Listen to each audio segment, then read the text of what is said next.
Ang tsuktsak ay dapat masaya at hindi yan ipinabahala na. Convenient tumawag sa app, Beshi. Pero dapat siguraduhin we use it safely and responsibly. Follow at Aura Safely para sa tips kung paano umaura safely.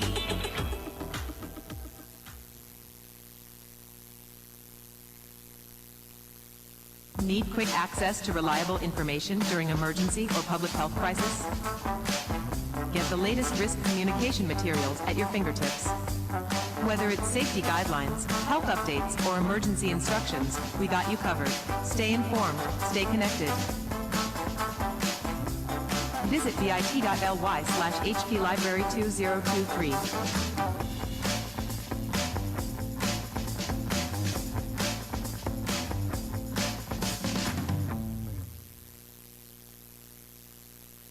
Move more, eat right. G ka na ba para maging fit, healthy, and sexy? Gawing habit ang group exercise. Goods to, lalo na kapag nagaya ka ng mga joiners. Mag-bike challenge. Palayuan, pabilisan. Sumayaw. Sumayaw. Palambutan kayo ng boots at matagalan ng energy. Friendship goals and fitness goals. Sabay-sabay kayong sexy at magiging healthy. Follow us for more tips and updates. Simulan na ang 7 Healthy Habits. Paalala mula sa Department of Health, Bicol Center for Health Development. Dahil sa bagong Pilipinas, bawat buhay ay mahalaga. Move more, eat right. Bet mo ba na magkaroon ng pangmalakasan na transformation? Magagawa mo na yan sa tamang food proportion. Gawing gabay ang Pinggang Pinoy, the healthy plate for Filipinos. Go! Ang pagkaing mataas sa enerhiya. Grow! Pagkaing mataas sa protina. Glow! Pagkaing puno ng bitamina, minerals at fiber. Ang balanced diet ang susi sa transformation mo. Ikaw, ano ang nasa pinggan mo? Tagas at ipakita ang inyong Pinggang Pinoy. Follow us for more tips and updates. Simulan na ang 7 Healthy Habits. Dahil sa bagong Pilipinas, bawat buhay ay mahalaga. Paalala mula sa Department of Health, Bicol Center for Health Development. Move more, eat right. Duty ka ba today? Subukang mag-bike to work. Umpisahan sa pagplano ng ruta mo. I-monitor ang progress mo sa pag-record ng iyong oras. Mag-invite ng tropa para sumamang mag-bike. Hindi mabigat sa bulsa, maalaga sa kalikasan at mabuti sa kalusugan.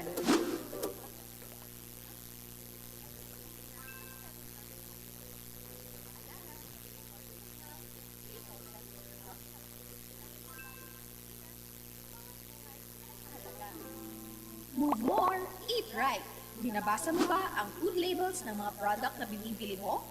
Serving size, calorie amount, saturated fat amount, sugar, cholesterol at iba pa. Lahat yan makakaapekto sa health mo. Gawing habit ang pagbabasa ng food labels para alam mo kung ano ang pumapasok sa katawan mo. Maging mapanuri sa food choices dahil kalusugan mo ang nakataya dito. Follow us for more tips and updates at i-achieve na ang 7 Health Center for Health Development. Dahil sa bagong Pilipinas, bawat buhay ay mahalaga. Be clean and live sustainably. Sa panahon ng sakuna, importante na may malinis ka na maiinom na tubig. Paano ka makakasiguro na safe inumin ang tubig? Pakuluan ng tubig sa loob ng 1 minuto. Ito ang pinakamabisang paraan para mapatay ang disease-causing organisms. Pagkatapos nito, palamigin at ilipat sa malinis na lalagyan at takpang mabuti. Malinis na inumin sa oras ng sakuna, yakang-yaka mo yan. May paraan kung kinakailangan. Follow us for more tips and updates. Simulan na ang 7 Healthy Habits. Paalala mula sa Department of Health. Dahil sa bagong Pilipinas, bawat buhay ay mahalaga. Be clean and live sustainably. Mga plantitos at plantitas. Oras na para mag-urban farming mode. Kumuha ng empty gallons at putasan ang ilalim nito. Lagyan ng lupa at mga binhi. Sabayan mo pa ng paggawa ng sarili mong compost para maging malusog ang iyong tanim. Isahog sa niluluto mo ang bunga ng iyong itinanim na gulay at prutas. Gawin ito para sa isang sustainable lifestyle. Follow us for more tips and updates. Simulan na ang 7 Healthy Habits. Paalala mula sa Department of Health. Dahil sa bagong Pilipinas, bawat buhay ay mahalaga. Be clean and live sustainably. Ang mga germs ay nagkakalat sa ating mga paligid. Nagiging sanhi sila ng iba't ibang klase ng sakit. Makakaiwas ka dito.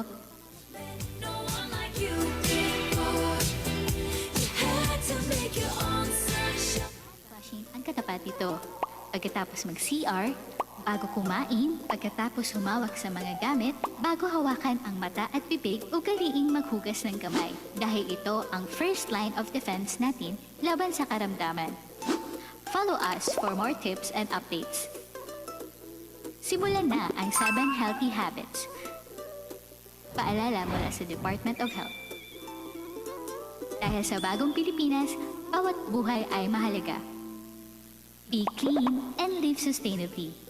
Maraming paraan para makaiwas sa kalat. Iwasang bumili ng mga hindi kailangan. Gawing dekorasyon ang mga pinaglumaang bote. Gawing reusable bags ang mga pinaglumaang damit. Reuse, reduce, and recycle para sa mas ligtas na kapaligiran. Follow us for more tips and updates. Simulan na ang 7 Healthy Habits. Paalala mula sa Department of Health. Dahil sa bagong Pilipinas, bawat buhay ay mahalaga. Be clean, live sustainably. Ang Pilipinas ay disaster-prone na bansa. Dapat handa ka sa mga paglikas. Isang paraan ang pagkakaroon ng emergency go bag. Ano ba ang naman ng isang emergency go bag? Pagkain, toiletries, first aid kit, survival kit, PPEs, damit at beddings. Follow us for more tips and updates.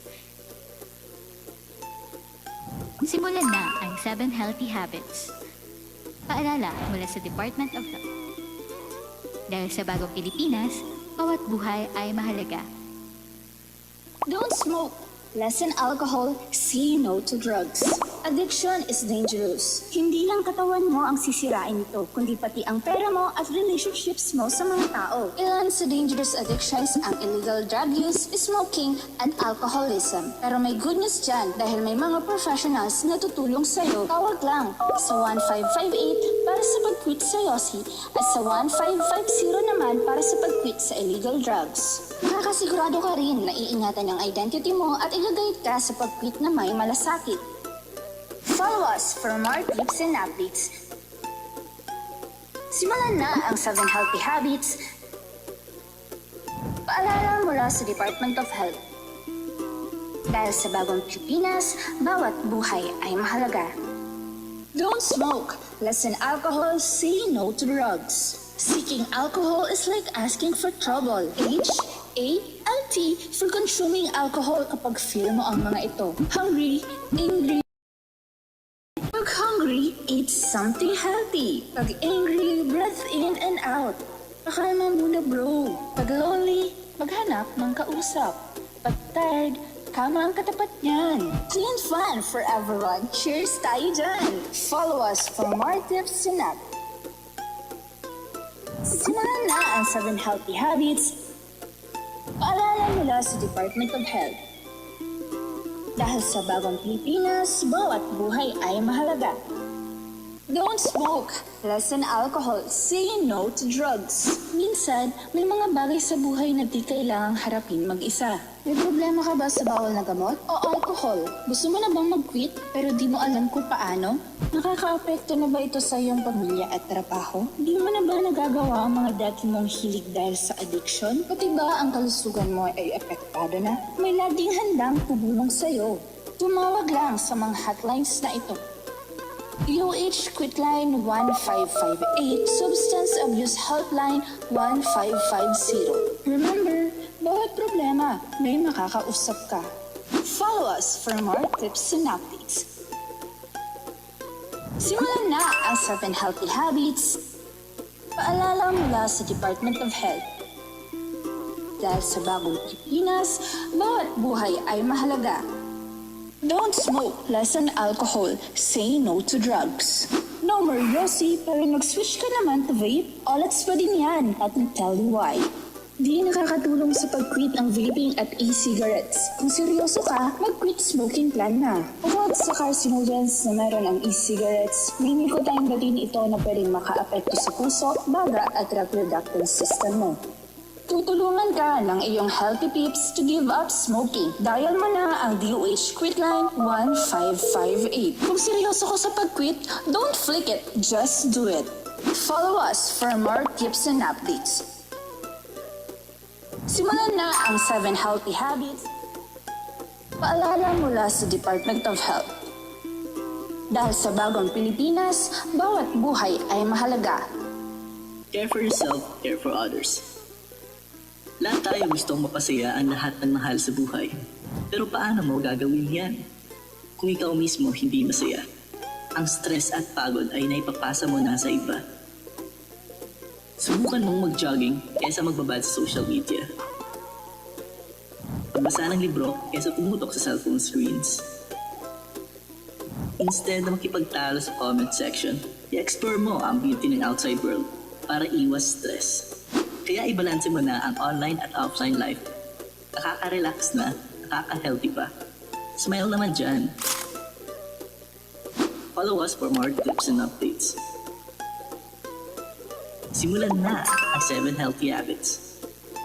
Paalala mula sa Department of Health, Income Center for Health Development. Dahil sa bagong Pilipinas, bawat buhay ay mahalaga. Care for yourself, care for others. Do you have a safe space? Tulad ng isang support group. Ang support group ay binubuo ng taong handang tumulong at sumuporta sa iyo. Hindi ka nilang hahayaang mapag-isa at makaramdam ng panghuhusga. Papayuhan ka nila based on their experiences. Hindi ka nila papayuhan ng medical advice na wala namang basehan. Iangganyo ka nila para ma-improve ang coping skills mo. Ang pagkakaroon ng support group ay importanteng bahagi ng healthy lifestyle. Follow us for more tips and updates. Simulan na ang 7 Healthy Habits. Paalala mula sa Department of Health, Bicol Center for Health Development. Dahil sa bagong Pilipinas, bawat buhay ay mahalaga. Care for yourself, care for others. Stressed sa work? Kailangan mo ba ng time out? Rest ka muna, take a break. Maraming paraan para makapag-relax. Mag-beach o mag-hiking. Mag-movie night o sound trip. Yoga o Zumba. Kumanta o tumugtog. Mag-gardening o baking. Mag-sports o magpamassage. Mag-video games o magbasa. The list goes on, mga healthy pips. Ano man ang trip mo, mahalagang maglaan ng panahon para sa sarili. Mag-recharge, mag-recover. Follow us for more tips and updates. Simulan na ang 7 Healthy Habits. Paalala mula sa Center for Health Development. Dahil sa bagong Pilipinas, bawat buhay ay mahalaga. Practice safe sex. Congrats, Mommy! Para sa healthy and safe pregnancy, tandaang sundin ang mga ito. Magpa-prenatal check-up sa health center. Babantayan nila ang kalusugan mo at ni baby. Bibigyan ka ng libreng supplements. Mababakunahan ka laban sa tetano. Matuturuan kang gumawa ng birth plan. At gagabayan ka sa tamang paraan ng family planning. Siguraduhin ang safety ni mommy at kalusugan ni baby for a happy family. Follow us for more tips and updates. Simulan na ang 7 Healthy Habits. Paalala mula sa Department of Health, Bicol Center for Health Development. Dahil sa bagong Pilipinas, bawat buhay mahalaga. Practice safe sex. Sa panahon ngayon ng mas malaya ang choices sa buhay, marami din ang risk sa pagdating sa sexual health. Paano mo ilalayo sa mga ganito ang anak mo? Magkaroon ng open communication sa kanila. Maging involved sa buhay nila. Alamin kung sino ang kanilang friends, mga gustong gawin at unawain ang mga needs nila. Follow us for more tips and updates. Simulan na ang 7 Healthy Habits. Paalala mula sa Department of Health, Bicol Center for Health Development. Dahil sa bagong Pilipinas, bawat buhay mahalaga. Practice safe sex. Let's talk about sex. Sex? Oo, sex. Ang sex positivity ay ang malayang pag-uusap tungkol sa sex na walang mali siya. Pag sex positive ka, proud ka sa body mo, you practice safe sex, sumusuporta ka sa sex education, kinikilala mo ang sex bilang important part ng relationship, at may acceptance ka sa taong may free choice on self-expression. Join hands tayo para sa isang sex-positive community. Follow us for more tips and updates. Simulan na ang 7 Healthy Habits. Paalala mula sa Department of Health, Bicol Center for Health Development. Dahil sa bagong Pilipinas, bawat buhay mahalaga. Practice safe sex. Born male pero trip maging female? O born female pero mas trip magdamit bilang male? Confused? Soji ang sagot dyan. Sexual orientation, gender identity expression. Sa Soji, tinuturuan tayo na ang sex ay tungkol sa reproductive parts. Identity naman ang tawag kapag hindi ka maka-identify sa inborn sex mo. Expression naman ang description kung paano ka umarte, magdamit at magsalita. Attraction naman kung kanino ka attracted physically and emotionally. Ang gender identity ay hindi isang formula na may iisang tamang sagot. Kaya ini-empower tayo ng Soji na magpakatotoo sa sarili at makakuha pa rin ng respeto. Follow us for more tips and updates. Simulan na ang 7 Healthy Habits. Paalala mula sa Department of Health, Bicol Center for Health Development. Dahil sa bagong Pilipinas, bawat buhay mahalaga. Practice safe sex. Pagdating sa contraceptions, marami kang options. Ang mga sumusunod ay may kanya-kanyang visa. Piliin kung saan kayo mahihiyang ng partner. Condoms, pills, injectables, IUD, patch, and vaginal ring. Nandyan din ang vasectomy, tubal ligation, calendar or rhythm method. Kaya mga healthy tips, alamin kung ano ang mga contraceptives options niyo. Maging responsable and practice safe sex. Follow us for more tips and updates. Simulan na ang 7 Healthy Habits. Paalala mula sa Department of Health, Bicol Center for Health Development. Dahil sa bagong Pilipinas, bawat buhay mahalaga.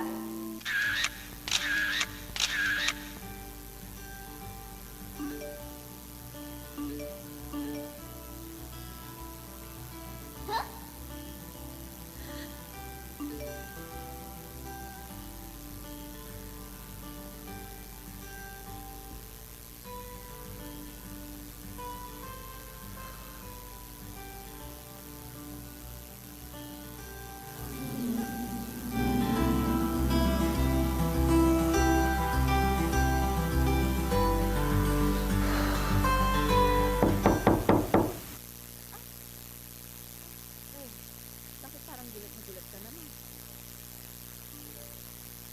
Ang dami mo ng notification. Hindi mo ba yan sasagutin? May boyfriend ako at 1 week pa lang kami.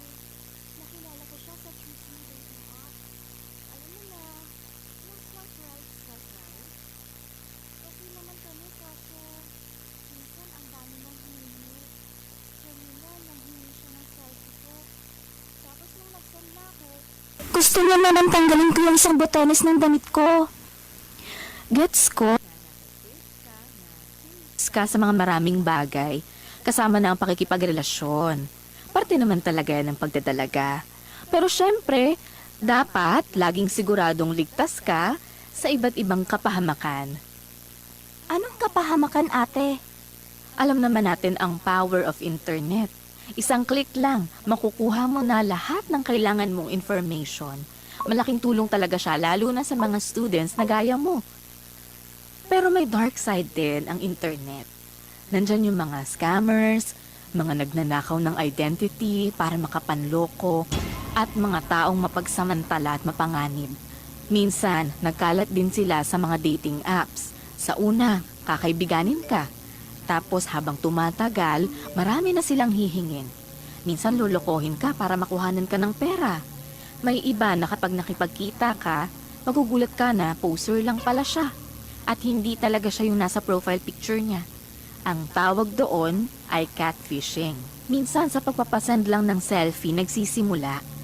Pero paano kung sa susunod ay nudes o mga hubad na pictures mo na ang hingin niya? Ang masaklap doon, pwede niyang ikalat o ibenta ang mga pictures na yon. Magugulat ka na lang, trending ka na. Hindi naman siguro siya ganon.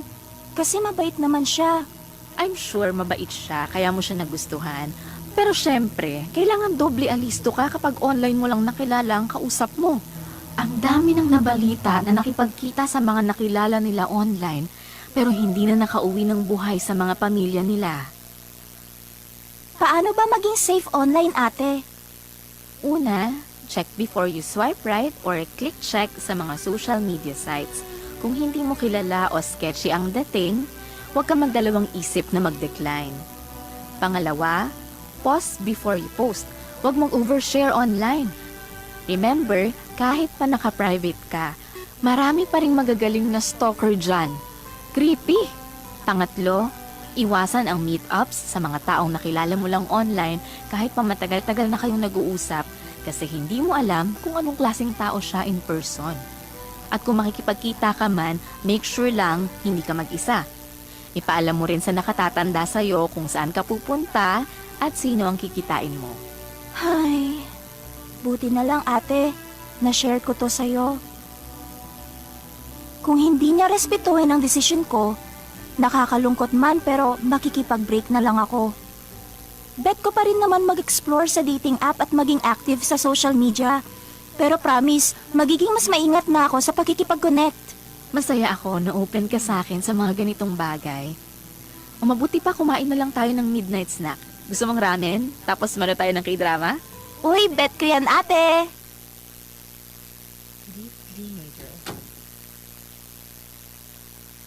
Kayang marating basta't sisikapin.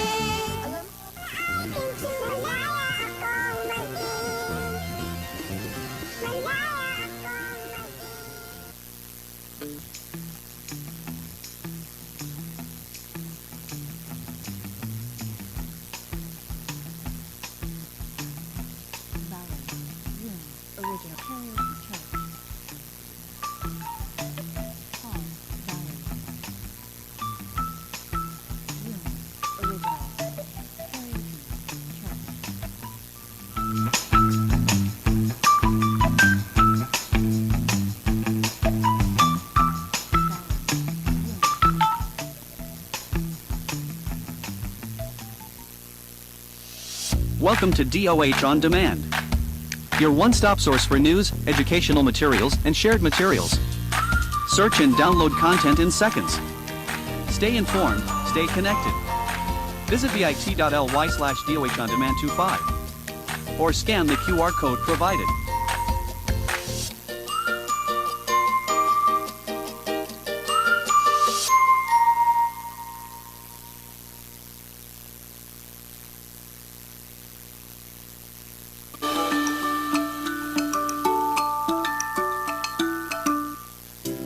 Mga besh, importanteng malaman mo ang iyong HIV status kaya't kailangan mo magpa-HIV test. Pero, paano magpa-test, be? Saan ka pupunta? May bayad ba?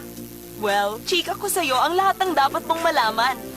Ang magpa-test ng HIV sa Pilipinas ay libre, private, at higit sa lahat, confidential. Hindi mo kailangan magbayad at ang tanging makakaalam ng iyong status ay ikaw lang. Hindi mo kailangang matakot mahusgahan.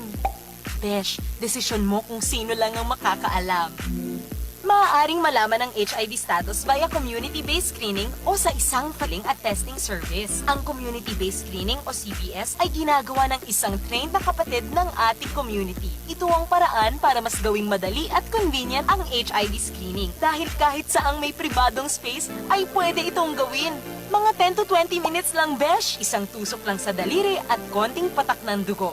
Ipapatak ito sa isang test kit para malaman kung magre-react sa HIV antibodies. Sa madaling salita, maaaring reactive o non-reactive ang resulta. Kapag reactive, maaaring nasa katawan mo ang virus at ire-refer ka sa isang HIV facility para sa iyong confirmatory test. Kapag non-reactive naman, maaaring wala kang HIV. Pero, maaari ring ikaw ay nasa early stages o window period kung saan hindi pa lalabas na positive ang inyong test dahil kulang pa rin ang antibodies sa katawan mo. Kakailanganin mong magpa-community-based screening muli pagkatapos ng ilang linggo.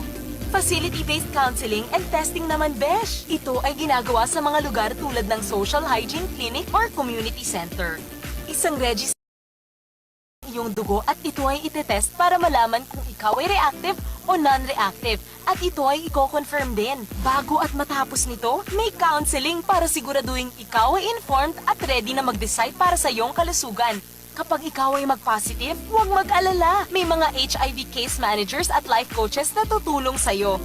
Ang pagpapatest regularly ay kasiguraduhan na alam mo ang iyong HIV status. Ito ay importante para mapanatiling ligtas ang iyong mga minamahal sa buhay at higit sa lahat ang iyong sarili. Maraming options, besh! Kahit sa gitna nitong lockdown. Kung kailangan mo magpa-test, kausapin lang ang iyong online beshi. Nandito lang kami. Looking for banners, social media cards, key visuals, LED materials, FAQs, or editable assets. Our monthly health event communication packages have you covered. How to access. Step 1. Scan the QR code below or visit bit.ly/HP Material Directory. Step 2. Complete the Google form with your basic information.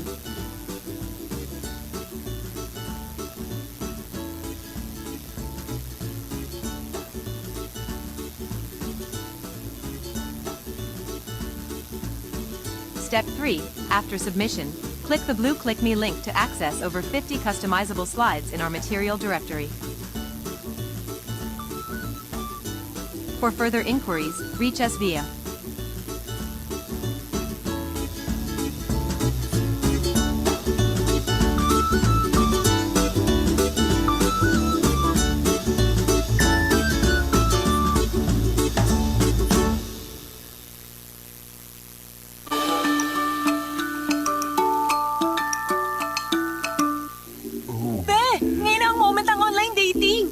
naghahanap ng love? Akis din. Grindr, Tinder, Bumble, aminin. Minsan, parang karat lang sapat na. Kebs, no shame. Lahat tayo minsan nangangati at gusto lang natin na may kumamot. Gently man o harshly. Pero, kung pabaya ka sa puso mo, char, hindi ibig sabihin pabaya ka rin dapat about safe sex. Hindi ito nakaka-haggard, besh. And it's all for your protection. Gumamit ng condoms and lubricants. Regular na magpaatigit sa lahat. Humanap ng someone na umaaura safely. Honesty is the best policy even sa iyong sexual history. Maging open, maging happy. Kung hindi, be, say no na, be. Ang tsuktsak ay dapat masaya at hindi yan ibinabahala na. Convenient umaura sa app, beshi. Pero dapat siguraduhin we use it safely and responsibly. Follow at Aura Safely para sa tips kung paano umaura safely.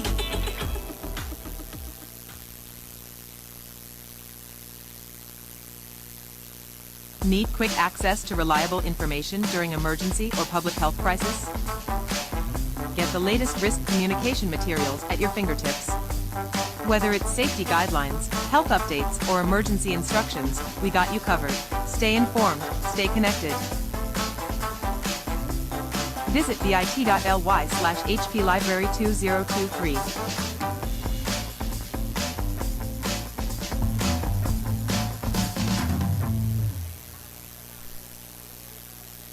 Move more, eat right.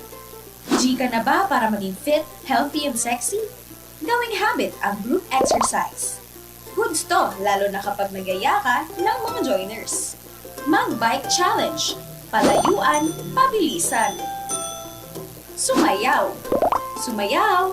Palambutan kayo ng boost at patagalan ng energy. Friendship goals and fitness goals. Sabay-sabay kayong sa sexy at magiging healthy. Follow us for more tips and updates. Simulan na ang 7 Healthy Habits.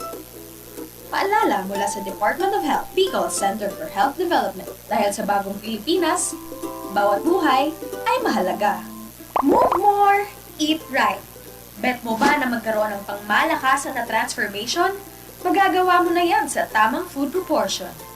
Gawing gabay ang Pinggang Pinoy, the healthy plate for Filipinos. Go! Ang pagkaing mataas sa enerhiya. Grow! Pagkaing mataas sa protina. Glow! Pagkaing puno ng vitamina, minerals at fiber. Ang balanced diet ang susi sa transformation mo. Ikaw, ano ang nasa pinggan mo? Tag us at ipakita ang inyong Pinggang Pinoy. Follow us for more tips and updates. Simulan na ang 7 Healthy Habits. Dahil sa bagong Pilipinas, bawat buhay ay mahalaga. Paalala mula sa Department of Health, Bicol Center for Health Development. Move more, eat right. Duty ka ba today? Subukang mag-bike to work. Umpisahan sa pagplano ng ruta mo. I-monitor ang progress mo sa pag-record ng iyong oras. Mag-invite ng tropa para sumamang mag-bike. Hindi mabigat sa bulsa, maalaga sa kalikasan at mabuti sa kalusugan. Follow us for more tips and updates at i-achieve na ang 7 Healthy Habits. Paalala mula sa Department of Health, Bicol Center for Health Development. Dahil sa bagong Pilipinas, bawat buhay ay mahalaga. Move more, eat right. Binabasa mo ba ang food labels ng mga product na binibili mo? Calorie amount, saturated fat amount, sugar, cholesterol at iba pa. Lahat yan makakaapekto sa health mo. Gawing habit ang pagbabasa ng food labels para alam mo kung ano ang pumapasok sa katawan mo. Maging mapanuri sa food choices dahil kalusugan mo ang nakataya dito. Follow us for more tips and updates at i-achieve na ang 7 Healthy Habits. Paalala mula sa Department of Health, Bicol Center for Health Development. Dahil sa bagong Pilipinas, bawat buhay ay mahalaga. Be clean and live sustainably. Sa panahon ng sakuna, importante na may malinis ka na maiinom na tubig. Paano ka makakasiguro na safe inumin ang tubig? Pakuluan ng tubig sa loob ng 1 minuto. Ito ang pinakamabisang paraan para mapatay ang disease-causing organisms. Pagkatapos nito, palamigin at ilipat sa malinis na lalagyan at takpang mabuti. Malinis na inumin sa oras ng sakuna, yakang-yaka mo yan. May paraan kung kinakailangan. Follow us for more tips and updates. Simulan na ang 7 Healthy Habits. Paalala mula sa Department of Health. Dahil sa bagong Pilipinas, bawat buhay ay mahalaga. Be clean and live sustainably. Mga plantitos at plantitas. Oras na para mag-urban farming mode. Kumuha ng empty gallons at putasan ang ilalim nito. Lagyan ng lupa at mga binhi. Sabayan mo pa ng paggawa ng sarili mong compost para maging malusog ang iyong tanim. Isahog sa niluluto mo ang bunga ng iyong itinanim na gulay at prutas. Gawin ito para sa isang sustainable lifestyle. Follow us for more tips and updates. Simulan na ang 7 Healthy Habits. Check Paalala this sa out. Department of Health. Dahil sa bagong Pilipinas, bawat buhay ay mahalaga. Be clean and live sustainably. Ang mga germs ay nagkakalat sa ating mga paligid. Nagiging sanhi sila. Good morning, everyone. While we are waiting for the other guests to arrive, you may now take your pre-test examination. The QR will be found at the back of the program, so you may now take your pre-test book.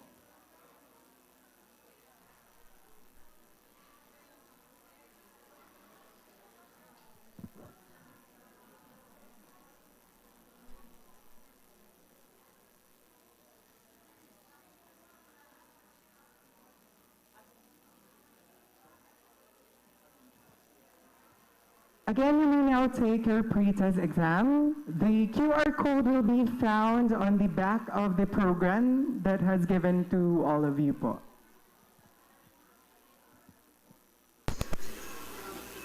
Ang mga pinaglumaan bote. Gawing reusable tags ang mga pinaglumaan damit. Reuse, and recycle para sa mas ligtas.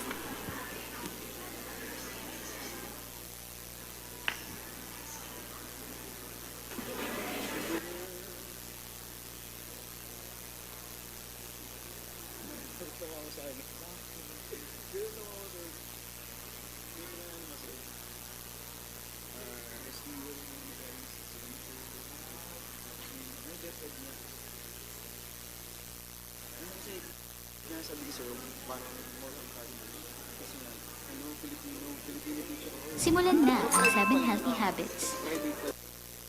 Paalala mula sa Department of Health. Dahil sa bagong Pilipinas, bawat buhay ay mahalaga. Be clean, live sustainably. Dapat handa ka sa mga paglikas.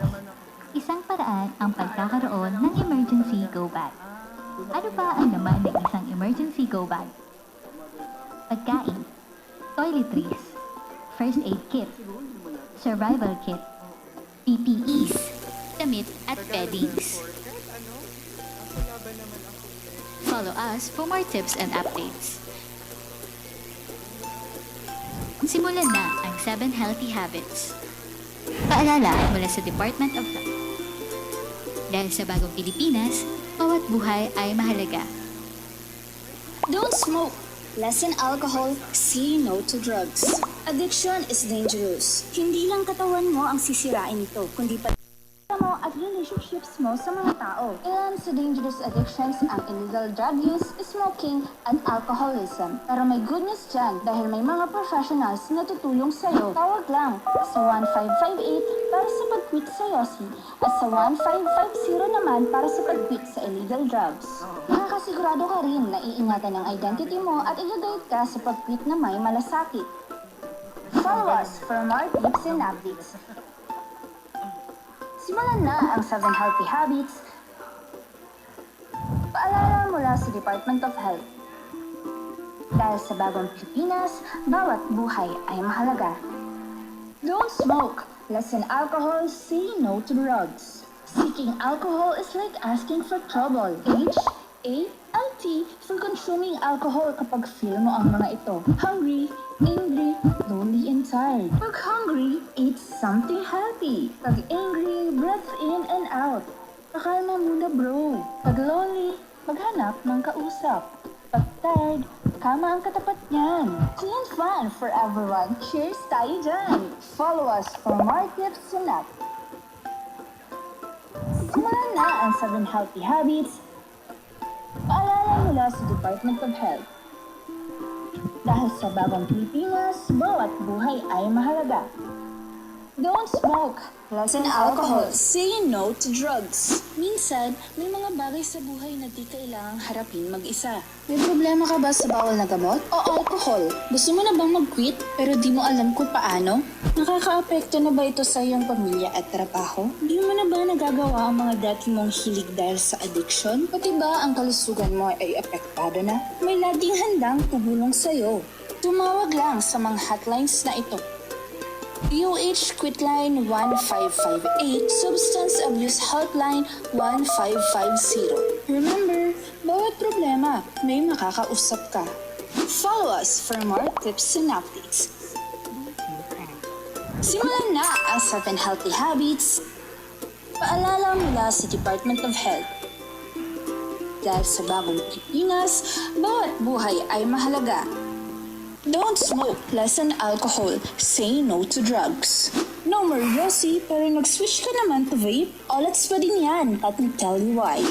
Di nakakatulong sa pag-quit ang vaping at e-cigarettes. Kung seryoso ka, mag-quit smoking plan na. Bukod sa carcinogens na meron ang e-cigarettes, may nicotine ba din ito na pwedeng maka-apekto sa puso, baga at reproductive system mo.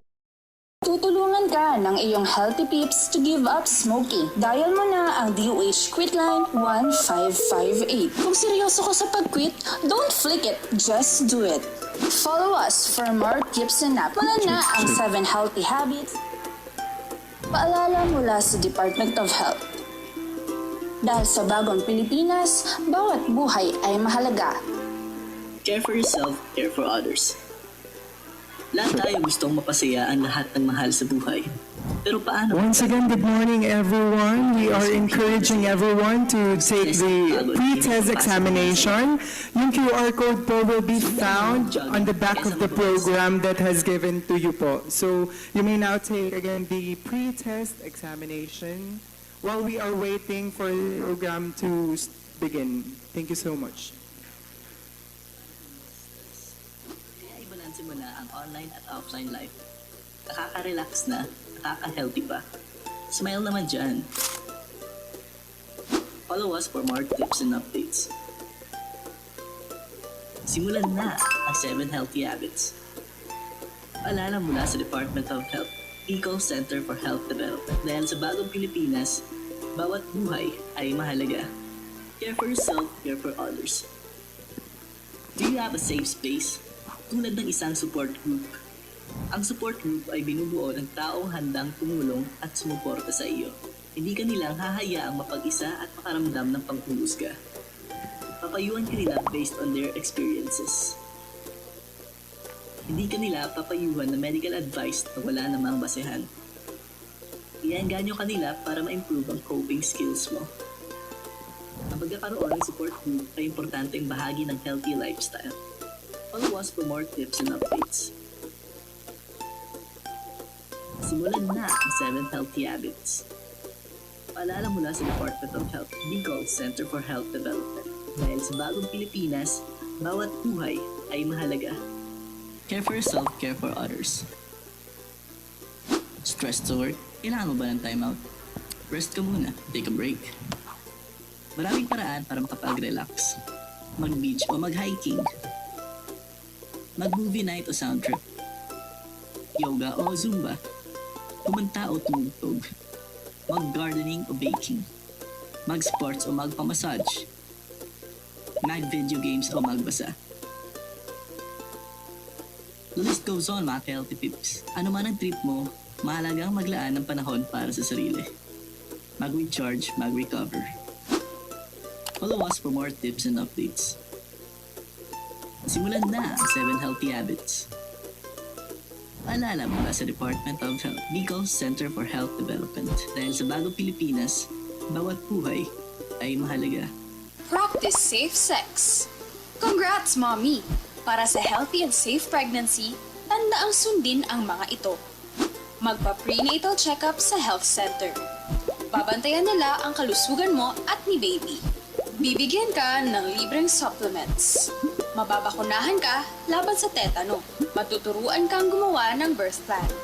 At gagabayan ka sa tamang paraan ng family planning. Siguraduhin ang safety ni mommy at kalusugan ni baby for a happy family. Follow us for more tips and updates. Simulan na ang 7 Healthy Habits. Paalala mula sa Department of Health, Center for Health Development. Dahil sa bagong Pilipinas, bawat buhay mahalaga. Practice safe sex. Sa panahon ngayon ng mas malaya ang choices sa buhay, marami din ang risk sa pagdating sa sexual health. Paano mo ilalayo sa mga ganito ang anak mo? Magkaroon ng open communication sa kanila. Maging involved sa buhay nila. Alamin kung sino ang kanilang friends, mga gustong gawin, at unawain ang mga needs nila. Follow us for more tips and updates. Simulan na ang 7 Healthy Habits. Paalala mula sa Department of Health, Bicol Center for Health Development. Dahil sa bagong Pilipinas, bawat buhay mahalaga. Practice safe sex. Let's talk about sex. Sex?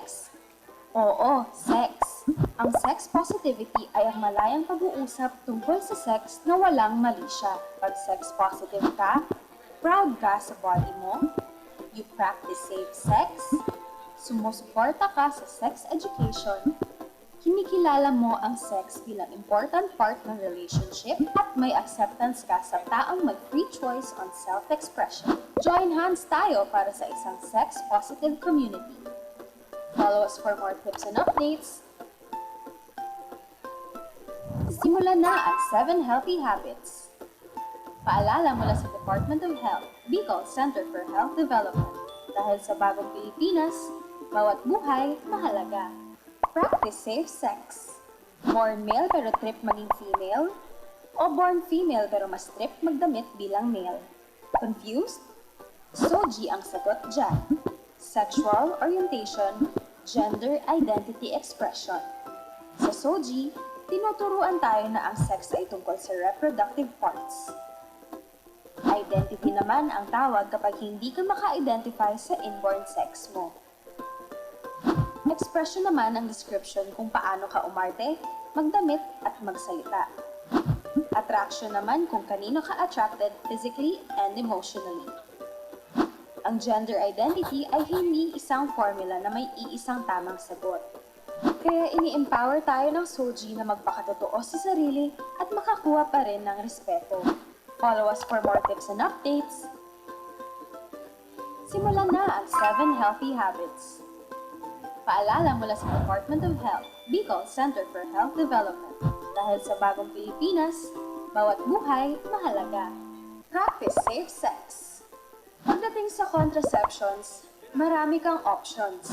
Ang mga sumusunod ay may kanya-kanyang visa. Piliin kung saan kayo mahihiyang ng partner. Condoms, pills, injectables, IUD, patch, and vaginal ring. Nandyan din ang vasectomy, tubal ligation, calendar or rhythm method. Kaya mga healthy tips, alamin kung ano ang mga contraceptives options niyo, maging responsable, and practice safe sex. Follow us for more tips and updates. Simulan na ang 7 Healthy Habits. Paalala mula sa Department of Health, Bicol Center for Health Development. Dahil sa bagong Pilipinas, bawat buhay mahalaga.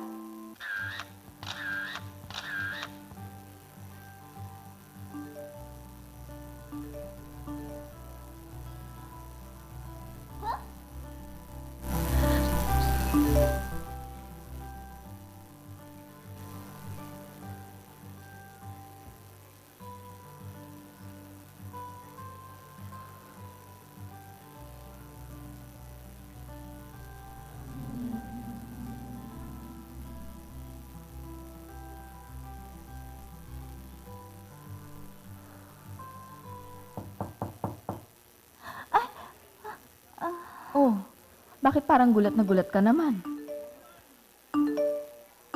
Ang dami mo ng notifications, hindi mo ba yan sasagutin? Ate, ano kasi? May boyfriend ako at 1 week pa lang kami. Nakilala ko siya sa Choose Me dating app. Alam mo na, yung swipe right, swipe right. Okay naman kami kaso minsan ang dami niyang hinihingi. Kanina nanghingi siya ng selfie ko. Tapos nung nag-send na ako, gusto niya naman tanggalin ko yung isang botones ng damit ko. Gets ko na nasa stage ka, na curious ka sa mga maraming bagay, kasama na ang pakikipagrelasyon. Parte naman talaga yan ng pagdadalaga. Pero syempre, dapat laging siguradong ligtas ka sa iba't ibang kapahamakan. Anong kapahamakan, ate? Alam naman natin ang power of internet. Isang click lang, makukuha mo na lahat ng kailangan mong information. Malaking tulong talaga siya, lalo na sa mga students na gaya mo. Pero may dark side din ang internet. Nandyan yung mga scammers, mga nagnanakaw ng identity para makapanloko, at mga taong mapagsamantala at mapanganib. Minsan, nagkalat din sila sa mga dating apps. Sa una, kakaibiganin ka. Tapos habang tumatagal, marami na silang hihingin. Minsan lolokohin ka para makuhanan ka ng pera. May iba na kapag nakipagkita ka, magugulat ka na poser lang pala siya. At hindi talaga siya yung nasa profile picture niya. Ang tawag doon ay catfishing. Minsan sa pagpapasend lang ng selfie nagsisimula. Pero paano kung sa susunod ay nudes o mga hubad na pictures mo na ang hingin niya? Ang masaklap doon, pwede niyang ikalat o ibenta ang mga pictures na yon. Magugulat ka na lang, trending ka na. Hindi naman siguro siya ganon. Kasi mabait naman siya. I'm sure mabait siya, kaya mo siya nagustuhan. Pero syempre, kailangan doble alisto ka kapag online mo lang nakilala ang kausap mo. Ang dami ng nabalita na nakipagkita sa mga nakilala nila online, pero hindi na nakauwi ng buhay sa mga pamilya nila. Paano ba maging safe online, ate? Una, check before you swipe right or click check sa mga social media sites. Kung hindi mo kilala o sketchy ang dating, huwag kang magdalawang isip na mag-decline. Pangalawa, pause before you post. Huwag mag-overshare online. Remember, kahit pa naka-private ka, marami pa ring magagaling na stalker dyan. Creepy! Pangatlo, iwasan ang meetups sa mga taong nakilala mo lang online kahit pa matagal-tagal na kayong nag-uusap kasi hindi mo alam kung anong klaseng tao siya in person. At kung makikipagkita ka man, make sure lang hindi ka mag-isa. Ipaalam mo rin sa nakatatanda sa'yo kung saan ka pupunta at sino ang kikitain mo. Ay, buti na lang ate, na-share ko to sa'yo. Kung hindi niya respetuhin ang desisyon ko, nakakalungkot man pero makikipag-break na lang ako. Bet ko pa rin naman mag-explore sa dating app at maging active sa social media. Pero promise, magiging mas maingat na ako sa pakikipag-connect. Masaya ako na open ka sa akin sa mga ganitong bagay. O mabuti pa kumain na lang tayo ng midnight snack. Gusto mong ramen? Tapos mano tayo ng K-drama? Uy, bet ko yan ate!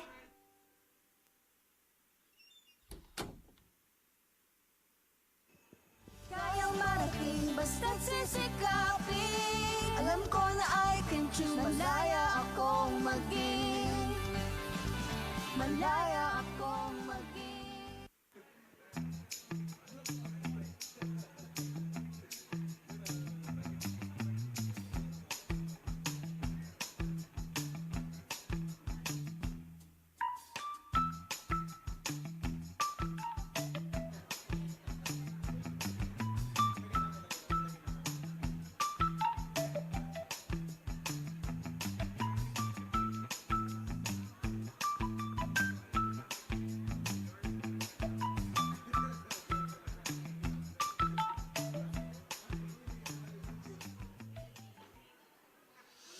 Welcome to DOH On Demand, your one-stop source for news, educational materials, and shared materials. Search and download content in seconds. Stay informed, stay connected. DOH On Demand 25. Or scan the QR code provided.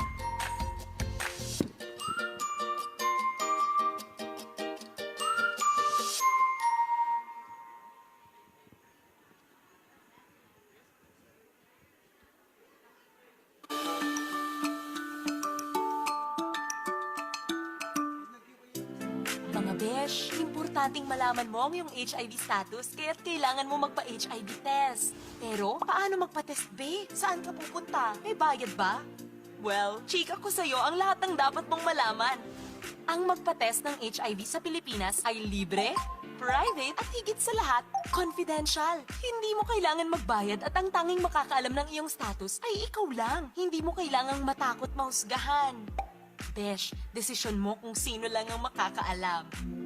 Maaaring malaman ang HIV status via community-based screening o sa isang facility-based counseling at testing service. Ang community-based screening o CBS ay ginagawa ng isang trained na kapatid ng ating community. Ito ang paraan para mas gawing madali at convenient ang HIV screening. Dahil kahit saang may pribadong space, ay pwede itong gawin. Mga 10 to 20 minutes lang, besh. Isang tusok lang sa daliri at konting patak ng dugo. Ipapatak ito sa isang test kit para malaman kung magre-react sa HIV antibodies. Sa madaling salita, maaaring reactive o non-reactive ang resulta. Kapag reactive, maaaring nasa katawan mo ang virus at ire-refer ka sa isang HIV facility para sa iyong confirmatory test. Kapag non-reactive naman, maaaring wala kang HIV. Pero, maaari ring ikaw ay nasa early stages o window period kung saan hindi pa lalabas na positive ang inyong test dahil kulang pa rin ang antibodies sa katawan mo. Kakailanganin mong magpa-community-based screening muli pagkatapos ng ilang linggo. Facility-based counseling and testing naman, besh. Ito ay ginagawa sa mga lugar tulad ng social hygiene clinic or community center. Isang registered bedtech ang kukuha ng iyong dugo at ito ay itetest para malaman kung ikaw ay reactive o non-reactive. At ito ay i-confirm din. Bago at matapos nito, may counseling para siguraduhin ikaw ay informed at ready na mag-decide para sa iyong kalusugan. Kapag ikaw ay mag-positive, huwag mag-alala. May mga HIV case managers at life coaches na tutulong sa'yo. Ang pagpapatest regularly ay kasiguraduhan na alam mo ang iyong HIV status. Ito ay importante para mapanatiling ligtas ang iyong mga minamahal sa buhay at higit sa lahat ang iyong sarili. Maraming options, besh! Kahit sa gitna nitong lockdown. Kung kailangan mo magpatest, kausapin lang ang iyong online beshi. Nandito lang kami. Looking for banners, social media cards, key visuals, LED materials, FAQs, or editable assets? Our monthly health event communication packages have you covered. How to access. Step 1. Scan the QR code below or visit bit.ly/HP Material Directory. Step 2. Complete the Google form with your basic information.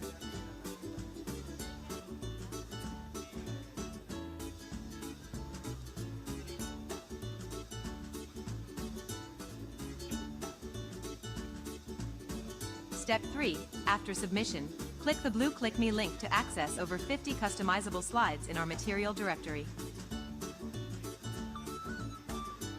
For further inquiries, reach us via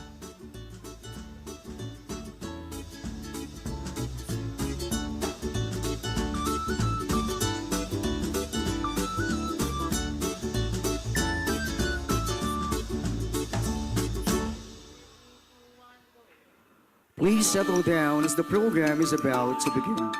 On behalf of Department of Health Bicol Center for Health Development, we want to ensure everyone has a safe and enjoyable time.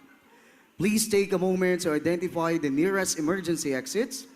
In the event of an emergency or alarm, please remain calm and follow the direction of event stop and first responders.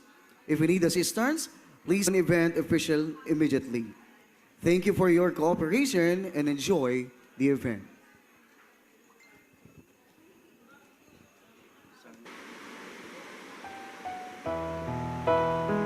Almighty, we beseech you, grant us the grace to love our work and service to our community, to be conscientious without need for praise and adulations, to be friendly and generous with our help to all who seek service from our office, to observe your divine laws, justice, and truth in all our transactions. Temptations. Do not let us take advantage of our position for personal gains and at the expense of others. Let us not enrich ourselves with property and money that rightfully belong to the citizens, whom we pledge to serve and constantly remind happiness in the end.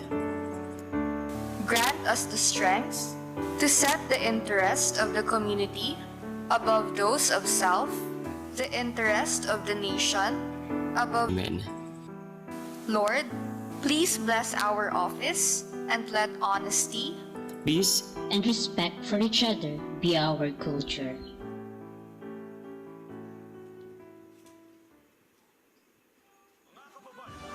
Pambansang awit ng Pilipinas. Bayang magiliw, peles na silanganan, alam ng puso, sa dibdib mo'y buhay. Lupang hinirang, duyan ka ng magiting, sa manlulupig, di ka pasisitin. Sa dagat at bundok, sa simoy at sa langit mong bahaw, may tinakang tula at awit sa paglayang minamahal. Ang kisap ng watawat mo'y tagumpay na naglilingling, ang bituin na araw na kailan pa may di magdidilim. Lupa ng araw ng walhating pasinta, buhay langit sa piling mo. Ang biligaya na pag may mga api, ang mamatay ng dahil sa'yo. Panahon na ng pagbabago, dahil sa ito ay kinakailangan tayo na magtulong-tulong na paunlarin ang mahal nating bayan. Gawin ang pagbabago sa pagkasenso, magsikap na mabuti at guminhawa tayo. Ipagmalaki natin sa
the Bicolanda, on the beaten open your Francia, renowned for filling up and sealing from dawn to dusk. We're singing our praise to thee. Burning flames, sparkling rivers and seas, hills and mountains, trees adorn. From the shores across the seas, of nature's gift to thee above. Bicolanda, Bicolanda, our native land, behold. Alpay, Camarines Norte, Camarines Sur, Catanduanes, Masbate, Sorsogon. Sinisog, Irikaw, Nagalitaw, Legazpi, Tabaco, Sorsogon, and Masbate, a horde of noble heroes, land of the free. Oh, Mount Mayon is watching over thee. Bicolanda, Bicolanda, the home of the Oragons. Fearless warriors, bold yet brave, to truth and dignity we give in. Bicolanda, Bicolanda, the home of the Oragons. Fearless warriors, bold yet brave, to truth and dignity we give in. To truth and dignity we give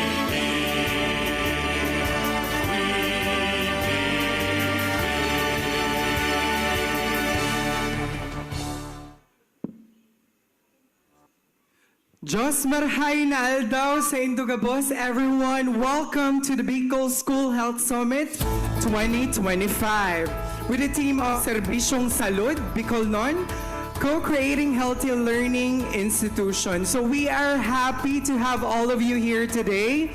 Our educators, health partners, students, and community leaders who share one value. Ayan, today is all about collaboration.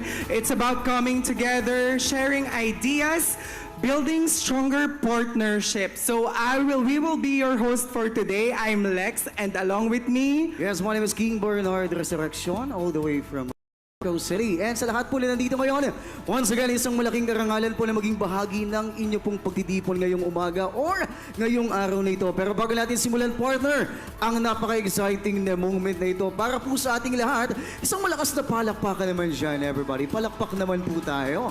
Yun, no, partner? Ayon, I believe across Bicol region, may mga participants tayong medical director, doctors, nurses, dentists. We acknowledge all of your pero still, masaya po tayo, masaya kaming nandito po kayo for, continuing medical learning education, di ba po? Yes, partner. And hindi lang ating mga medical practitioners yung nandito, mga director. And also, nandito rin ang ating mga from DepEd. Ayan, partner from DepEd. Salimamin, sir. And yun, nakakatuwa po. Bilang isa rin pong educator nandito, nakasama po itong from SDO. Nakikita po ako dito na iba't ibang SDO sa DepEd. Again, welcome po tayong lahat. Mag-enjoy po tayo dahil alam po namin na hindi po matatapos ang araw na ito na wala po tayong babauning magaganda po na karanasan dito po sa loob ng venue. Kaya naman, partner, again, let's look forward to a meaningful and inspiring, a productive summit ahead of us po. So now we will be introducing our VVIP speakers and participants for this morning, partner. Yes, napakahalaga po na makilala natin yung mga VIPs o magiging bahagi po ng ating talakayan ngayong umaga. First, please welcome, palakpakan naman po natin, Dr. Rosa Maria P. Rampilio, OIC Regional Director, DOH Bicol. Palakpakan naman natin. Also, we have the Regional Director, DepEd ROV, DIR, Gilbert T. Sadsad. Palakpakan po natin, everyone. Also, we have the Local Health Support Division Chief of DOH Bicol, the other than Dr. Gladys S. Demdem Escote. Palakpakan naman natin.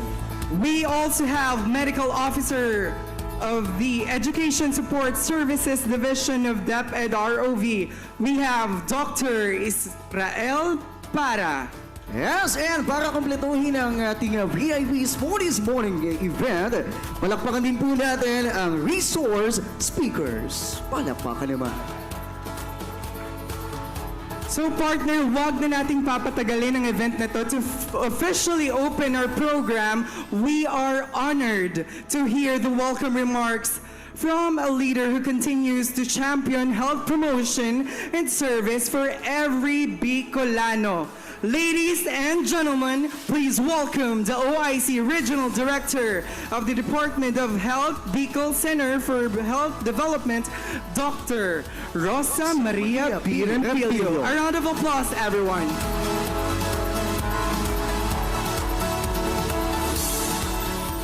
Marahay na aga po sa gabos. Nauugma po ako, tayaon kamo despite hindi pa naman bagyo sa Sorsogon, pero sa Masbate, signal number 1 na po. Pero kahit maulan, nandito kayo, palakpakan niyo mga sarili po ninyo. Kasi nagpapakita ng interes sa kalusugan ang mga taga-DepEd.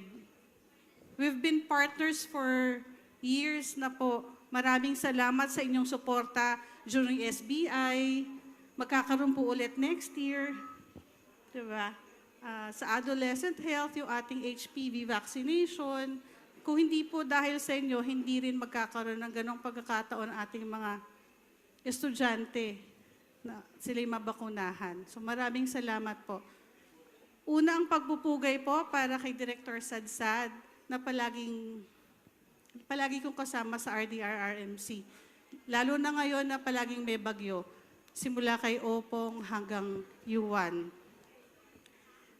Ang kanyang representative, si Dr. Para, simula sa Palorong Bicol, kasama ko na. Pero mas matagal sila magkasama ng asawa ko. Classmates po sila. Kay Dr. Gladys, our Division Chief, Dr. Monray Mancilia Isaya, our Cluster Head for the Health Promotion Unit, our DOH staff, our Demo 4. We have a representative from the Provincial Health Office po, Dr. Miguel. Medical officers. Tayo po ang mga medical officers from DepEd, please.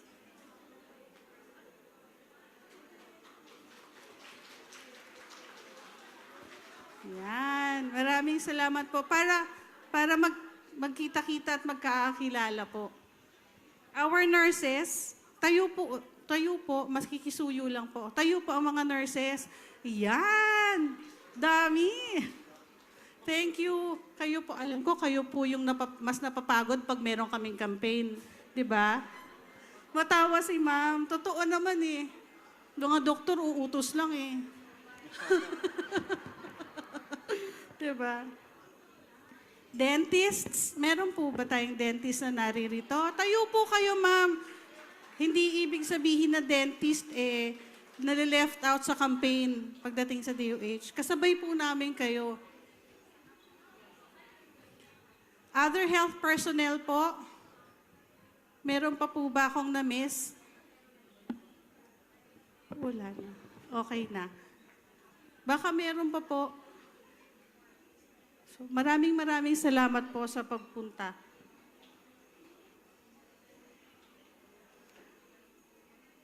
Sorry po, may kodigo ko. On behalf of the Department of Health, Bicol Center for Health Development, isang malaking karangalan po sa akin na kayo'y i-welcome sa ating first Bicol School Health Summit. I'm not very sure if this is the first in the Philippines, pero kayo po ang una. na merong School Health Summit for the Bicol region. Congratulations po sa ating lahat, lalo na sa inyo na naririto. Today is not a mere gathering of stakeholders, but a launch of the shared mission, a unified front dedicated to forging the path towards the greater fulfillment of healthier, transformative learning institutions across communities. Kayo po yung key, kayo po yung first encounter ng mga kabataan bago sila lumarga sa mundo, sa labas, di ba? So yung inyong mga influence, yung inyong influence sa kanila, napakalaki. Especially, they spend most of their time in your schools kesa sa bahay. So kayo po yung nagpapakilala sa kanila paano aalagaan ang kanilang mga sarili bukod sa kanilang pamilya. And most often than not, mas sumusunod po sa inyo ang mga kabataan kesa sa magulang. Di ba? Pag sinabi ni teacher, sinabi ni doktor sa clinic, tsaka sinabi ni nurse, sumusunod.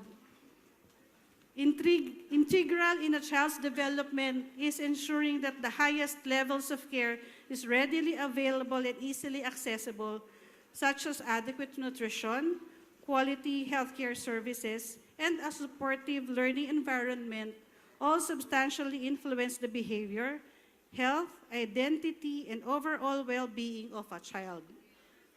Enhanced academic performance for both learners and educators extends beyond infrastructures and textbooks. It is manifested in the establishment of responsive, evidence-based interventions and age-appropriate health education and promotion policies.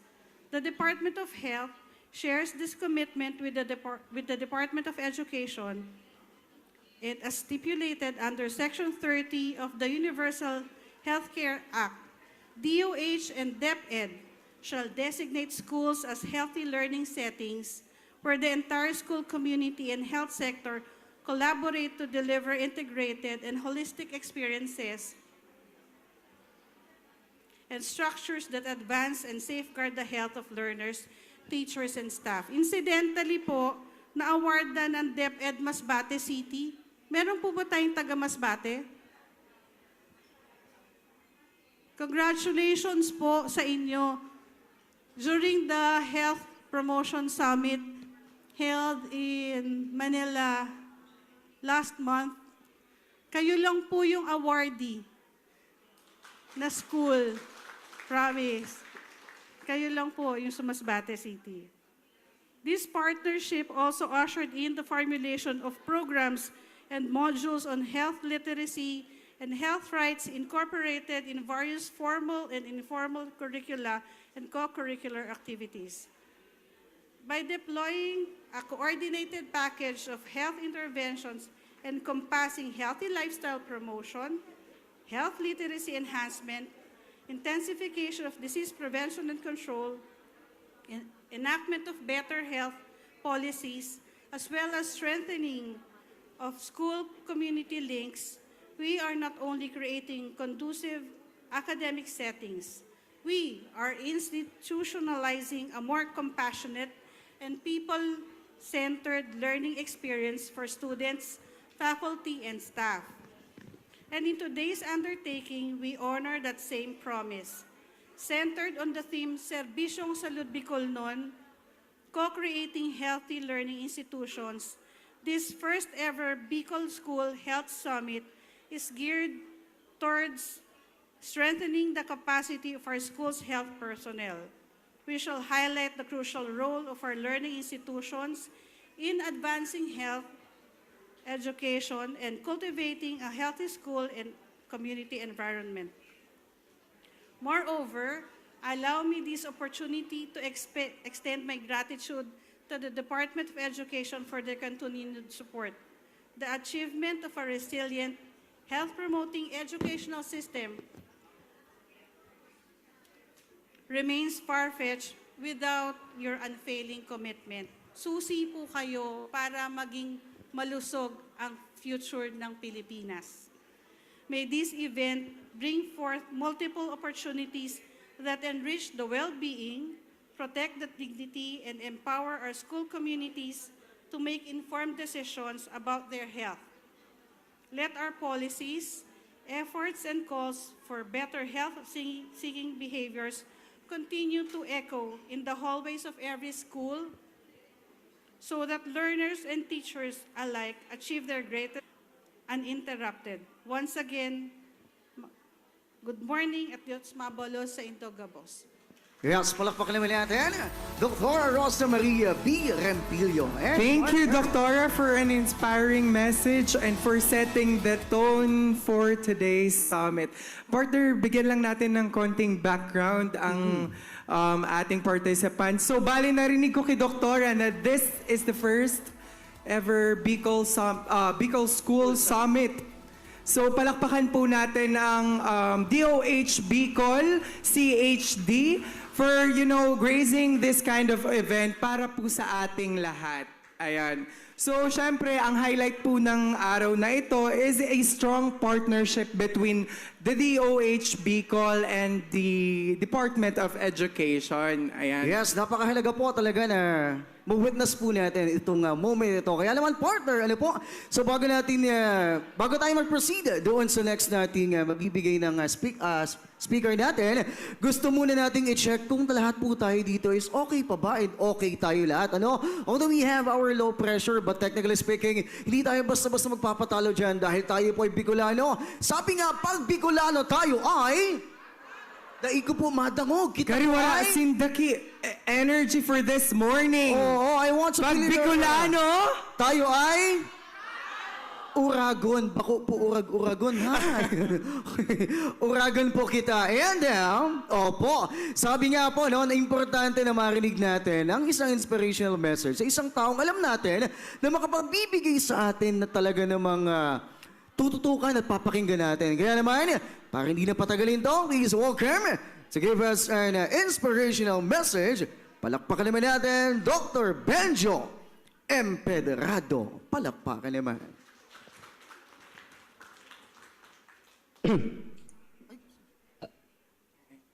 Okay na po.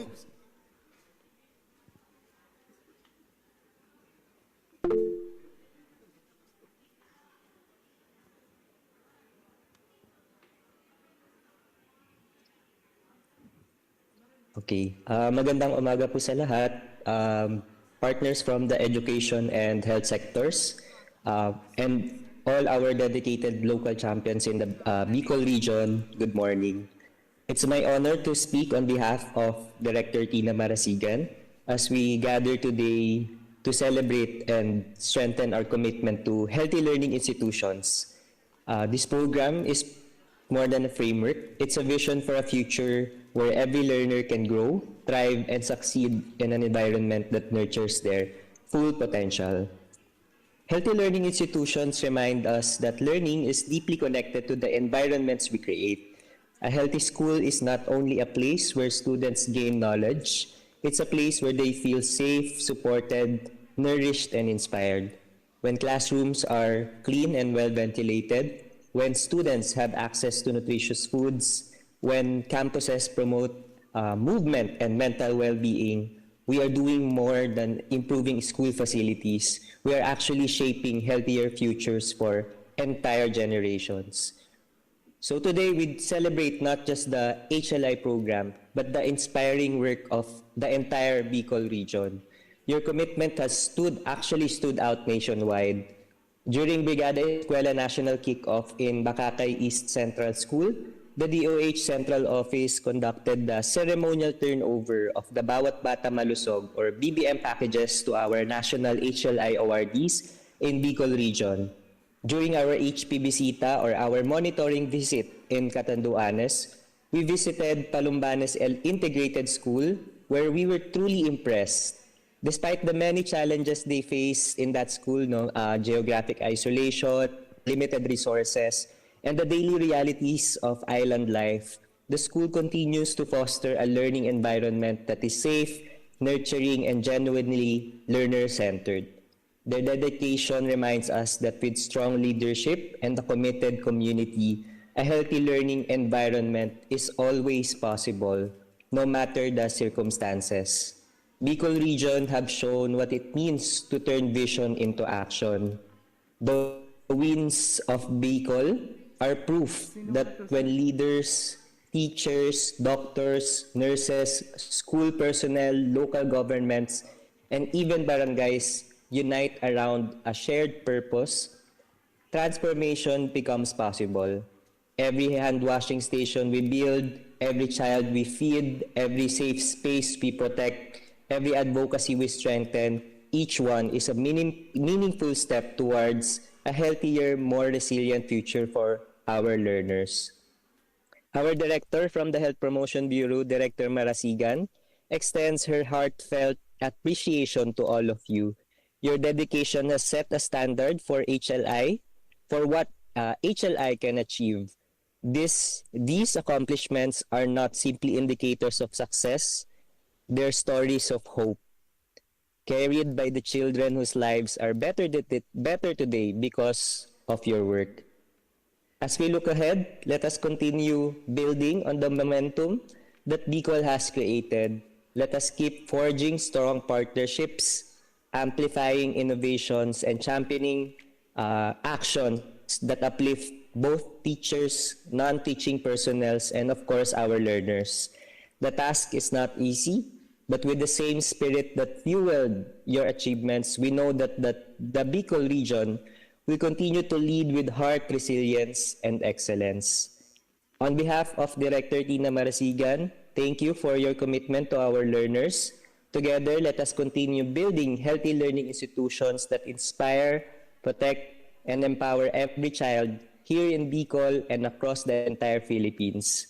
Maraming salamat po, and patuloy po tayong maglingkod sa ating bayan dahil sa bagong Pilipinas, bawat bata malusog, bawat buhay mahalaga. Thank you po. Thank you so much, Dr. Empradado, for that wonderful and inspirational message na ibinigay po sa ating lahat. Ayun, parang sabi ng doctor is we should champion an action para sa learners and to our health professionals. So bago po tayo pumunta sa first discussion for this morning, nais ko lang po ipaalala sa lahat na we have QR codes sa program po natin. We can take notes for later questions along with the presentation of our resource speaker for this first topic. So our first topic is the Department of Health's Health Promotion Framework, Strategy, and 8 points. So, just to give you a little background of this discussion, the implemented throughout the partnership between Department of Health and the Department of Education are founded on the Health Promotion Framework Strategy, or the HPFS. So, without further ado, partner, let me introduce the speaker for this topic. The head of the Health Promotion Unit of the DOH Bicol Center for Health Development. Ladies and gentlemen, please welcome Dr. Monray Isaiah Mancilia.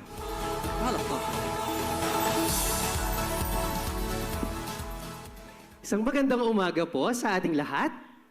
Kumusta po kayo? Nako, mukhang hindi pa nakaka-snacks. Kumusta po? Fine. Okay, sige po. So, sino nga po dito yung mga doctors? Pwede pong magtaas lang ng kamay. Naku, konti lang. 1, 2, 3, 4, 5. 5 piraso lang tayo. 5 pieces. Sabi nung kakilala ko. Sino po ang mga nurses? Naku, ang dami. Dentist. Okay, ngayon, ang tanong ko, sino po ang mga health workers? Wala. Na-confuse? Na-confuse na tayo? Sino ang mga health workers? Lahat. Okay, sige, good.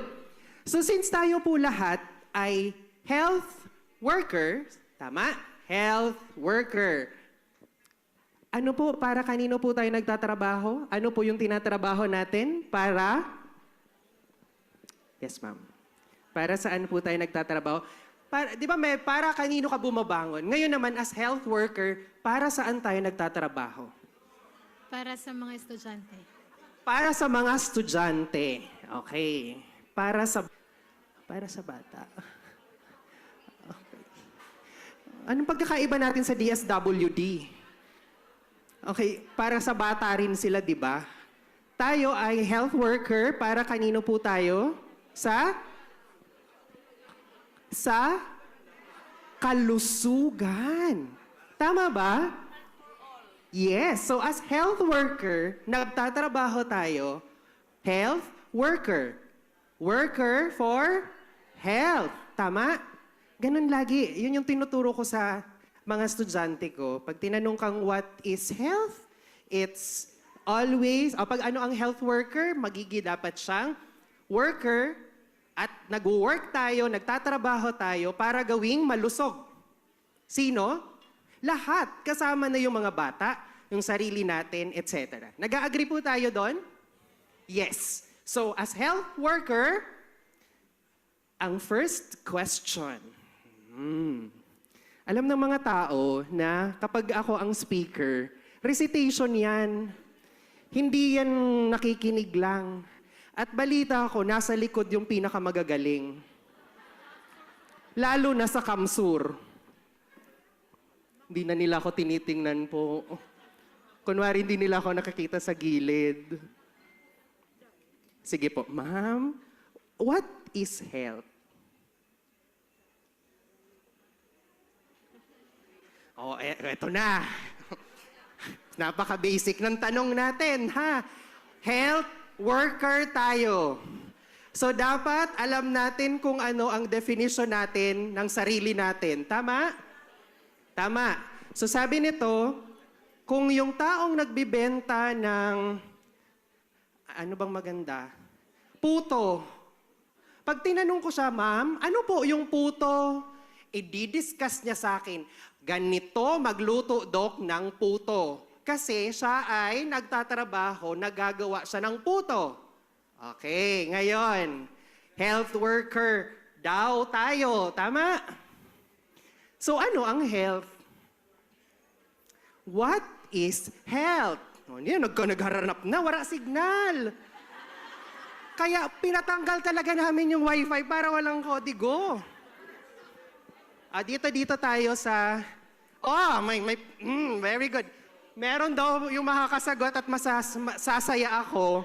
Dahil first time namin mamimit si DepEd, merong tayong papremyo. Hindi ko tatawagin yung nagtataas ng kamay. What is health?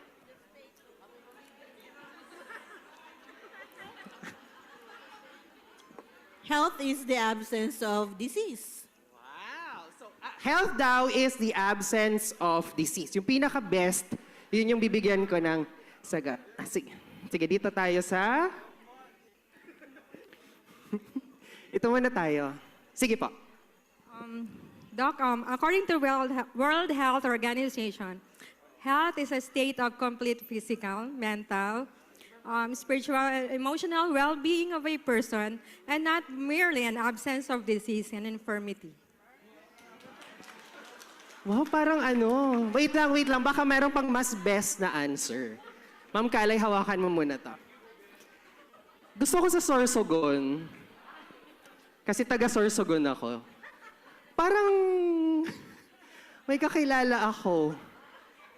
Nandito yung best friend ko. Pero ayaw niya po akong, mag-friendship over daw po kami pag tinawag ko siya. So dito po ako, sa Shopee. What is health? Same lang halos po. Complete absence of disease. Okay, so complete absence of disease. Sige, bakit ko po ito binibigyan ng diin? Okay, sabi natin kanina, nag-agree tayo, we are all health workers. Tama? Tapos nagtatrabaho po tayo para gawing healthy. Hindi lang mga bata, pero kasama na po tayo, yung mga katrabaho natin, at yung mga kasama po natin sa community. Tama? Yes. So ngayon, pag tinanong tayo, ano ang health? Dapat, at least meron tayong sarili nating definition what health is. Kasi para siyang ganito, Dok, gusto kong magluto ng adobo. Tapos, sige, magluluto ako ng adobo. Pagdating niya sa market, hindi niya alam kung ano yung adobo. Kasi hindi niya ma-define. So ngayon, pag nagluto siya, baka hindi yun adobo. Okay, nagigets yung point ko? So kung tayo ay health worker, nagtatrabaho tayo sa health, dapat alam natin kung ano ang gusto natin mangyari, ano ang definition natin ng health. Clear po yon? Yes. So siguro masayang-masaya na po ako kapag labas nyo dito, memorize nyo at naiintindihan nyo kung ano tayo. Kasi health worker tayo. So sabi ng World Health Organization, tama yung na-mention kanina, i-revise ko lang ng konti. Health is a kompleto. Ano yung kukompletuhin? Physical, mental, and social well-being. And not merely the absence of a disease or infirmity. So hindi ibig sabihin na walang nararamdaman, automatic, healthy. Kasi kailangan doon natin makompleto yung physical, mental, and social well-being. Okay. Sino ba hindi ko natatanong? Sino yung pinakamalayo? May taga Catanduanes. Ay, Cam Norte muna. May taga Santa Elena, Kapalonga. Wala. Wala na. Taga Camsur na kayo. Camsur na. Camsur na. Ay, si Ana! Dati kong kasabaho to sa NCD. Ma'am Ana, what is physical health? Kasi sabi dyan, kailangan kompletuhin. Physical, mental, social. So, ano yung physical health? Physical health is about, yung yung external na nakikita natin. Yan. Malusog po, physically, yung buong katawan po. Okay, sige, tama. So pag sinabi daw po nating physical health, it is a state kung saan, yes, magkakasakit tayo, tama. Pag naglagnat ka, automatic, hindi ka na ba healthy? Pwede, ma-compromise. Pero as health worker, ang gusto natin ay maging healthy tayo. Kaya nga tayo nagagamot, di ba? Kasi gusto natin ma-achieve na komportable tayo, nagagawa natin yung mga pang-araw-araw na gawain, nakakagawa kayo ng report, nakaka-attend kayo ng seminar kahit umuulan sa labas. Kasi healthy tayo, nakakapaglakad, etc. Clear po yon? Yes. What is mental health? Balita ko, ito yung isa sa ni-request na topic. So sa mga susunod nating pagkikita-kita, yan yung i-discuss natin. What is mental health? Mental health is the personal definition of an individual. So it doesn't mean that my mental health is the same as everyone. Thank you. Meron pa po ba ditong may definition ng mental health? Ayan, dito tayo sa pinakalikod. Nagpi-pretest pa. Dito muna. Ma'am, pwede pong mag-define. Ano po yung mental health?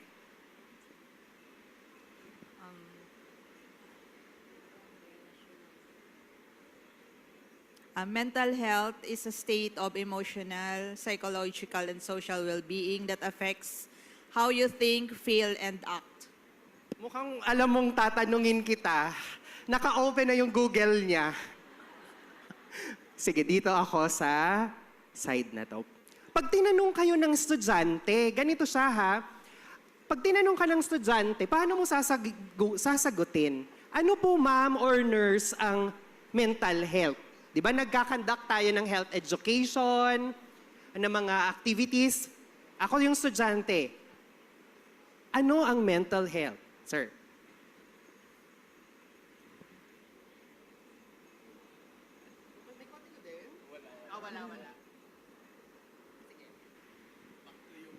Back to you daw sa akin. Sino ang friend mo? Okay. Mental health is the ability of the person to cope stresses, life stresses. Correct. So pag sinabi po nating mental health, normal na makakaranas tayo ng stress, di ba? Nasi-stress tayo, dumating na yung dumating na yung bonus, dadating pa yung CNA, dadating pa yung kung ano-anong benefit natin, PBB. Nasi-stress tayo kung saan natin yung gagastusin. Di ba? So, pag nasi-stress ka, normal na masasabi natin you are still mentally healthy kung kaya mong mag-cope up sa stress na yon. Paano yung coping? Sabi. Okay, so dapat nakakapag-cope ka. That's number 1. Na-stress ka. Pag na-stress ka, dapat okay lang, normal lang na ma-depress ka. For example, may namatay. Of course, i-undergo mo na magkakaroon ka ng time, na low yung energy mo, sumada-down ka. Pero eventually, after days or at least or a max of 2 weeks, dapat makakapag-cope up ka, makakapag-function ka na ulit. Okay, that's 1. Another is, dapat po, alam natin kung ano yung ability natin. Ano yung ibig sabihin ng abilidad? Doc, anong ability mo? Magaling po ako, Doc, mag-attend ng seminar. Pwede din yon. Or, Doc, magaling po ako mag-educate sa mga estudyante ko. Pag in-invite mo ako, Doc, mas magaling pa ako sa'yo mag-discuss. O, ability yon. Ability ko din po, Doc, na magaling ako mag-bike. Magaling ako magluto. Magaling ako magsulat. Okay, so yung strength mo, dapat alam mo kung ano yung abilities mo. Bakit? Yan yung sinasabi namin sa counseling na kapag nasi-stress ka na, nararamdaman mo na okay, bumibigat na yung aking damdamin, pwede kang mag-engage doon sa strength mo. Kasi mararamdaman mo na you are in control. Sabi nila, kaya daw tayo nasi-stress, nadi-distress, nararamdaman natin that we are not in control. And normal sa mga tao na gusto natin controlling tayo. Kontrolado natin lahat ng bagay. So, yung dalawang yon, part yon ng mental health. Dapat meron tayong significant contribution sa community. Ano yon? Yun. Yung for example, tinutulungan mo yung community mo maging healthy. Nag-health education ka. Nagkakaroon ka ng, for example, nagpa-tree planting ka. Kasi nag-contribute ka sa community mo. Okay, yung tipong tamang pagtapon lang ng basura is a contribution to the community. Kasi you are being responsible na tao. That is part of the criteria ng mental health. Okay? Clear po ba? May tanong? Wala? Clear pa. So ngayon, sinasabi po natin, ito yung estado natin ngayon. Kung nasaan man tayo, healthy man tayo, mayroon man tayong high blood, diabetes, etc., yan tayo. Sabi sa atin, sa public health or yung basic na natural disease progression, dahil sa paligid po natin ay napakadaming hazards. Ano yung hazard? May bumahing. Oh, may umubo. Pag may umubo, walang mask. May tumapo na droplet. Ano daw? Lahat tayo maaaring mahawa. Ano yon? Hazard yon. Biological hazard. Ano pa? Chemical hazard. Yung mga nilalagay-lagay mo sa mukha mo. O, mga pangkilay. Kung hindi yan FDA approved, yung mga lipstick. Di ba? So hazard yan. Anong chemical hazard? Mga panglinis sa CR. Hazards yan. Ano pa? Bukod sa chemical, may physical hazard. Yung ating extreme na UV rays. Yung ingay na napuproduce kapag sobra-sobrang ingay. Maraming hazard. Pag tumawid ka sa daanan, hindi ka tumawid sa tamang, pakiusap naman po, DepEd. Pag kinakausap natin yung mga bata, turuan natin tumawid sa tamang daanan. Promise, sabi ko, hindi ako maniniwala na effective kami hanggat merong tumatawid sa kalsada na nandoon lang naman yung tawiran, pero tatakbo siya. Dito. Guilty? Kasi pag driver kayo, totoo, pag hindi mo nakikita yung white, akala mo wala clear yung pero prone yun kasi hazard din po yun. So, ang daming hazard around us. Correct? Correct. Nag-engage sa unprotected sexual contact, pwedeng magkaroon ng mga HIV, STI, even cancer. Di ba? Kumain ka madalas ng mga canned foods, or yung mga may preservative can result to cancer. So all of this will result to either illness, disability, or death. Yan yung ating worst outcome. Okay, pag sinabing worst outcome, yan yung ultimate na pupuntahan natin pag na-expose tayo sa hazard. So nasaan dyan pumapasok tayo as health workers? Pumapasok tayo as health workers to achieve the universal health care. Sabi sa, anong sagot niyo sa pretest? Ako yung nagpahirap ng pretest. 11223, 33221, 22112, 11223. Correct. Kung may 1 point na kayo agad sa post-test. Okay? Favorite ko yan. Panglito ko talaga yan. Tapos, sa pretest din, may panglito din doon. Ang sabi doon, what is health? Ang nakalagay lang doon is merely the absence of a disease. Ang tama ay is not merely the absence of a disease. Oh, 2 points na. Perfect na tayo nito sa post-test. So ngayon, sabi sa Universal Healthcare Act or 11223, ang gusto daw natin gawin ay gawin pong better health outcome. Better health outcome. Ibig sabihin, hindi natin ma-achieve yung worst health outcome. Meron din dapat daw financial risk protection. Kapag nagkasakit ka, dapat hindi ganun kabigat yung papasanin nating problema dahil wala tayong pambayad. Kaya di ba merong tayong mga, may ma-IFIP? May ma-IFIP tayo. Meron tayong PhilHealth Benefit Package. Meron tayong Cancer Assistance Fund. Meron kaming CST MAP program. Napakadami. May senior citizen pa para mabawasan yung bigat ng ating gastusin dahil lang nagkaroon tayo ng sakit. Isa rin yan, ha? So, gusto din natin sa Universal Healthcare Act, kahit wala pa tayong sakit, nakaka-avail tayo ng mga preventive measures. So, kasabay po dyan yung pag-avail natin ng mga screening tests. Kasabay na yan sa mga package. Breast, cervical, ayan, libre na yan, makukuha ngayon. Dahil gusto ng Universal Healthcare Act ang ating financial risk protection. Responsive, pangatlo.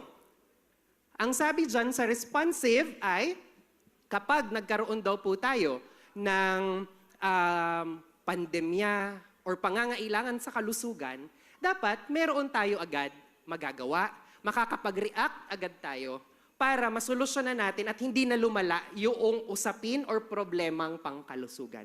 Clear po yon, yung tatlo man lang na objective ng UHC, better health outcome, financial risk protection, and responsiveness. Okay, ngayon, para mas ma-demonstrate ko yung better health outcome, ganito yan. Basic to sa public health. Tinuturo ko yan sa undergrad. Pag sinabi po nating worst, sige, anong sakit ang gusto ninyo? Ayaw nyo, sige. Ano yung gusto nyong maiwasan na sakit? Cancer. Anong cancer? Wala pong sa tagal ng medical, wala akong napangalanan at na-diagnose na any cancer. Breast cancer. Sige. Breast cancer. Number 1 killer ng mga kababaihan sa usapin ng cancer deaths. Sige. Ano ang worst outcome ng cancer? Death. Yan. Makikita mo agad si San Pedro. Okay, so death ang worst outcome. Paano natin mapiprevent yung death?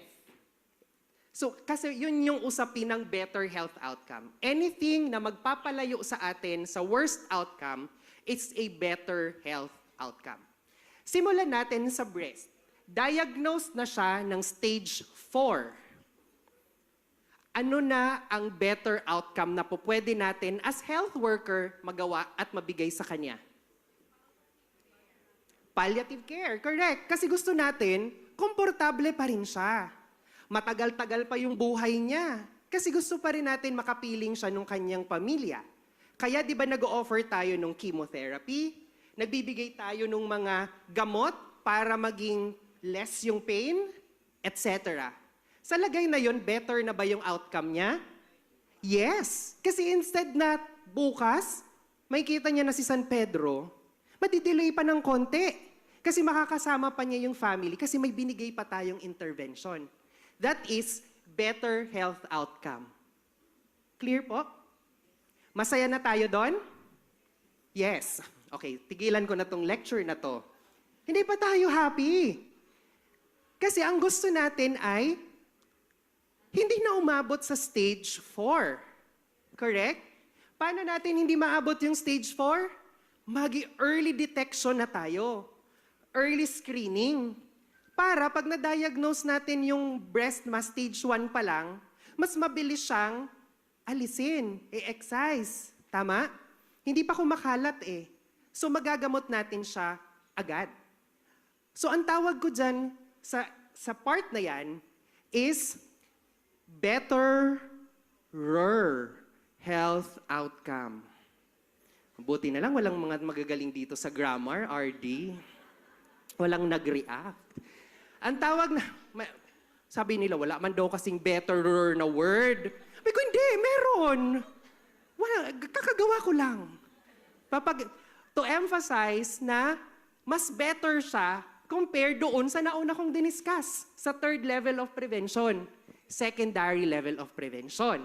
Early screening, early diagnosis, linked to treatment. Yan yung gusto natin. Happy na tayo dyan?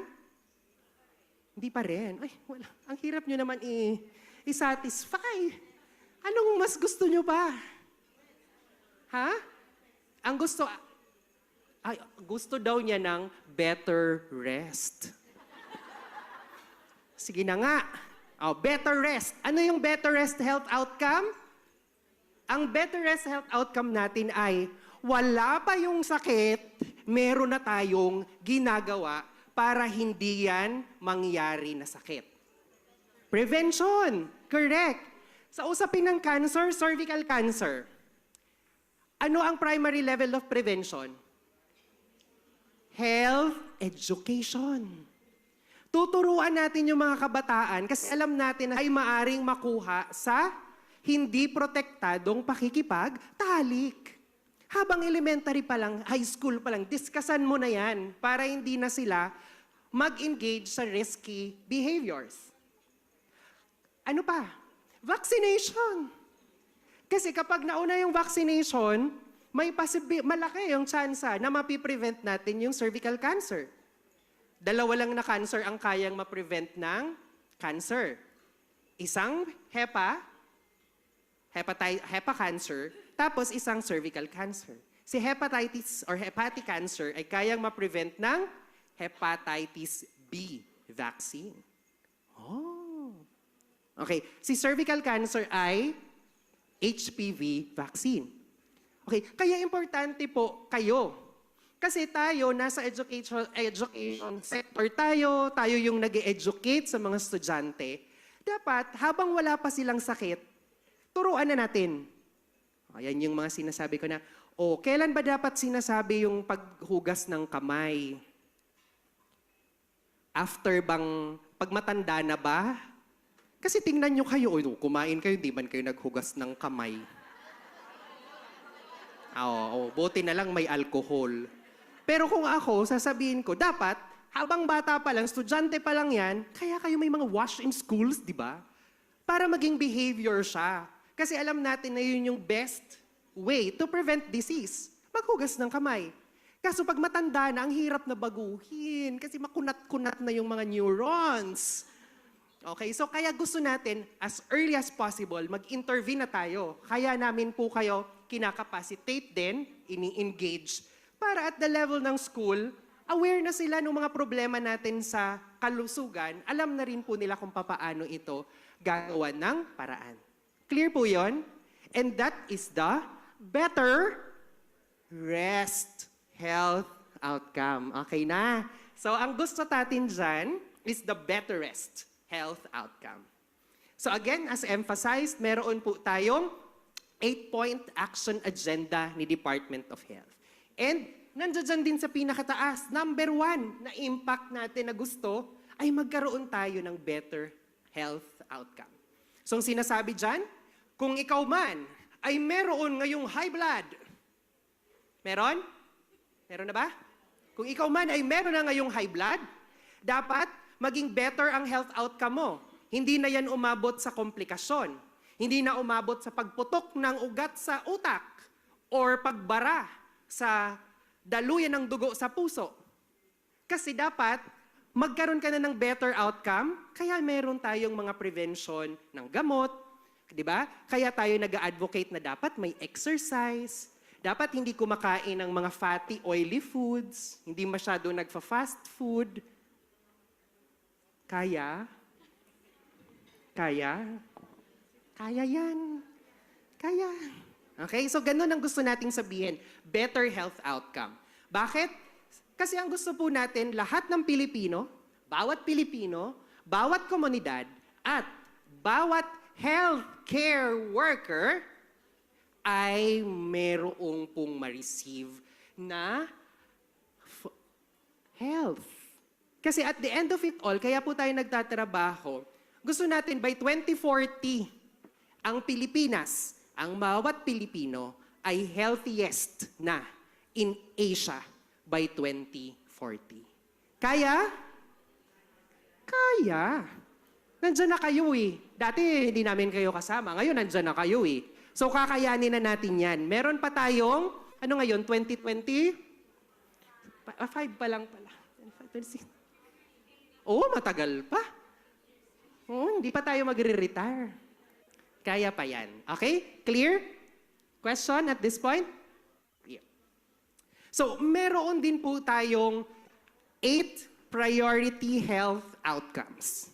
So, mini-measure natin kung effective yung mga ginagawa natin na intervention sa pamamagitan ng paggawa ng mga indicators. We also identify indicators sa mga pangunahing problema or issue ng kalusugan at yan po yung ating binigyan ng focus. So ang focus natin na programs ay immunization. Kaya maraming nagpabakuna tayo. Meron din tayong nutrition. Meron din tayong water supply, sanitation and hygiene or yung WASH program natin. Meron din pong maternal health. We also have tuberculosis and HIV, road safety, kaya please, turuan niyo po. Mag-helmet, huwag tumawid sa hindi naman tawiran. Non-communicable diseases, kasama po dyan ang cancer, ang ating pong hypertension, diabetes. Okay? So yun yung ating 8 na priority outcome. So hopefully po, kapag tayo ay nagkakandak ng ating mga activities in schools, ito rin yung isa sa mga po pwede niyong madiscuss na mga topics. Okay po? Yes. So ngayon, again, sa Universal Healthcare Act 11223, ang sinasabi po dyan, dapat i-scale up natin, i-level up yung health promotion. Tama? So health promotion, ngayon, what is health promotion? Uy, kahit pala sa DepEd, uso din yun yung pag lumalapit yung nagtatanong. Tinatalikuran talaga ako, hindi talaga ako pinapansin. Hello po. Hindi pa rin. Ano po sa inyo ang health promotion? Good morning po. Ang health promotion, sir, is teaching and advocating things regarding our health and promoting, setting an example. Very good. So, pag sinabi po nating health promotion, hindi lang po tayo nag-lecture. Kulang yon, health education lang yon. Pag sinabi po nating health promotion, lahat tayo kasi we promote. Kanino tayo nagpo-promote? Una sa mga kapamilya natin. Diba? Nagpo-promote din dapat tayo sa mga kamarites. Yes. Yes? Yes. Sa mga schools, sa mga kapwa natin sa DepEd, sa buong community. Pero pag sinabi pong health promotion, Hindi lang yan yung nagsasalita. Dapat po, ini-enable natin yung tao para maging healthy sila. Sila ang pipili, pero tutulungan lang po natin sila kung ano yung kailangan para makapag-decide sila para sa sarili nila. Okay? So health promotion is enabling people to increase control over and to improve their health and its determinants. Clear po yun? Clear. Ano yung social determinants to health? Narinig niyo na po ito dati. Hello? Hi? Social determinants to health. Oh, automatic. Hey, Siri.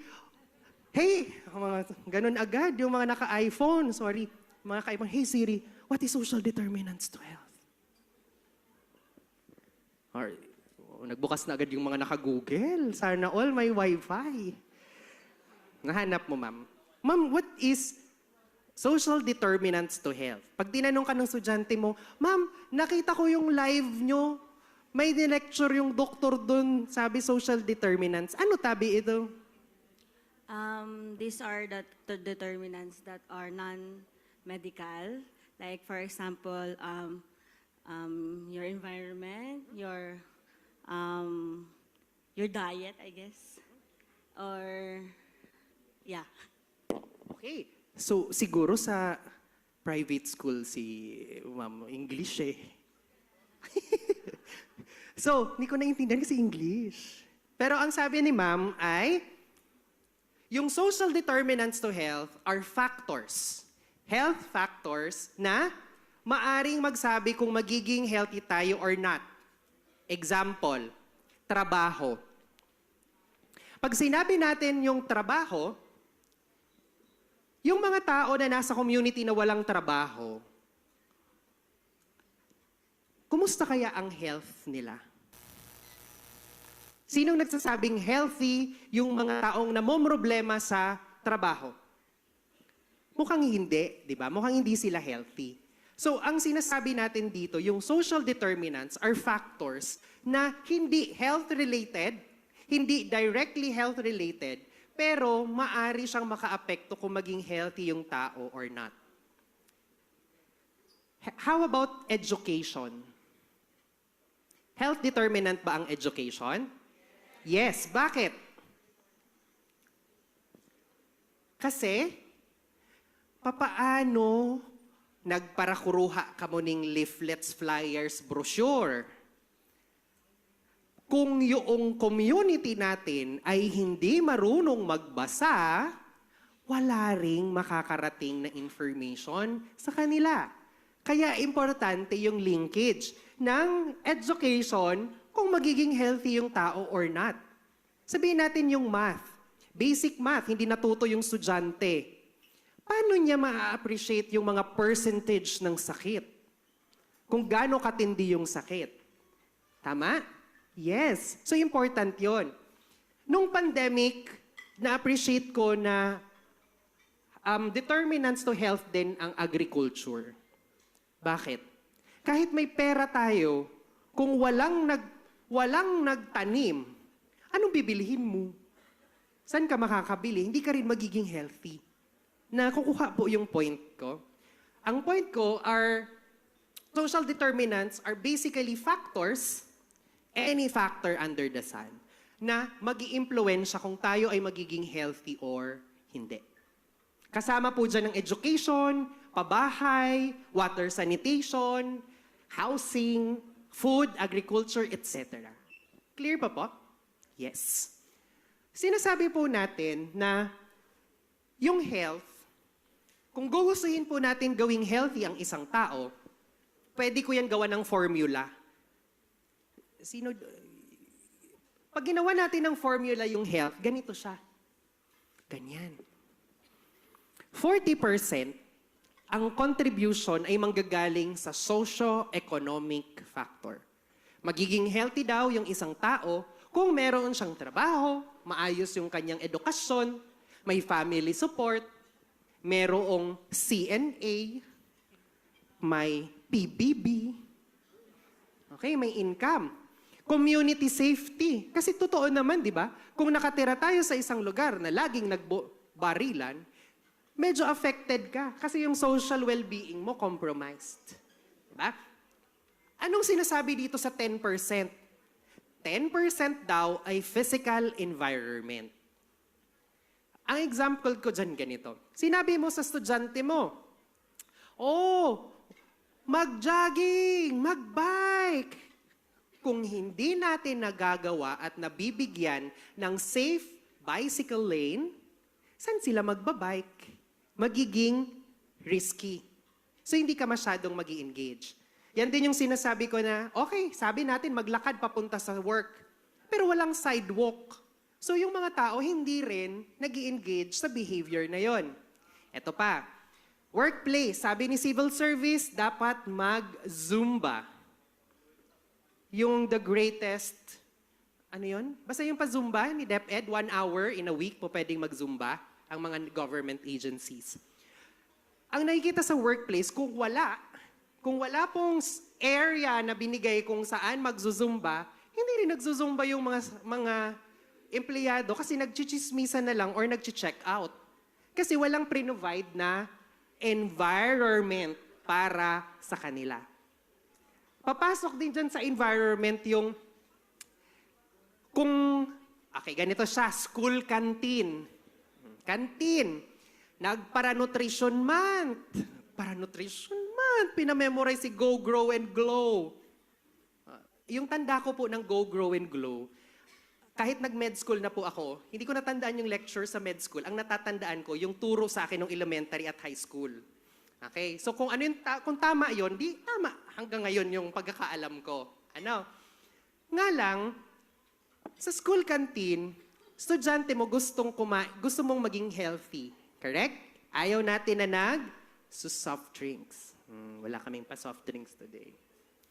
So, ayaw mo mag-soft drinks. Ngayon, sa physical environment, yung estudyante, ano yung pipiliin niya? Meron kang soft drink sa canteen versus bottled water. Anong pipiliin kaya nila? Soft drinks. Kasi yung environment mo doon is not enabling. Binibigyan mo siya ng option. Ang sabi ko nga dyan, dapat ganito. Okay lang naman. Meron silang access. Ilabas ko sa school yung bibilhan nila ng soft drinks. Pero sa school, water lang. Titingnan natin ngayon kung sino ang mas effective na ma-promote natin yung healthy behavior nila. Kasi kapag uhaw na yan, bibili yan ng tubig. Kasi hindi na yan lalabas sa school mo para bumili lang. Ganun yung environment. Pwede natin yun kontrolin para maging mas paborable sa kung ano man ang gusto natin. Clear po? Yes. So, behaviors. Sino po dito ang naninigarilyo? Wala na. Meron. Okay. So yung mga naninigarilyo po kasi, those are behaviors na po pwede dapat mabago. Okay? So, diet and physical exercise. Ito na. Gano'ng katagal dapat ang exercise? At least 30 minutes. 30 minutes? For 7 days? Or for 1 day lang? Parang may nadaanan akong kakilala. Ayan, may kakilala rin ako dito. Ilan daw yung exercise natin? 30 minutes a day. 30 minutes to an hour a day. For 7 days? O kadakol daw, sabi. 3 times a week. Bumaba, naging 3 times na lang. Nababargain pala yun. Sa diet and physical exercise, ang sasabihin niyo po sa mga estudyante ninyo, dapat merong 2.5 hours. Sabihin po natin sabay-sabay, 2.5 hours. Total in a week. Hindi pa tapos. Hindi pa ako tapos. Hindi pa. Kaya, pag sinabi niyong 30 minutes, 5 days yon. Kasi 30, 30, 30, 30, 30. 2.5 hours. Gets po yan? Yun yung minimum. Pwede naman po kayong magdagdag. Wala namang problem. So again, 2.5 hours in a week. Ano yung po pwedeng gawing exercise? Walking, running, jogging. Sabi dun sa WHO, kahit yung paglalaba, hindi yung washing machine, ha? Ganon. Kasi gumagalaw ka rin. Yung paglilinis mo ng mabilisan, o pwede rin yon. Okay. Pag may sakit sa puso, dapat lalo pang mag-exercise. Okay? So, okay, pwede po bang asahan ko ang mga health workers ng DepEd to share that information? Yes. Diet, never mind. Pero pinggang Pinoy yung ina-advocate natin. So, mas marami dapat ang rice? Sino yung mas madami? O dapat kayong magtuturo nito sa akin. Sabi ko sa inyo, DepEd ang nagturo sa akin, yung alam ko. Ilang percent yung glow? Half. Correct. So 50%. Okay, so titingnan ko mamaya kung magagawa yan ng mga taga-DepEd. Ay, may kulang pa pala ako. 20% lang yung healthcare. So, ibig sabihin, tayo, as healthcare, yung binibigay natin ng mga services, yung mga hospitals, clinics, 20% lang sila. Kasi basically, dapat yun, ang ginagawa na lang ay kung may nakalusot dyan sa mga yan, yun na yung isosolve natin. Okay? Clear po ba? Clear. Kaya po, nilabas natin yung Health Promotion Framework Strategy. So, ang gusto natin dito, ito na yung ini-implement din po natin sa HLI, sa Healthy Learning Institution. Gusto po natin dito gawing healthy yung Pilipinas, kung saan lahat tayo ay health-seeking ang behavior. Lahat tayo gustong maging healthy, hinahanap, ginagawa ng paraan para maging healthy tayo. Okay? Bukod dyan, health-enabling yung settings. Yun nga, meron mga clinics, merong mga gamot, merong link to the society or community. Yan po yung gustong sabihin natin dyan para ma-achieve natin yung optimum health possible. Clear po? Clear.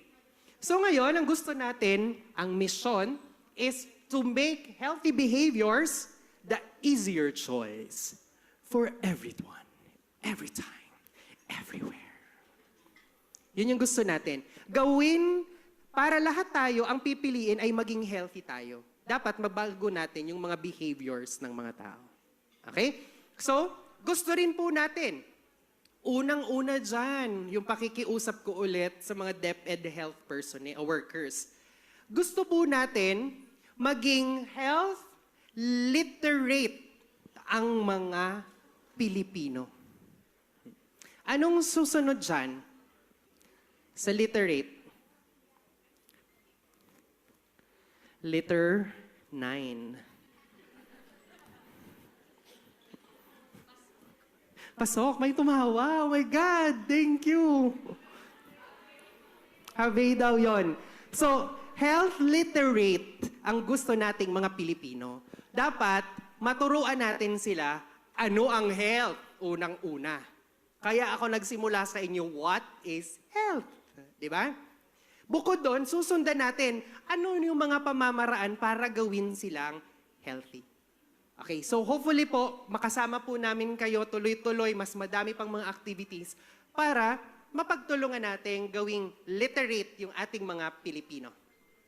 Okay? Mas gawing literate. So dito sa Health Promotion Framework, dito po papasok yung mga hinahanap po namin sa HLI na mga priority outcomes or priority areas. Ito pong nasa red. Kaya may mga ginagawa tayong activity para sa diet and physical exercise. Move more, eat right. Oh, hindi po yun pwedeng baliktarin, ha? Hindi po yun po pwedeng eat more, move right. Wag niyong gagawin yon. Move more, gumalaw-galaw. Move more, eat right, kumain ng tama. Okay? So, bukod sa diet and physical activity, environmental health, kaya po tinitingnan din po natin sa schools kung may mga WASH in schools, may mga polisiya ng WASH sa schools. We also check immunization. Kaya nga, di ba, kung saan-saan, may bakunahan sa community, may bakunahan sa school, may bakunahan pa tayo sa mga matatanda, etc. Kasi important yung immunization dyan. Substance use. Dumadami na yung mga gumagamit ngayon ng mga kabataan, di ba? Umiinom, gumagamit ng, allegedly gumagamit ng mga illicit drugs, etc. Pati yung ating smoke and vape. So ayaw nating magtuloy-tuloy yun. Kaya, kasabay dyan sa priority outcome na hinahanap natin, or priority area. Mental health, of course, across all ages, gusto natin magkaroon ng mental health.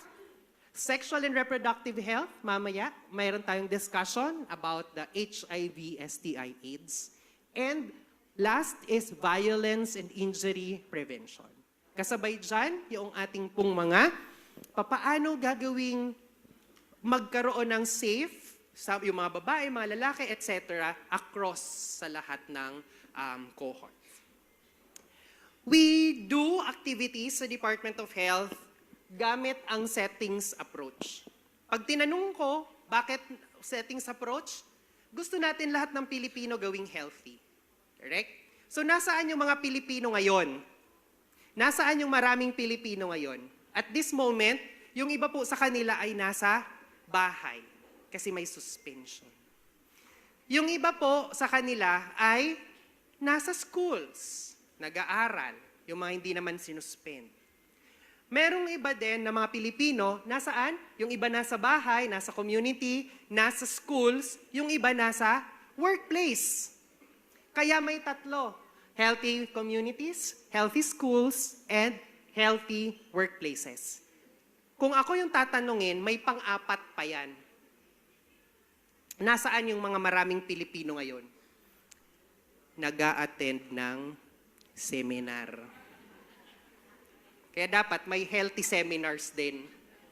No? So, medyo chinek namin yung mga juice ninyo para masigurado na, sabi namin, fresh fruit juice, mga ganon. No soda. Mga ganon yung nilagay namin doon sa, para at least yung mga nagsiseminar, healthy pa din. Okay? So, we also do this, may governance tayo, may settings, and health literacy. That is why we implement healthy learning institutions to implement all of this. Clear po? Clear pa? Okay. Kumusta kaya yung literacy ng mga Pilipino? Declining. Yung health literacy daw ng mga Pinoy, meron lang 2 sa bawat 5 ang merong sufficient or excellent comprehensive health literacy.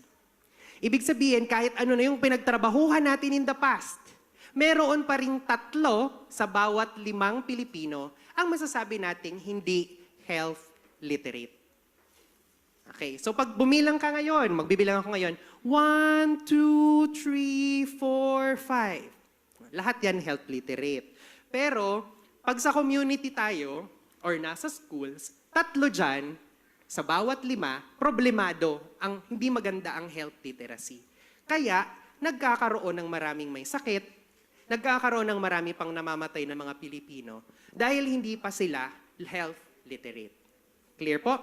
Pag sinabi po nating health literacy, anong susunod sa health literacy? Litera D. Very good. Learning. Natututo kayo sa akin. Health litera D. Kasi litera C. Okay. So health literacy is this. Masasabi daw natin na literate, health literate, yung mga pinag-discussan ninyo ng health education, health promotion ninyo, kung una, nakarating sa kanila yung information. Kung hindi nakarating yung impormasyon, huwag kang umasa na magiging literate yan. Kung hindi ako nag-discuss ng health promotion framework strategy, hindi ko i-expect health promotion framework strategy. Kaya di ba, meron tayong mga health education in our schools. Meron? Yung nagle-lecture kayo? Alam ko meron, kasi may mga humihingi sa akin ng PowerPoint. Yung best friend ko dyan, may PowerPoint ka?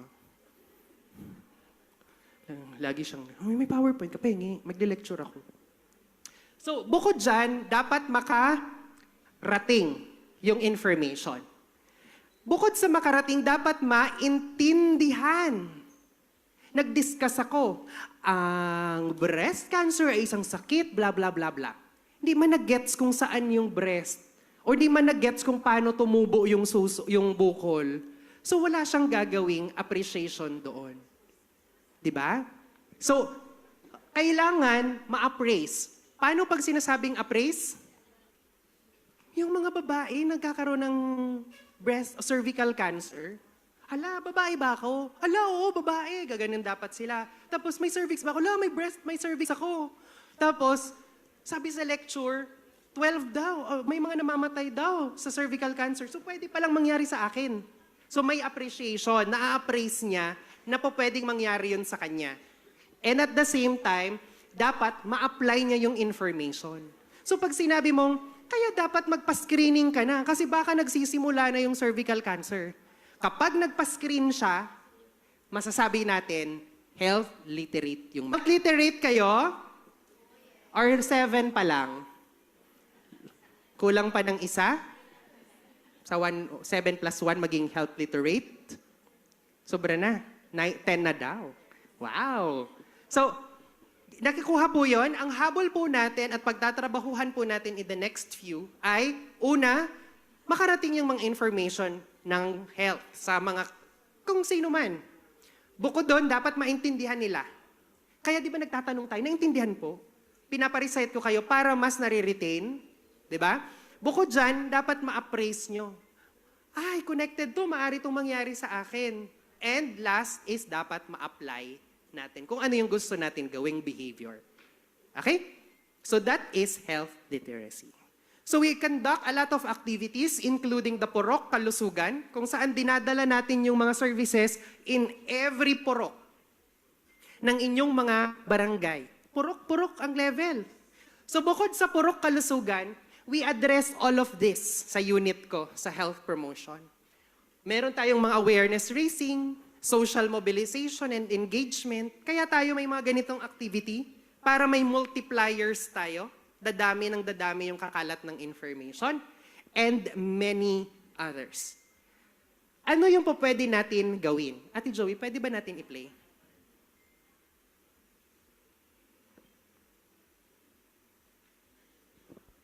So this is the DOH. Welcome to DOH On Demand, your one-stop source for news, educational materials, and shared materials.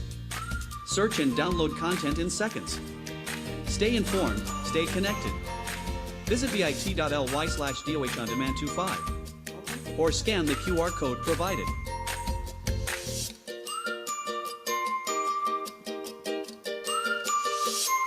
Thank you, Ma'am Joey. So first, kung kailangan po natin ng mga information, kasi magsisimula tayo sa awareness, di ba? Awareness. Saan natin kukunin? Ano yung mga gagamiting materials? Yung program po ninyo, may likod. Sa pinakalikod, ito yung itsura. Okay? Nandyan yung itsura. Yung logo na yan, that is the DOH On Demand. Ano yung nakalagay sa DOH On Demand? These are all activities na kinakandak po natin as health workers. Meron dyang mga monthly health events na po pwede natin i-disseminate yung mga information. Meron din po kami dyang mga activities or news. Bakit? May mga nagtatanong, Dok, may project po sa amin. Ano kaya yung magandang project na gawin sa school? So pwede nyo pong i-recreate yung mga nakakandak na po namin at the regional level. Kasi po pwede nyo na po yung i-mimic or i-localize in your schools. Example po niyan, ito, Brigada Eskwela tong nasa baba. Brigada Eskwela is basically, may nakapunta po ba sa inyo nung nag-national launching ng Brigada Eskwela this year? In Bakakay? Yes. So, habang naglo-launching ng Brigada Eskwela, may services na nandoon. So, may nagbabakuna, may nag-health education, may nag-BBP, etc. Para one-stop shop siya. Habang nandoon yung mga, papunta yung mga parents, meron tayong health education, health promotion activities. Ginawa yan. We are recognized by Central Office, appreciated yung Bicol Region for creating that. Di yan nakakalimutan ng mga taga-Central, lalo na ng Health Promo. We also have Youth Summit. Sabi ko, baka naman po may school na po pwedeng magpa-Youth Summit. Kasi we conducted 2 already. Isa, regional, isa, Naga. Kasi si Naga, nagsabi siya, gusto namin i-implement yan, Doc. So nagpunta si Mayor, etc. Ang kagandahan nun, sa Naga, kahit po sa mga tricycle, may nakasabit na tarpaulin or yung mga IEC materials patungkol sa health. Kasi gumalaw, na-encourage natin yung mga student leaders nila doon. So napakagandang activity po yon. Nag-discuss kami dyan ng mga 7 priority areas din. So bukod dyan, meron din po kaming mga people-focused activities that you can read and pattern your activity. Nandiyan dyan po yan.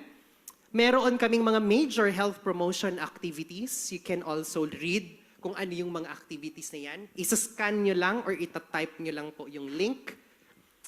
HLI training. Oh, baka nandiyan po kayo. Most probably. Kasi kilala ko yung mga nanditong nag-attend ng Workshop 1 and Workshop 2. So nilalagay po namin yan dyan lahat ng mga activities na kinakandak ni Department of Health with our local government units. Yan. So even in workplaces, meron din tayong healthy workplace kasi gusto natin, even yung school ninyo, hindi lang pang bata, dapat pati kayo. So dapat meron ding programa para sa ating lahat through the healthy workplace. We conduct a lot of capacity building activities which you can read. Kung meron po kayong kailangan among the menu, you can coordinate with us para po makapagbigay po kami ng resource speaker or makandak natin yung training kung kinakailangan talaga. Okay? Next material, Ate Joey. Ayan na. So, meron tayong mga communication packages available there. So, nandito naman po siya sa lang sound. How to access. Step 1. Scan the QR code below or visit bit.ly/HP Material Directory. Step 2. Complete the Google form with your basic information.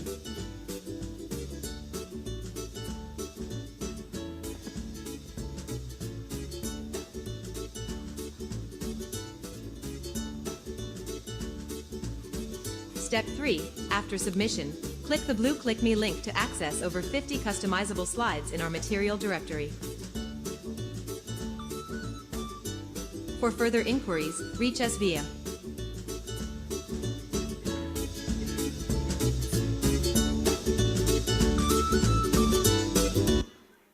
Ito naman po yan, yung may QR code na malaki sa gilid.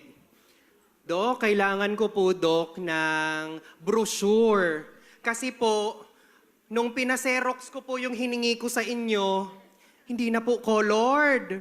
Baka meron ka po nitong mga colored version. Saan ka kukuha? Diyan sa QR code. Oh. Ano makikita mo dyan? Mga ganyan. Dok, may bagyo. Anong gusto mong sabihin ko sa mga estudyante ko? Nandyan, may mga warning kami sa tropical storm. Ano yung mga kailangan gawin pagbaha? Anong gagawin before, during, and after landslide, nandiyan lahat. Pwede niyo yan i-download. Meron tayong for flu and pneumonia.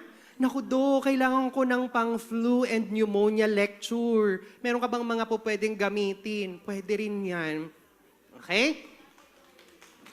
Thank you. So, marami pong mga materials available. We have non-communicable.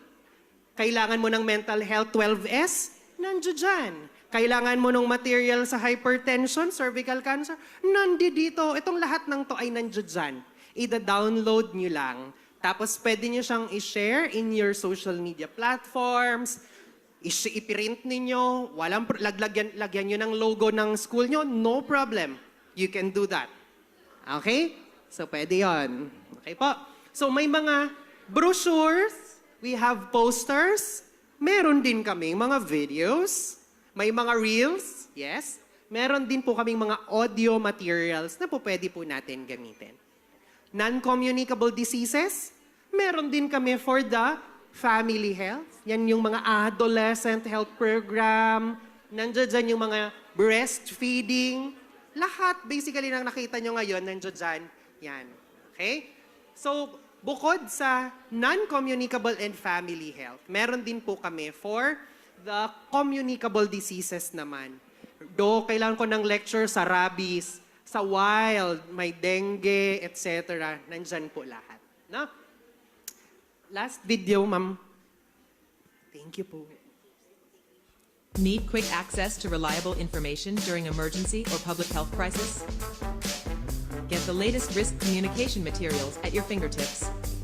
Whether it's safety guidelines, health updates, or emergency instructions, we got you covered. Stay informed, stay connected. Visit bit.ly/hplibrary2023. Ayan. So last na link na nandiyan po sa likod ninyo is the risk communication. We are communicating the risk. So ano yung mga material na nandiyan? Ito po yung naka-red dyan sa program ninyo. Lahat ng topics na yan ay nandiyan. Kailangan mo ng para sa rabies, storm surge, tsunami, mental health crisis management, measles, dahil nag-MRTD tayo, kalusugan sa tag-ulan, influenza-like illness, earthquake, dengue, heat stroke, heat-related illness, may mga materials tayo available dyan. Okay? So you can use all of those po. Okay? So yan, may mga ganito po kayong download dyan. Yan yung mga sample na mga materials, so mga posters. Actually, babasahin mo na lang yan kapag nag-health education ka. That's it. Kasi nandiyan dyan yung key messages. Ang dengue, gaganon ka na lang. Okay? Yung mga panganib sa baha, lalo na ngayon, tag-ulan, tag-bagyo, nandiyan na po yung mga yan. Yung go bag, please help us advocate yung paano yung information about the go bag. Nandiyan yung recipe or yung mga kailangan ilagay sa go bag para just in case may emergency, hihilahin mo lang yung go bag, takbo ka na. Yun yung go bag natin. Pwede yan sa typhoon, pwede yan sa earthquake, any disasters. So, dapat may go bag. Yan. Kung meron po kayong Viber, we also have Viber Community.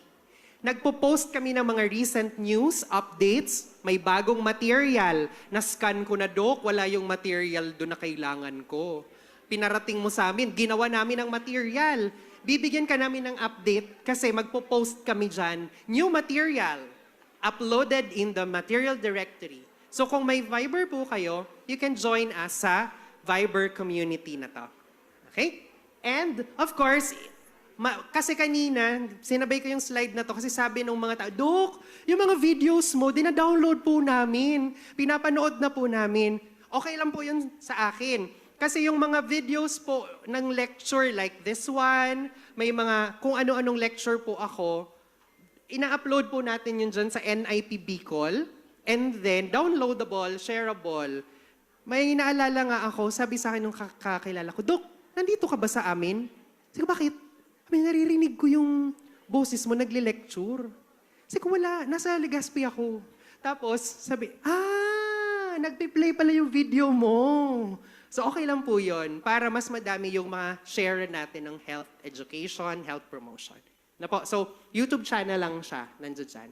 And of course, ilalabi ko rin po yung aming show. So we have a show. Hindi po ako ang nagtotok, ako po yung nagtatanong. So kami yung host po dyan, season 3 na namin ng BHW Me, Be Healthy With Me. We air it every Thursday 2 p.m. So, ang primary target namin dyan ay barangay health workers. Pero ang sinasabi ko, lahat naman tayo ay barangay health worker. Depende na lang kung ano yung barangay natin. So, yung barangay natin ay buong school. Di ba? So, pwede nyo pa rin po yan ipanood. We invite specialista, doctors, resource speaker to discuss topics. So, pwede nyo rin po yun ipanood. Like this one, cardiologist si Doc. Tapos meron kami mga topics about mental health, etc. So again, every Thursday, 2 p.m. after ng live, pwede nyo naman po yan balikan sa DOH Facebook page. Okay? There you go. So thank you very much for listening. Hopefully po nakapag-share ako ng information sa inyo. Thank you. Yes, once again, palakpakan naman natin, Dr. Mongray Isaiah Mansilla. Palakpakan naman po tayo ng malakas dyan. Maraming salamat, Doctor, for that insightful discussion. So, everyone, I understand na napakaaga pa. But during the break time po, meron po tayong EIC material booth sa labas. And also, we have HIV testing booths. You may visit it later during the break time. Ayan. Opo, so again, so sa lahat po lang ating mga bisita na dito ngayon, no? So dire-diretso na po tayo para at least wala na rin po tayong masayang na moment. And alam po namin na marami na tayong natutunan doon pa lang sa first speaker natin, which is Dr. Monterey. So this time, partner. Also, we have a QR code again found in the program. Pwede nyo po doon ibigay yung mga questions nyo and your questions will be answered later during the forum. Again, may QR code po dyan sa program na ibinigay po sa inyo. So kung may mga questions po kayo or may mga notes, you may send it po dyan sa QR so that will be, mamaya ma-answer po yan ng ating mga speakers during the forum. Open forum. Okay, this time, konting background lang po tayo. Background of discussion para po dun sa ating next speaker. The Healthy Learning Institutions Program of DOH focuses on setting the standards for what a healthy learning institution should be, helping schools and governments achieve this standard through trainings, tools, and grants, and recognizing and certifying schools that meet the standards. Since piloting its implementation in 2024, the Bicol region has achieved various milestones. Please welcome our next speaker for this morning, nursery and focal person of the Healthy Learning Institution Program of the DOH Bicol Center for Health Development, Healthy Learning Institution, and the milestone and its implementation in the Bicol region. Palakpakan naman po natin, Ms. Sarah May Magtagno. Palakpakan naman. Ayan, so good morning po everyone. Kaya pa ba? Kaya. Hindi pa naman kayo na overload kanina kay Doc? Hindi pa, no? Ayan, so connecting to dun sa na-discuss ni Doc Mon, for the others, yung mga nag-attend ng TOT natin, ay review siya. Pero sa iba, baka first time nyo pong maririnig. Ano? Ayan, so yung topic ko po is HLI and the milestones in the implementation in the Bicol region.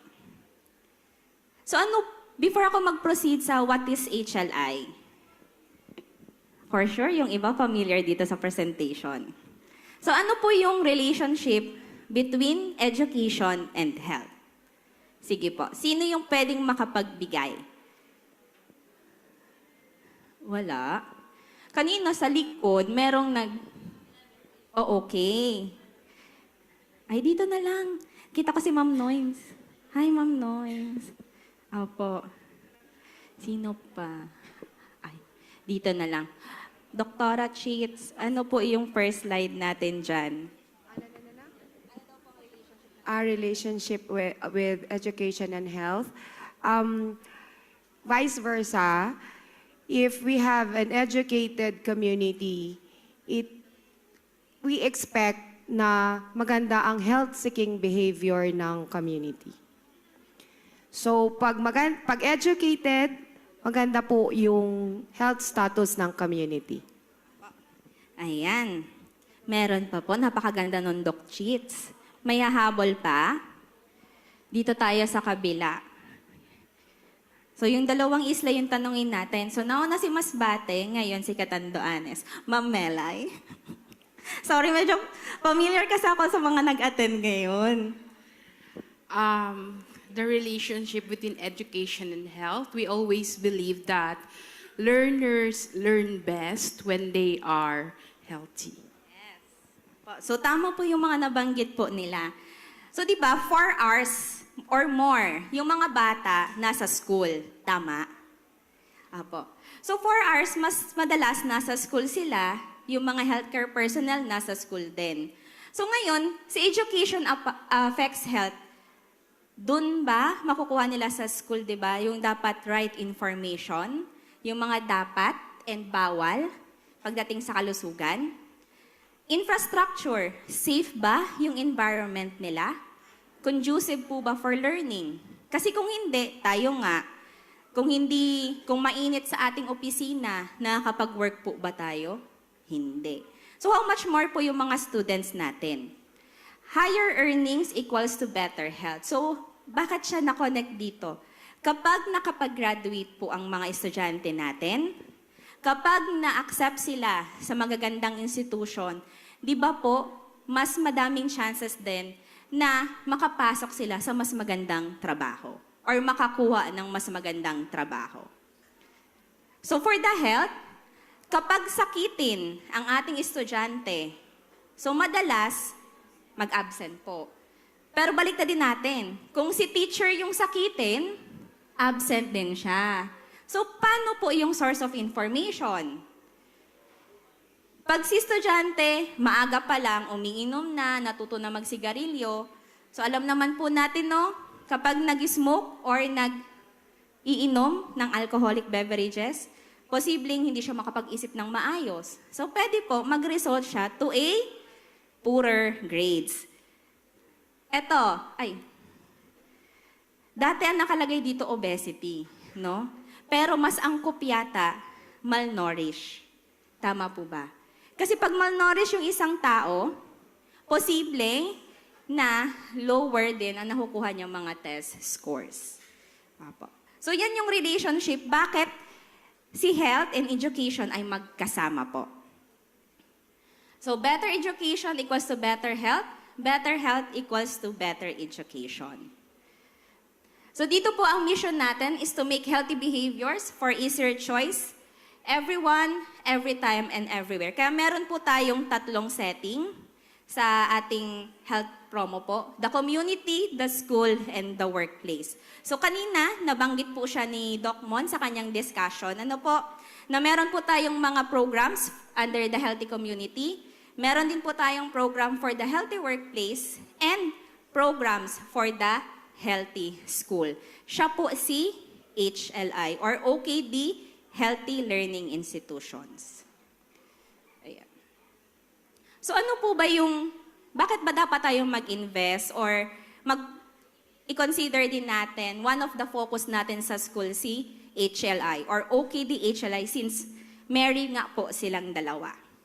So for the governance, healthy students turn out to be more productive members of the society. So pwede sila maging innovators.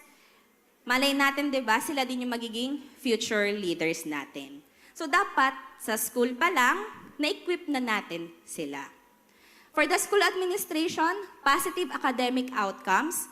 So di ba po, ang gusto natin, less dropout, higher achievements, and passing rate. Hindi po yung kung dati, tuwa tayo sa pasang-awa, pero yung mga students natin ngayon, di ba, gusto nilang matataas yung grades nila. Next is parents and guardians, more productive for the family.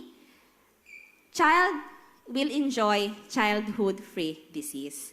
Kaysa po yung lagi na nasa ospital sila, at least po, kung yung environment nila and sila mismo ay healthy, malusog, less po na pabalik-balik sila sa ospital. Then a healthy learning environment help reduce the financial burden on the parents. So bakit kaya ganito? Di ba meron tayong mga tinatawag na gulayan sa paaralan? Meron din tayo na mga bawal magbenta ng mga sugary foods and drinks. Di ba po? So kung yung healthy yung kinakain nila, meron din tayo sa loob ng ating paaralan. So minsan, kumbaga, instead na bibili ng mga junk food yung parents, so matututo po sila na magpabaon ng mga healthy food sa kanilang estudyante. So maiiwasan din dyan yung mga pagbili-bili ng fast food. So for the students, more time spent with the family and friends, so less time in the hospital, and be able to complete school requirements. Kasi meron po, kung mapapansin natin ba si malnourished na bata, sakitin siya, so pabalik-balik siya sa ospital. Yung time niya po sana to makapag-aral kasama yung kanyang mga classmate, malilesen po yun. Pero kung healthy itong bata na to, may mga feeding programs tayo sa kanila na ginagawa nyo din po ngayon. So, mas madadami po yung time nila na nasa school sila at hopefully, mas maging maayos po yung kanilang mga achievements po. So, what is Oplan Kalusugan sa DepEd or Healthy Learning Institution? Sige, magtatawag po ako. Alam kong alam nyo na to. Kaya refresher to sa iba. Sino po? Sino kaya? Dito na lang. Ma'am, ano po yung OKD HLI? Okay, sa DepEd.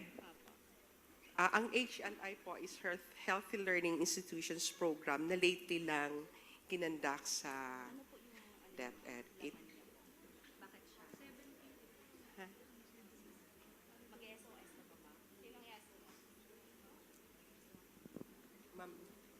Opo, si Ma'am. Ma'am Evelyn, pa-rescue daw po. What is OKD HLI? Apo. OKD is the program from DepEd. Yung HLI, parang ikukulab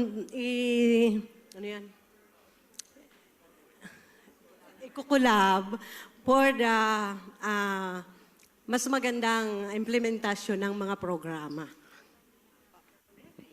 So yun po yung pinaka-simple niya. Hindi siya ibang programa, kung hindi pang-converge or pang-enhance sa existing po na Oplan Kalusugan sa DepEd. Ayan. So meron po tayong mga basis nito. So unahin na natin yung nabanggit kanina ni Doc na RA 11223 na kung saan po nakapaloob ang school under the supervision ni DepEd, I hereby designate as healthy setting, which is healthy school. So dito po, in coordination with the DOH, shall formulate programs and modules on health literacy. So pinapalakas natin yung health literacy or kaalaman pangkalusugan ng mga tao. So sinuumpisa natin ngayon dito sa mga bata po. Since first-hand information, madalas ay coming from the school, lalo na sa kanilang mga teachers po. So dapat dun pa lang, na-equip na natin yung ating mga guro or yung mga makakasalamuhan nila sa loob ng eskwelahan, ano ba ang dapat na maging healthy behavior. Para paglaki, yun po yung kakagisnan po nila. Dito rin po, effective promotion for healthy lifestyle, physical activity, proper nutrition, and prevention of smoking and alcohol consumption, yung focus po for the ating sa healthy school. So yan po yung mga nabanggit kanina ni Doc sa 7 priority areas. So meron din po tayong tinatawag na JAW, which is sa JAW po, so again, hindi lang po ito si DOH and DepEd. Madami po tayong kasama dito sa pag-implement. Kasama natin si DSWD, si CHED for the higher education, si LEB, TESDA, and DILG. So lahat po yan ng mga sektor ay dapat po nagtutulungan para makamit ng isang eskwelahan po ang pagiging healthy school ang status. So nakapaloob din po dyan sa JAW, ano po ba yung Manual of Procedure, Monitoring and Evaluation, and yung mga roles and responsibilities nitong iba't ibang mga agencies po. So Healthy Learning Institution is a multi-sectoral program that aims to foster health and well-being of learners and the personnel. So hindi lang po si learner yung focus natin dito. Kung hindi, pati po yung mga school personnel natin. Ano po? So dito po, papasok din providing technical assistance for integration of school health initiatives. So in short, si HLI ay nagsiset ng standards. Paano natin masabi na ito po bang school na to ay healthy, Dito din po nakasaad, help school and government achieve this standard. So pagtutulungan po natin sila, paano makamit ng school ang standard ng healthy school. Next is recognize and certify smart. So dito po, si recognize or recognition ay kay DOH po, while the certification ng school ay si DepEd po ang lead po natin dyan. So dapat po, kung sino na-certify ni DepEd, siya din po ang ma-recognize ni DOH. So meron po tayong 6 pillars sa HLI. Okay, familiar? Apo. Ayan. So si Healthy School Policy, may 16 indicators. Si Physical School Environment has 12 indicators. Si School Environment, may 10. Si Links with the Community, meron pong 5. And then, si Health Skills and Education, may 15. Si Access to Healthcare, ilan ang indicator ni Access to Healthcare? Sige po. Ilan, ma'am? Kanino natin ipapasa? Sige. Sino daw ang kaupod mo, ma'am? Sino po ang magre-rescue? Sino? Sige naman, kunin mo na yung kodigo. Oo. Ilan sa access to healthcare? Sino po nakakaalam? Ma'am Noims? 12. 12 po ba? Hindi rin sure sa kabila. Oo. Sige. Sige, open niyo yung kodigo ng mga trained natin. Oh, kodigo, dali. Ilan? Po? Ilan? Ilan po? 9. 9 indicators ang access to health. 9. May 10. 9. Okay. So, 9 po ang indicators natin sa access to health care. Ayan. So, okay na po ba? Sige. 10. Ano po ba talaga? 9 or 10? 9 siya ngayon kasi may NA po, may not applicable sa bago po natin na guidelines. Opo.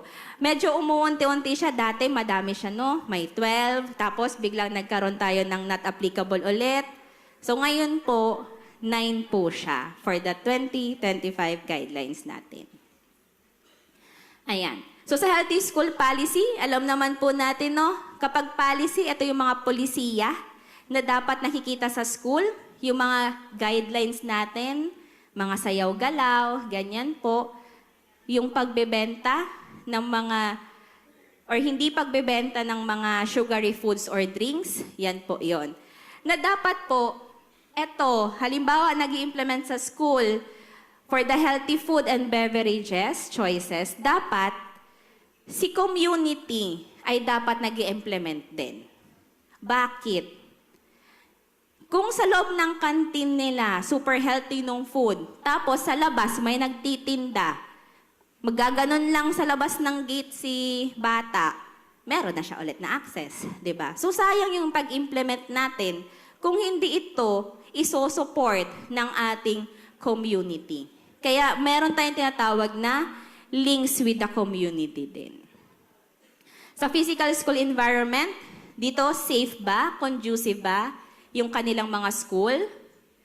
Pareho sa estudyante at sa mga personnel doon? Meron bang adequate and functional water supply within the school? Kasi baka meron niyang hand washing kiosk. Wala naman pong tubig. Walang sabon. Ayan. So isa dapat to sa hinahanapan din ng way na dapat functional siya. Paano? Baka yung barangay natin or the community can provide ng linya ng water source papuntang school.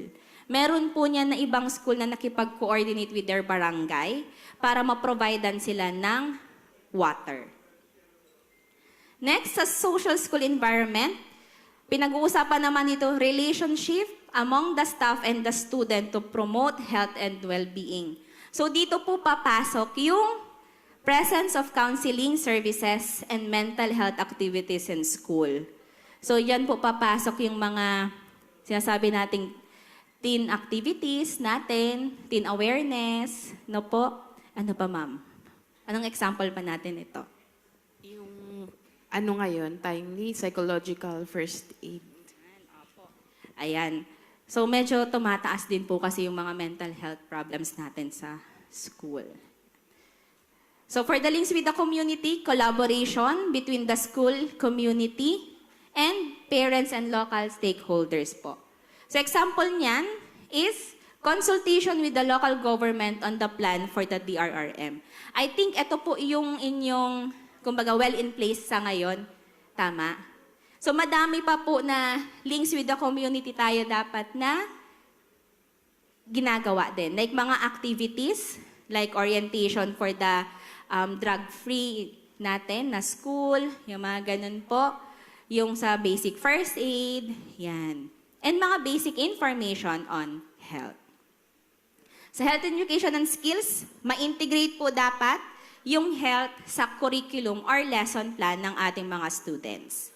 So dito po papasok yung mga hand washing demos, earthquake drills, yan po. Then access to healthcare, dito po papasok yung referral.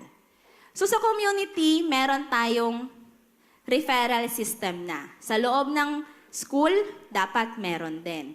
Ngayon ang tanong, paano po natin i-connect yung referral ng school going to the community? So halimbawa, meron tayong mga na-catch na depressive or mga students na may mga anxiety, paano natin siya kumbaga, ika-counsel. Kung hindi kaya siya ng school, saan ba dapat natin siya i-refer? Paano pa dapat? So yun po yung pinag-uusapan dito sa pillar number 6. So convergence, the 6th pillar of OKDHLI, provide framework for understanding. So ito po, may mga naka-quote-unquote dito. Kasi may mga nag-pilot na po from other regions. So may mga naka-quote-unquote po dito ay galing po doon sa mga pilot implementers po natin. So sabi nila sa convergence, sabi nung school, mas nalinawan daw sila kung ano yung 6th pillar. No? So parang kaya pala ganito yung programa natin sa OKD. Kasi habang kung mapapansin nyo po yung self-appraisal checklist, kung ibubuklit nyo po iyon, halos lahat ng nasa self-appraisal checklist per pillar ay existing na sa school. Kaya hindi po siya back to zero tayo. Kasi Mary po, kumbaga, na-systematize yung OKD doon sa different pillars po natin. For the community, HLI raised awareness, so brought together the whole community to care for their own health. So sorry po for the word, hindi po ako may lagay nito, no? So sabi ng isang school, kumupal yung mukha namin humingi ng tulong galing sa partners at LGU para sa kalusugan ng mga bata. May mga schools po tayo na ang dami nilang partners. Lalo na yung mga last mile. Yung gustong-gusto ko dating i-mention kasi nakita ko yung ano nila, like si Palumbanas Integrated School ng Catanduanes, last mile siya. Pero pag pinuntahan niyo po siya, fully equipped yung kanilang school. May laptop, may mga kanya-kanyang rooms. Kasi di ba pag sinabi nating last mile, ano nga yung definition? May makeshift, merong sa isang classroom, madami ang grade level, multi-grade. Walang kuryente. Yun po. Pero dun po sa Palumbanes, naging last mile na lang sila dahil sa yung distance nila, mag-island ka pa. Yan. So, paano nila ginagawa yun? Through the partnership. Madami silang nakuhang partners. And syempre, support ng LGU. So, comprehensive support, dito po, yung last mile school natin, school heads mobilized towards better health outputs.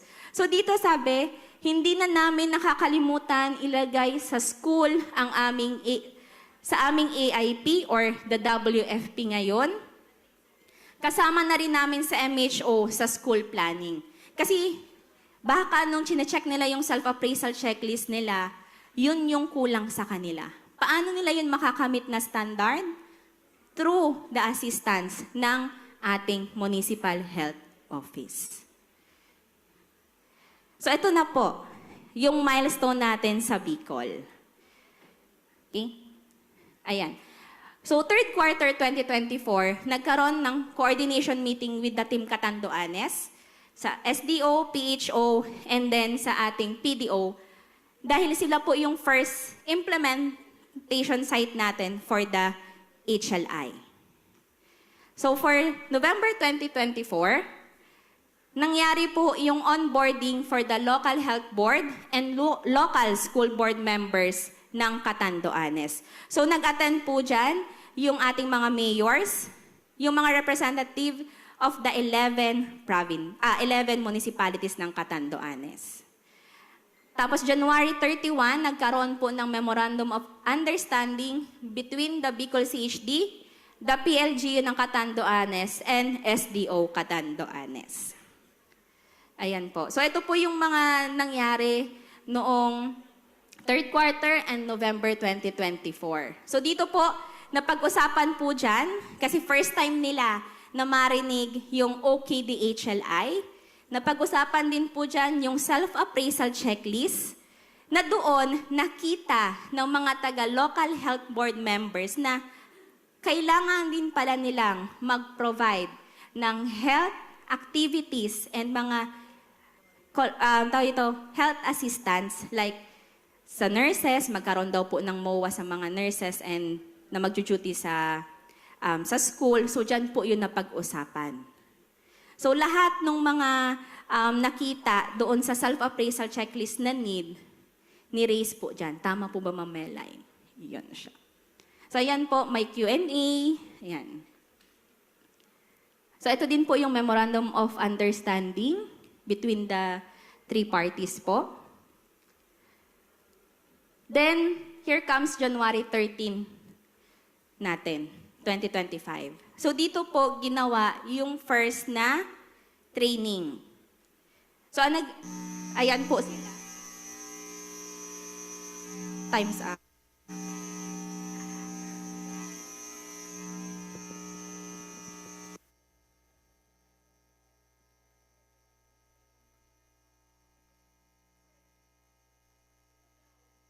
Time's up na daw kasi.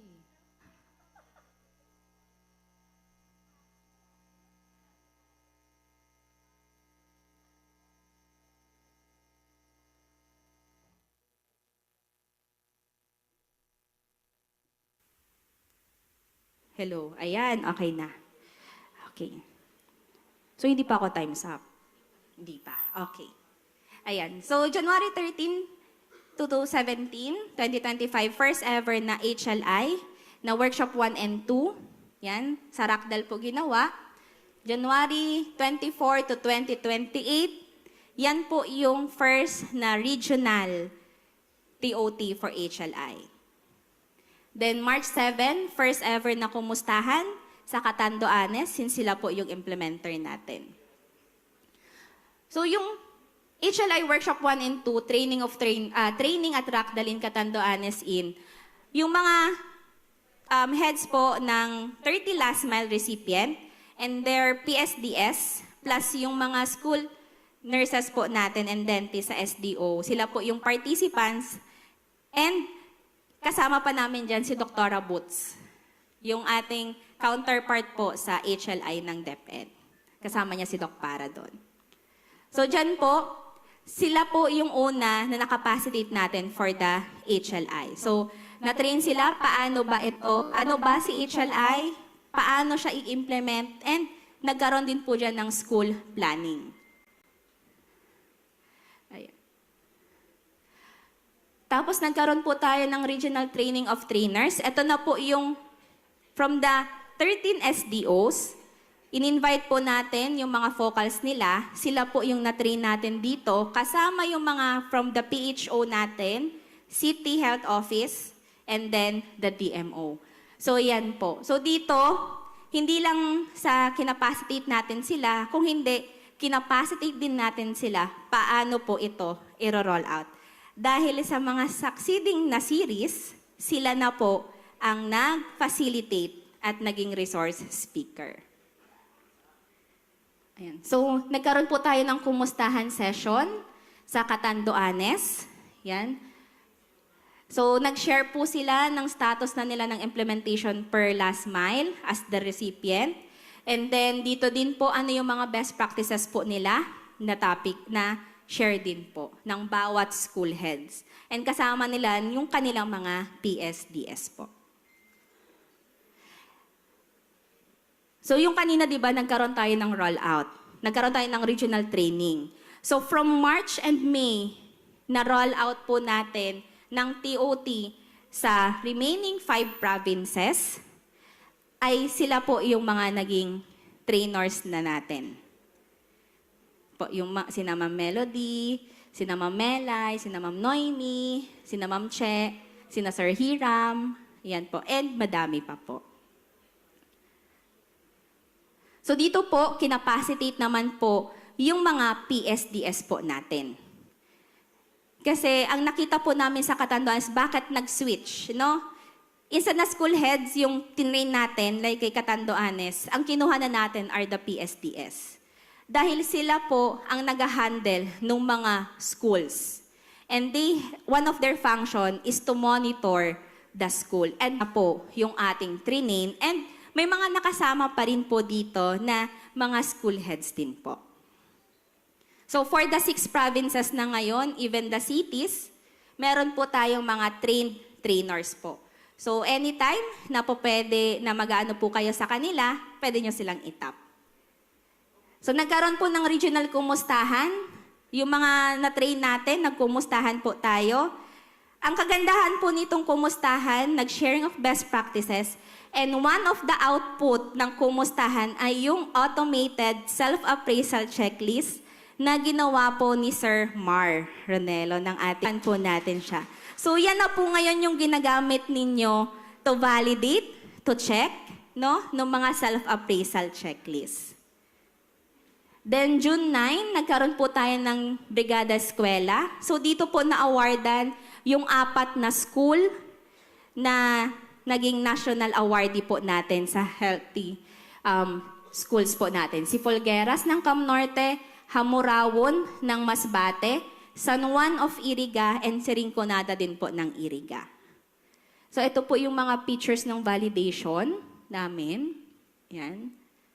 So ngayon, meron po tayong tinatawag na national recognition, pero desk review po muna yung ginawa namin. Ang nagpunta po talaga sa mga school ay ating yung mga trained na SDOs, focal. Then August to November, nagkaroon na din po tayo ng series na onboarding, na since nakapacitate na natin or na-orienta natin yung ating mga PSDS, which are part ng local school board members, ngayon po, nagkaroon tayo ng avenue para ma-meet din nila yung sa local health board na members din or representative. Para pagbalik nila sa respective municipalities nila, magkaroon sila ng joint na ngayon na mga meetings. Kasi di ba, health ang pinag-uusapan, which is under the local health board, pero sa school siya i-implement. So dapat kita yung dalawang board. Ayan.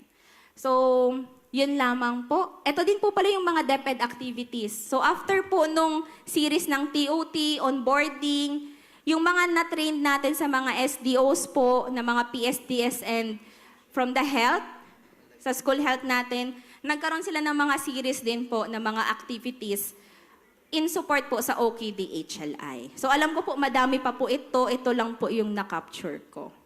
So thank you so much po. Yes, palakpakan naman natin, Miss Sarami. Maraming salamat, ma'am. And bago tayo mag-proceed sa ating next speaker for this morning event, gusto muna namin i-check kung lahat po tayo okay pa. Pakitignan naman po yung nasa kanan nyo. Tapikin nyo po kung okay pa siya. Ay, hindi ko marinig. Tapikin nyo po yung nasa kanan. Tanungin nyo po, okay ka pa po ba? O yung nasa kaliwa naman po, yung nasa kaliwa. Yan. Ang pinaka-importante po, sabihan niyo po yung katabi niyo, uy, makinig po tayo ha. Walang sasabihin kasi walang katabi. Okay, so maraming salamat po. And eto na po, no? Alam po namin na lahat naman po tayo nakapag-snack. And importante po talaga na malaman po natin kung ano po yung dinidiscuss ng mga speaker ngayon dahil malaking bahagi po yun nung pwede po nating maituro sa mga bata, sa mga estudyante po na ating pong nakakasama araw-araw. And bago natin na tawagin yung next speaker po natin, gusto ko pong i-remind lahat po ng mga bisita po natin na naka-live po tayo. Live po tayo ngayon sa DOH Bicol CHD po. Naka-live po tayo sa kanilang Facebook page. Pwede nyo pong i-check para at least makita po natin. Yung mamaya, pwede nyong balikan kung meron tayo. Also, yung QR code po, kung meron tayong mga tanong, mga notes, mamaya po sa open forum po natin, bibigyan po namin kayo ng napakalaking pagkakataon para itanong nang sa ganon, maliwanagan po kayo kung ano po yung gusto nyong itanong at malaman dun sa tanong po na gusto nyo pong sagutin ng speaker. And now, let's proceed sa ating next speaker for this morning event. And cervical cancer and HPV vaccination in the Bicol region naman po. Mukhang yun po ang ating pag-uusapan for this morning. And bago po yun, ito po ang ating speaker. Ayan Senior Health Program Officer and Regional Coordinator of the National Immunization Program of the DOH Bicol Center for Health Development, Cervical Cancer and HPV Vaccination in the Bicol region. Please welcome, palakpakan naman po natin, Miss Marie Christine Therese Nolia. Palakpakan naman.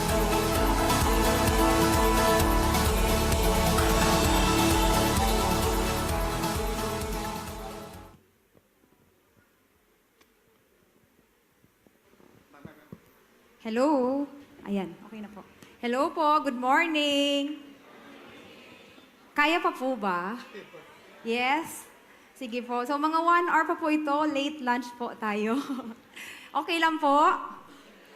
Sige, so for today po, again, good morning po to everyone, to our colleagues from the Department of Education, yung mga school division offices po natin, mga nurses, doctors, and dentists, yung mga health professionals po natin sa school division offices. So, again, nakasama ulit po namin kayo. So, di ba po mga last months, nakasama na po namin kayo. So, lagi po namin kayo nakakasama. So, talagang kayo po yung partner namin dito sa Department of Health. So, for today po, I will discuss yung cervical cancer and then the HPV vaccination. So again, di ba, ongoing po ngayon yung ating school-based immunization and one of the services we provide is the HPV vaccination for our grade 4 learners.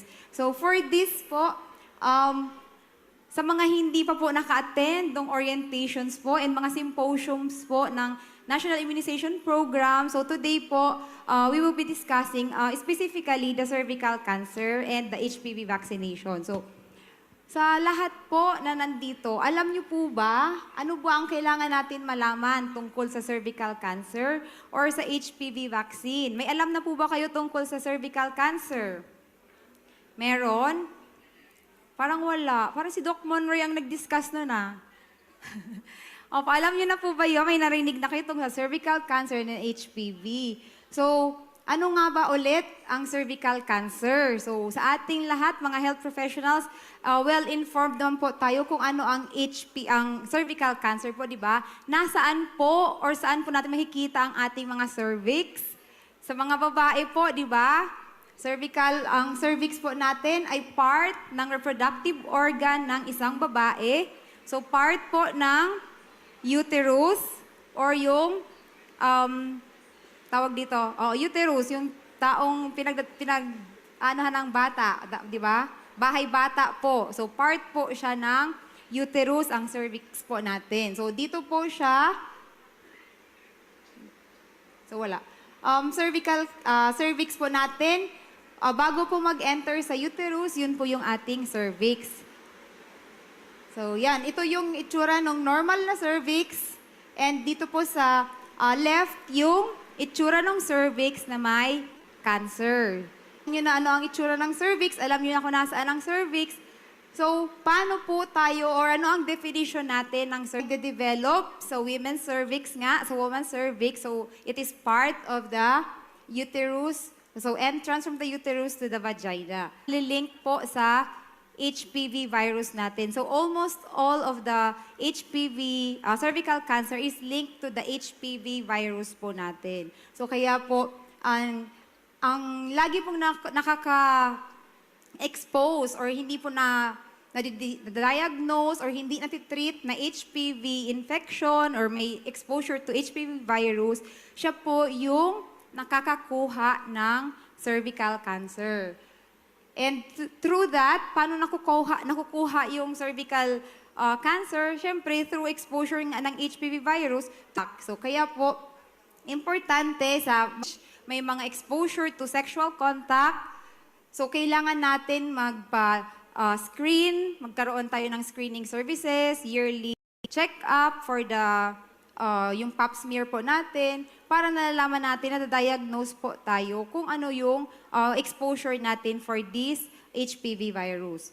So, among the cancer na meron po yung babae, prevalence po ng cancer, ang cervix po ay ranking 3rd sa mga cancer po for the women po. So, ang first ay breast, second ay colorectal, and third po ay cervical cancer. So, cervical cancer has been identified as one of the most highly treatable form of cancer if detected and diagnosed early. So, kaya kailangan po ma-detect po siya ng maaga and ma-diagnose. Since po ang cervical cancer ay walang hindi pa siya nakikita yung symptoms po at an early age. So, screening ang makakadetect po doon if meron po tayong exposure for this type of cancer or virus, HPV virus. So, ayan. So, nearly all cervical cancers are linked to infection nga po. So, ito yung infection from the human papilloma virus.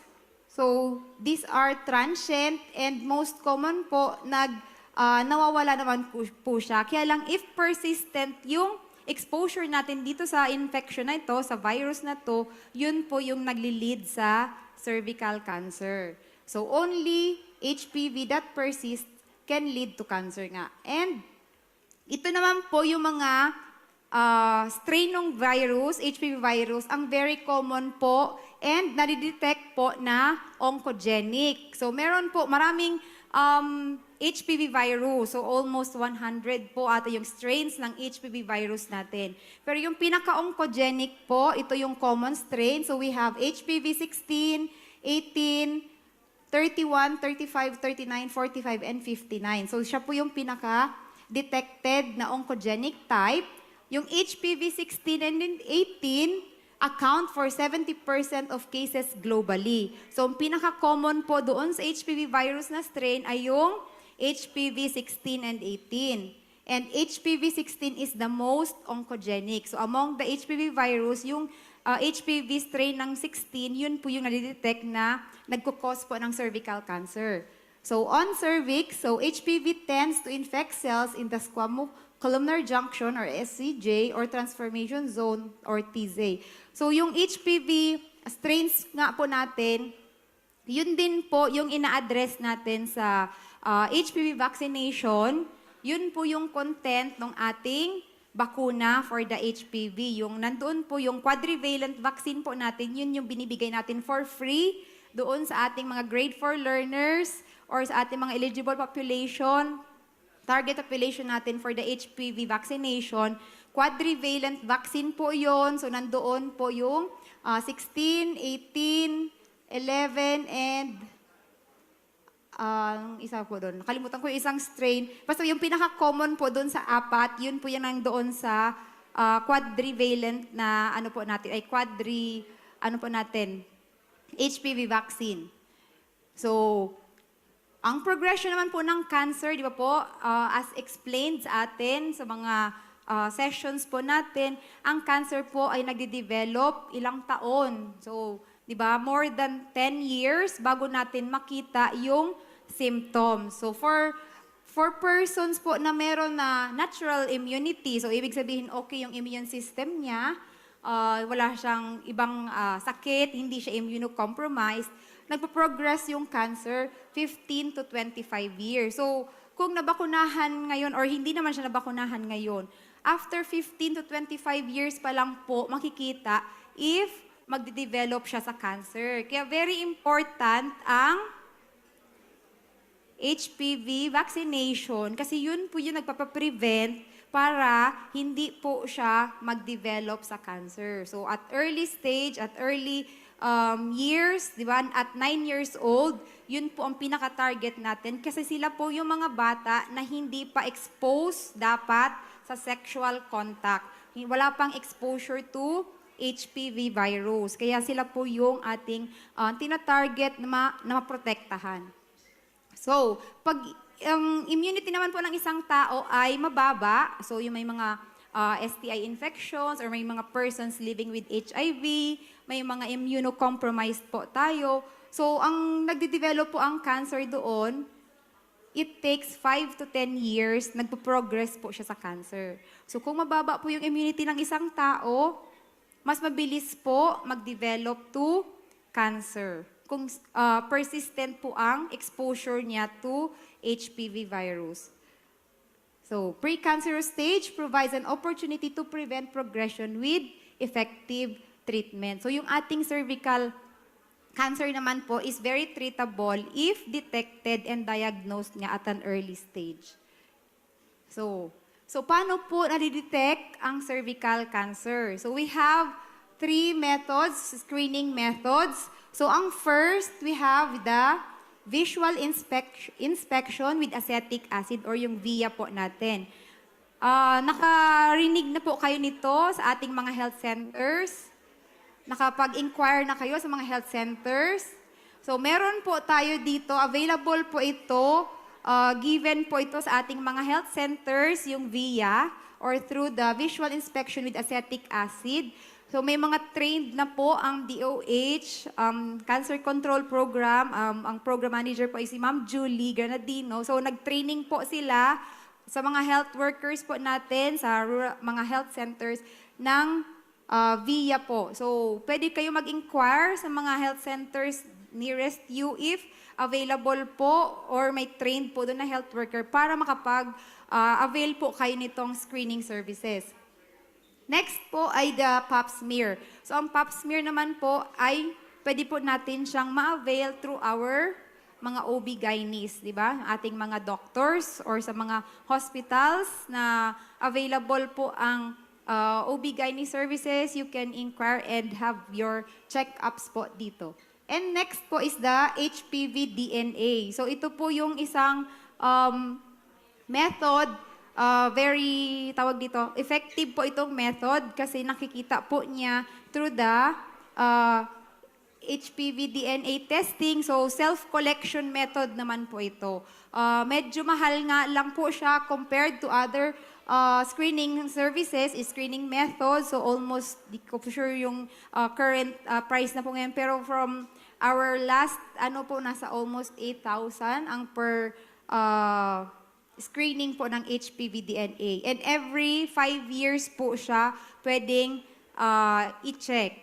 While yung VIA, so every year, pap smear po, every 3 years, kailangan kayo magpa-recheck, magpa-rescreen para ma-check po yung inyong status.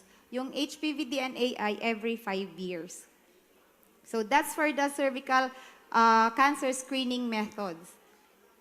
So next, so what are the causes po ng ating cervical cancer? So ano yung cause? Bakit tumataas yung ating cases ng cancer? So first, ito yung pinaka-common o kailangan natin gawa ng action. First ay low immunization coverage of female age 9 to 14 against cervical cancer. So, di ba, na-encounter po natin ito ngayon sa school-based immunization. Madami pa din po ang parents na hesitant, napabakunahan po yung mga anak nilang babae, age 9 to 14, kasi hindi po sila familiar doon sa HPV vaccine. Yung iba po, ang alam nila ay bago pa lang po itong bakuna, etc. So marami po pong hesitant, kaya kailangan po natin na i-advocate, mag-create po ng demand generation para malaman po yung importance nitong HPV vaccination natin na pinoprovide dapat sa mga adolescent females po natin. So next is, we also have low coverage of female age 30 to 65 that are screened for cervical cancer. So ilan lang po ang nagpapa-screening ng mga reproductive age women natin 30 to 65 for cervical cancer. So yun din po. Kaya mababa po yung detection or late na po sila na diagnose. So parang hindi na po masyadong effective yung treatment kasi late na yung ating diagnosis ng disease. So ayan, low coverage for females. So very important po, if nandito po tayo sa age na ito, kailangan natin cervical screening para alam natin kung ano po yung status po natin. Next po ay, yung iba po na na-screen, syempre nandoon yung fear, nandoon yung mga hesitancy po nila. So delayed din po yung treatment. Dahil sa siguro takot ano yung magiging effect, ano yung magiging, anong mangyayari sa kanila after, di ba, na na-diagnose sila. So, yung iba po, nadidelay ang treatment. Yung iba siguro walang access to treatment sa mga services. So, kaya po, ito yung causes bakit nagkakaroon tayo ng mga increasing death for the cervical cancer po natin. So with that po, ayan po yung status natin sa ngayon. So 12 Filipino women die of cervical cancer daily. So every day, may 12 pong babaeng Pilipina ang namamatay for cervical cancer. So we have 4,052 deaths each year from cervical cancer. And every year, 15 women for every 100,000 are diagnosed with cervical cancer. So very alarming po ito, di ba, sa public health kasi dumadami po yung ating deaths. Marami po yung nagkakasakit dito sa cervical cancer which is preventable naman if nabigyan natin ng mga vaccination or na-detect early through the screening services po natin. So, ganyan po kadami yung cases natin of cervical cancer this year and last years na nag-start tayo nitong mag-check ng mga status po natin. So, ganyan na po kadami yung ating deaths na na-encounter for cervical cancer. So, for the Bicol region, in 2023 po, the national target for women aged 20 years old and above screened for cervical cancer using the VIA or visual inspection with acetic acid and pap smear was 70% and only 0.62% of the eligible Bicolanas were screened. So, ganun po kakonte yung ating na-screen for cervical cancer. So, ayan po yung mga provinces. So, ganun po kakonti nga. So, 2023 po ito. And ito po yung 2024 na FHSIS result din. So, we have only 0.17% of the eligible Bicolanas were screened. So, among these screened, 4.15% have positive or suspicious VIA or pap smear result. So, yung mga nampa-screen po, 4% po doon ay nagpa-positive or suspicious for cervical cancer. So, kaya very important po na mas madami pa po yung ma-screen natin kasi hindi natin alam kung baka gano'n na po pala kadami yung ating cases or marami na po ang ating suspicious or positive for cervical cancer. So, yun po yung ating result last year ng cervical cancer screening services. Next. So with that po, yung Department of Health, nagkaroon po ng department memo to address this increasing prevalence of cervical cancer. So we have po yung DOH memo that is issued last March 2024. So ito po yung operational guidelines on the implementation of the nationwide cervical cancer screening services. So kaya po with this issue once, nag-start po ito, nag-commence last May 2024 for the Cervical Cancer Awareness Month and ongoing po siya until now yung pag-train and pag-provide ng services. So marami pong ini-screen through the outreach services na pinoprovide ng Cancer Control Program. Mga DOH hospitals po, they are providing this cervical screening para mas madami po yung may screen natin ng mga Bicolanas and female na targets po natin for this health service. So next, ito po yung objective naman kung bakit nagkaroon nga nitong nationwide cervical cancer screening. So to ensure yung effectiveness and efficient conduct ng cervical cancer screening services, all eligible women in every household, purok, barangay, municipality, and city are screened. So this is to provide appropriate and timely intervention and referral to screened individuals needing further screening and management. And syempre, para ma-attain po natin, ma-ensure natin na high quality and at least 5% coverage of screened eligible women in Bicol region, or around 52,000 of female Bicolanas are screened po. So kaya ito po yung nasa kabilang po siya doon sa 8 priority health outcomes po, di ba? So kaya ina-address po natin itong health concern pong cervical cancer. So sino yung target population? So we have 30 to 65 years old na women of general population. May special groups din po tayo for the 25 to 65 for women living with HIV and those high risk for cervical cancer. And yung mga exclusion po natin dito, yung mga women po na nag-undergo na ng operation, yung TABSO, yung mga pregnant women po natin, and already diagnosed with cervical cancer. So sila lang yung excluded for these cervical cancer screening services. So next, syempre for the prevention natin, alam na natin kung anong cervical cancer, alam na natin yung screening services. So ano po yung isang intervention para ma-address natin itong increasing prevalence natin? So syempre we have the HPV vaccination. So we all know po, di ba, ang HPV vaccine ay cost-effective and very efficient para ma-prevent natin yung mga diseases. So what is the HPV vaccination? So ayan, bakit kailangan bang magpabakuna ng HPV? So ang sakit na tulad ng HPV ay maaring maiwasan sa pamamagitan ng malusog na lifestyle. So ang pagkain ng tama, regular na pag-ehersisyo at ang pagpabakuna ang pangunahing panlaban sa sakit na ito. So ito lang po yung makaka-prevent ng ating cervical cancer so that we avail of this HPV vaccine for 9 to 14 years old po natin. So bakit kailangan pong inirekomenda din ang pagbabakuna laban sa HPV?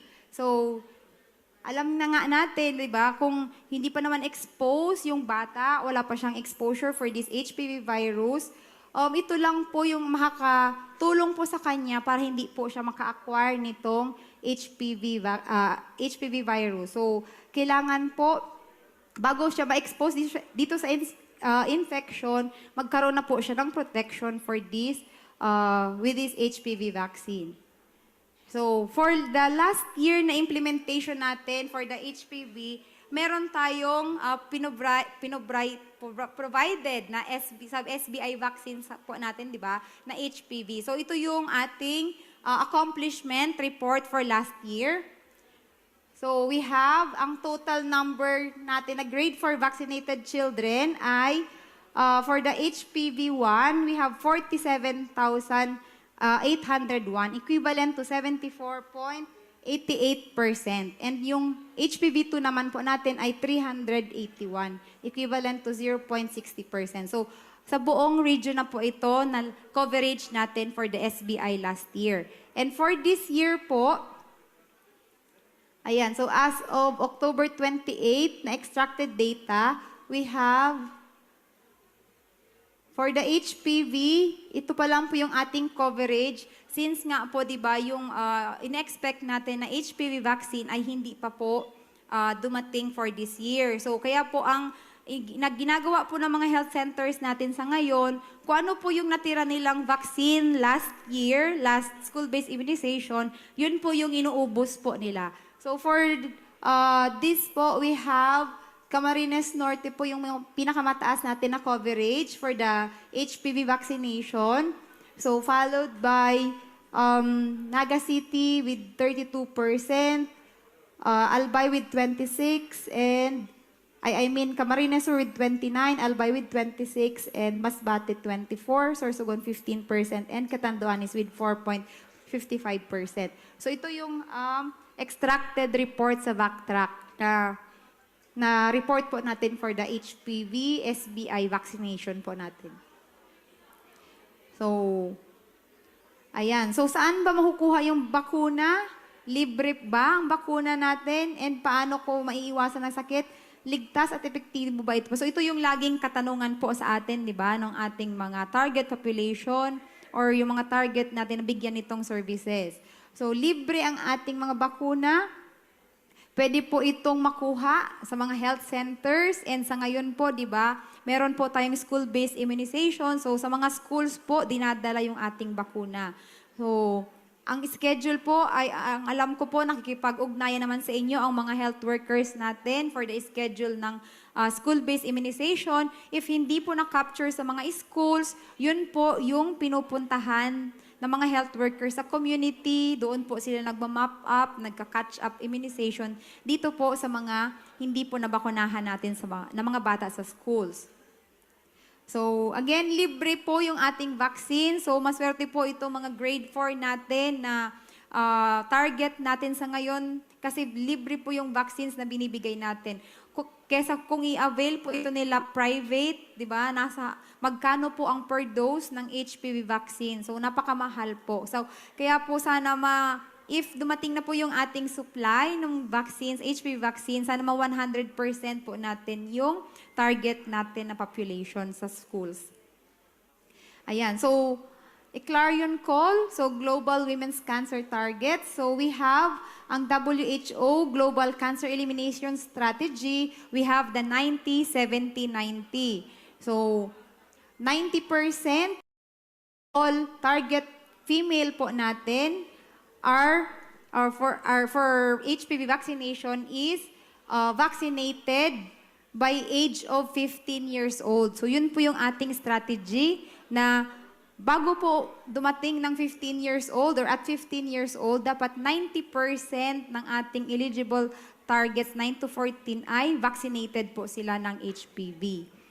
And 70% of women with a high performance test by 35 years of age and again by 45 years of age. So 70% ng ating target women ang ma-screen for the cervical cancer screening. And 90% of women identified with cervical disease receive treatment. So kaya 90%, 90% for the HPV vaccination, 70% ng ating mga target female ay dapat nagpa-screen ng cervical screening and 90% po doon ay matreat po for cervical cancer. So yun po yung pinaka-target po natin by 2030 para ma-achieve po natin yung cervical cancer elimination by 2040. So yun po yung ating strategy sa ngayon. Kaya we need your support conducting the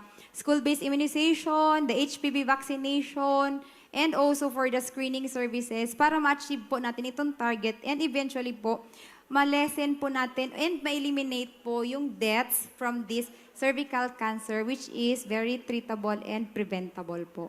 So that is all po for the HPV and cervical cancer. So let us save lives again through collective actions for immunization and leave no one behind. So let us give these children a brighter future, na maging productive po sila and safe from these preventable diseases. So I guess this is my last slide. So thank you very much po and good morning.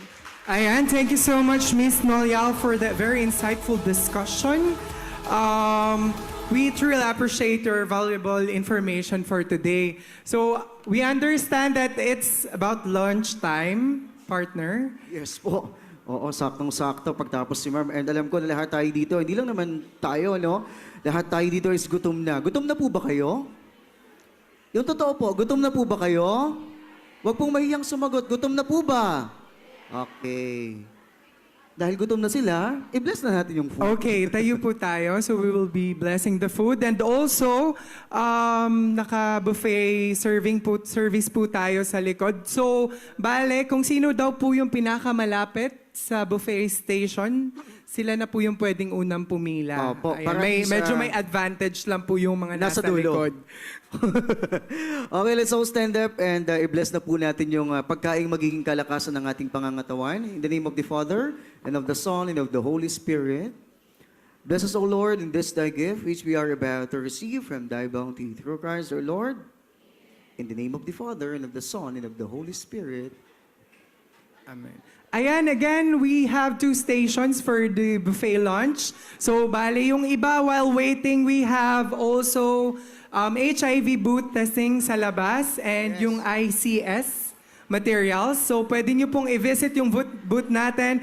And also, I'd like to remind everyone na meron pong QR code dyan po sa program na ibinigay po sa inyo. So, pwede nyo pong i-scan po yan and ibigay po doon yung questions nyo for later para sa open forum po. Yes, at hindi lang yan, no? So gusto ko lang pong i-remind lahat po lang ating mga bisita na dito ngayon na still naka-live pa rin po tayo sa Facebook page ng DOH Bicol. Ayan, our Region 5 sa HD. And pwede po natin mapanood mamaya lahat po ng mga nangyayari from first hanggang mamaya po. And again po, importante na magkaroon tayo ng notes and questions para po doon sa ating open forum. And partner, mamaya din, magkakaroon po tayo ng pangmalakasang Zumba. Oh, para ma-energize naman ang lahat. Oo, magsasayaw para hindi tayo mamaya. antukin. Kasi Yes. siesta time na po tayo mamaya. Okay, so partner, for the meantime, hayaan muli natin silang mag-enjoy and magpakabusog. And babalik po kami mamaya para sa next part ng program.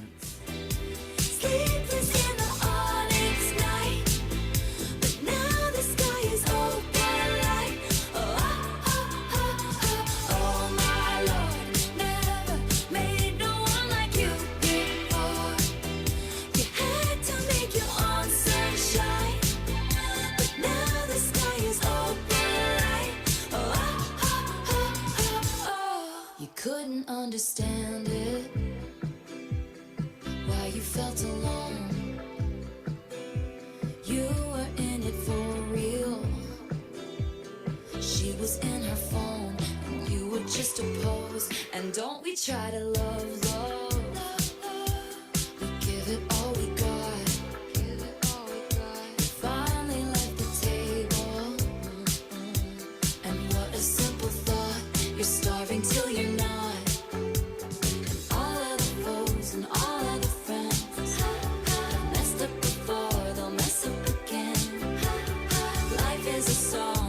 When it ends, you move on. And that's when I told you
we will be having the...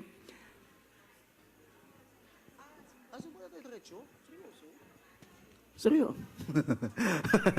Okay, so dahil nakakain na sila partner and alam namin na busog na kayong lahat, para mas ganahan po tayong makinig doon sa mga susunod pang discussion ngayong hapon, kailangan ma-energize po hindi lang ang ating isip, kundi pati ang ating katawan. Okay, sabi nga, kailangan daw mabuhay po yung mga ugat natin sa katawan ngayong hapon. Kaya po, iniimbitahan po namin kayong lahat para sa ating Zumba ngayong hapon na ito. Okay lang po ba sa inyo mag-Zumba? Para naman ma-energize po ang lahat. Oo. Kaya na po ba? Kaya na po. Okay, sige Excited na. naman ang lahat. Medyo konting icebreaker lang po ito bago po tayo bumalik sa discussion for this afternoon. Yes, so lahat naman tayo mag-Zumba, kaya dapat lahat po tayo. Check muna natin yung energy. Palakpakan naman po tayong lahat dyan, everyone. Ang hina ng palakpakan, parang hindi nabusog. Yung mas malakas na palakpakan, come on. Nakulangan ata sa rice. Eto na, no? Okay, ready na po ba ang lahat? Pwede naman po tayo kahit dyan na lang po mismo tayo sa ating location ngayon. Tayo lang po tayo.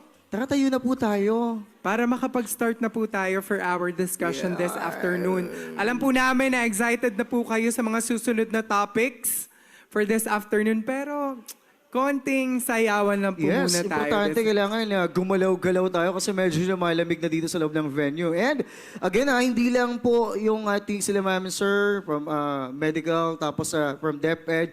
Kailangan lahat po yung mga staff, coordinators, ayan, maging kami, pwede kaming sumabay para at least talagang lahat tayo dito kailangan ma-energize. Ready na po ba kayo? Ready na po ba? Hindi sumasagot. Ready na po ba? Okay, hip hip! Ang hina, hip hip! Yun, sige.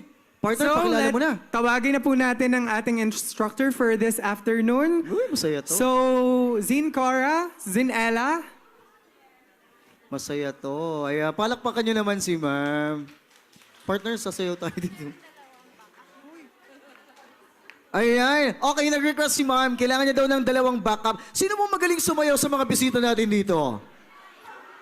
From DepEd, sino po ang magaling sumayaw na mga Pwede sa na daw DepEd? po tayo pumunta dito sa unahan para... Dito ko, partner. Tawag ka ng isa dyan, partner. Dito ko. Sino kaya po yung pwede dito? Sino po doon, ma'am? Sino po dyan? Sino po? Ma'am, mali po kayo dito. Parang may competition po ngayong hapon. Ma'am, tara po. From SDO Kamsur. Ayan. Tara po, ma'am. From ano po tayo, ma'am? SDO. Okay lang naman daw po yan, ma'am. Katanduanes. May Katanduanes na. Sweet lang. Sorsogon po. How about Sorsogon? Huwag ipahiya Wag ang naman, okay Sorsogon. Okay lang naman. Sige po, meron na ako dito. Feeling ko dapat per table, no? Or per... Or SDO. Pero SDO, wala po ba yung Dito sa mga po, medical? meron po ba? Alam mo, partner, feeling ko magagaling Ma'am, sabay din. ka daw po. Magagaling din sumayaw yung mga doctors. Tsaka yung mga nurse. Sa nurse po, sino pong pwede ditong sumama sa amin? Si ma'am na from Sorsogon. Okay. Ayan, susundan nila tayo. Ayan na. Hindi mag-outfit ng ganyan sila, ma'am, kung hindi magaling sumayaw yan. Diba? Ready na po? Sa taas daw po. Sa taas. Sila pa yung nasa taas. Nako. Ma'am, sa taas daw po kayo. Hindi maghuhubad ng ganyan niya kung hindi magaling mag-zumba. Oo, parang mag-perform, no? Okay, please welcome. Eto na, para mas ganahan tayo ngayong hapon na ito, Zumba time! I don't wanna wait, I don't wanna wait, I don't Partner. wanna wait. Got no reason not to Coordinator, sayaw! Everybody! I just don't wanna wait. Ayan. Swimming in the deep blue, got me thinking about you. I'm just trying to dive right in. Ay, hindi sumasayaw yung iba, oh! Spend tonight like the last Parang feeling ko magugutom ang lahat after nitong Zumba session na to, no? And now, oh, I'm in a sea of lights, and all that I can see is you. And now I'm dying to feel alive. So baby, let's try something new. Let's make tonight the weekend. I don't wanna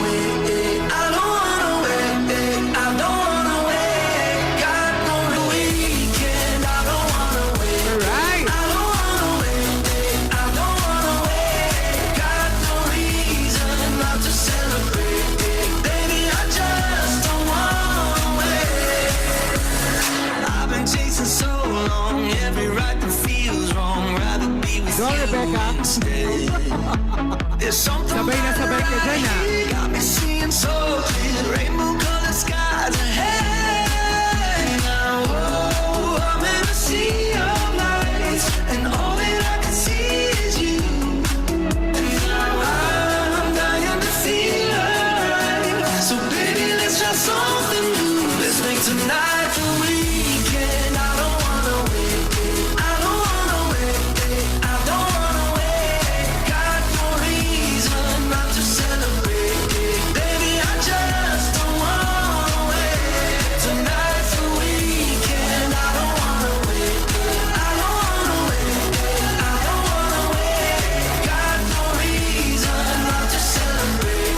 Baby, I just don't wanna wait. Let's make tonight the weekend. I don't wanna wait. I don't wanna wait. I don't wanna wait. Got no reason not to celebrate. Baby, I just don't wanna wait. Meron pa po, meron pa po. Tu body, body, body, yeah. Gagaling, oh. Wow. Sino na naka-green? Mami, yo no sé cómo hicieron tus padres para que cada vez que tú sales a caminar la gente voltea a mirar. Tú crees que eso es normal y no es cierto. Tu body, no sabes lo rica que está. No te imaginas lo que la gente llega a pensar cuando empiezas a bailar. Tú crees que eso es normal y no es cierto. Qué tremendo cuerpo. Yo te veo y se me para pensamiento. Baby, tú no puedes culparme si no sabes lo que se siente verte moviéndote. Qué tremendo cuerpo. Yo te veo y se me para pensamiento. Baby, tú no puedes culparme si no sabes lo que se siente verte moviéndote.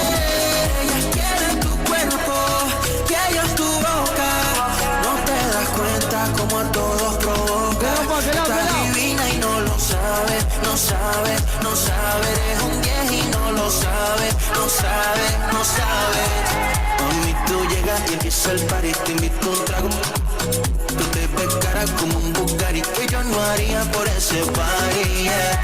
Apenas son las 3, dime qué harás después. El after en mi hotel para ver tu tremendo cuerpo. Yo te veo y se me para pensamiento. Baby, tú no puedes culparme si no sabes lo que se siente verte moviéndote. Qué tremendo cuerpo. Yo te veo y se me para pensamiento. Baby, tú no puedes culparme si no sabes lo que se siente verte moviéndote.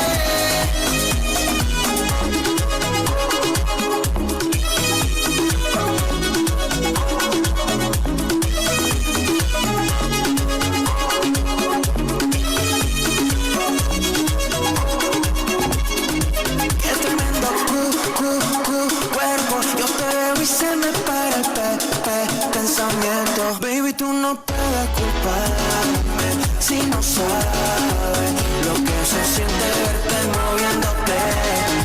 Qué tremendo cuerpo. Yo te veo y se me para pensamiento. Baby, tú no puedes culparme si no sabes lo que se siente verte moviéndote.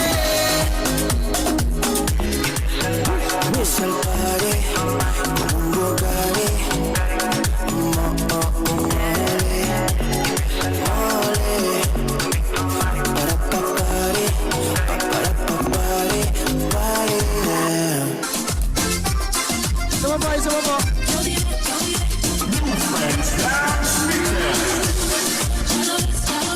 Ya lo ves, amores, la ves de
sumasayo yung nasa likod. Mga ma'am, sayo tayo.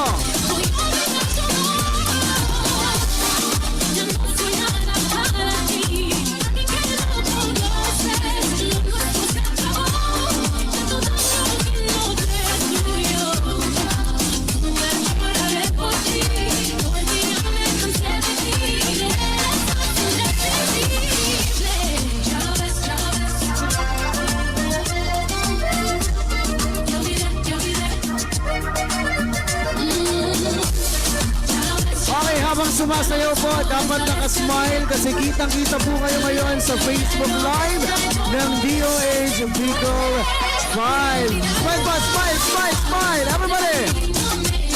Hindi nakangiti eh. Dapat nakangiti habang sumasayaw.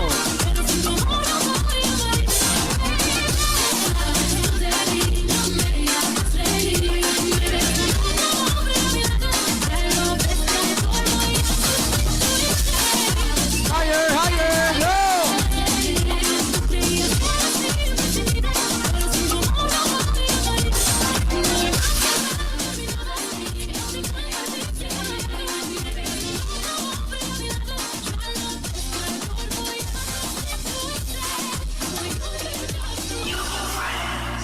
Of missing lovers past.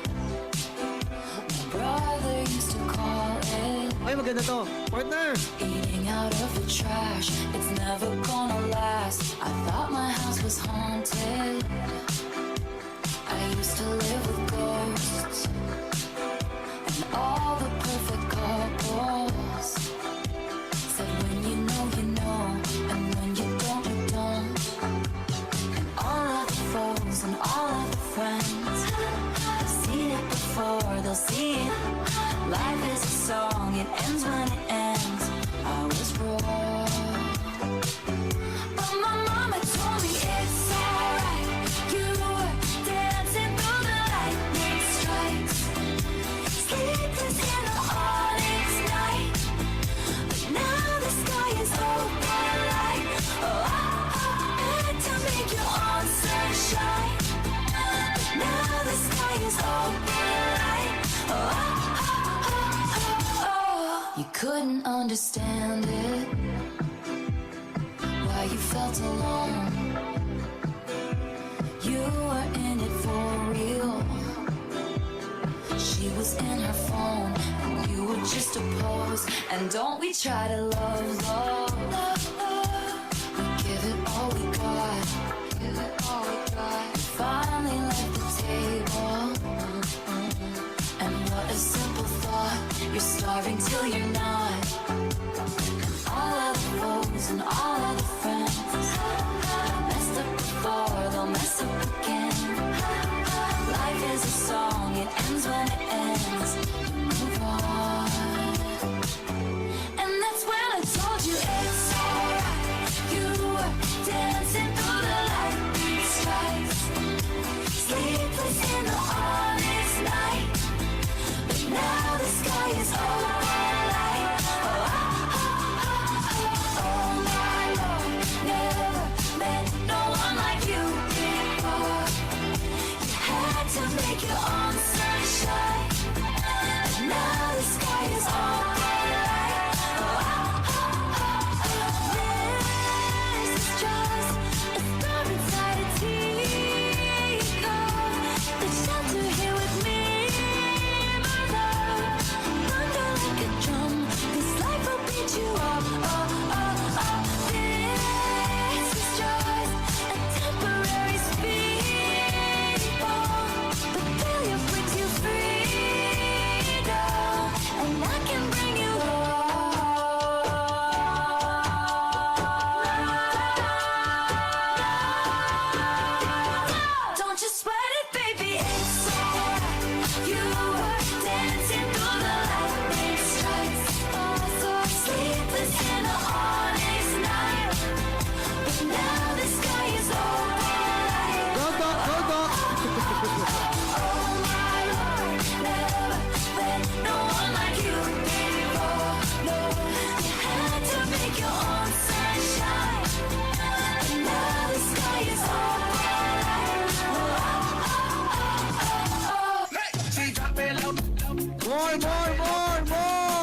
Huwag magkagod yung mga nasa stage eh.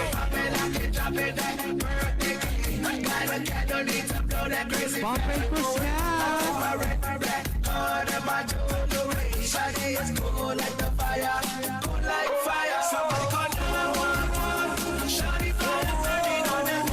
Last na po yan, last na. Hataw na daw, hataw!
Smile, smile po tayo, smile!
Kinabahan pa eh.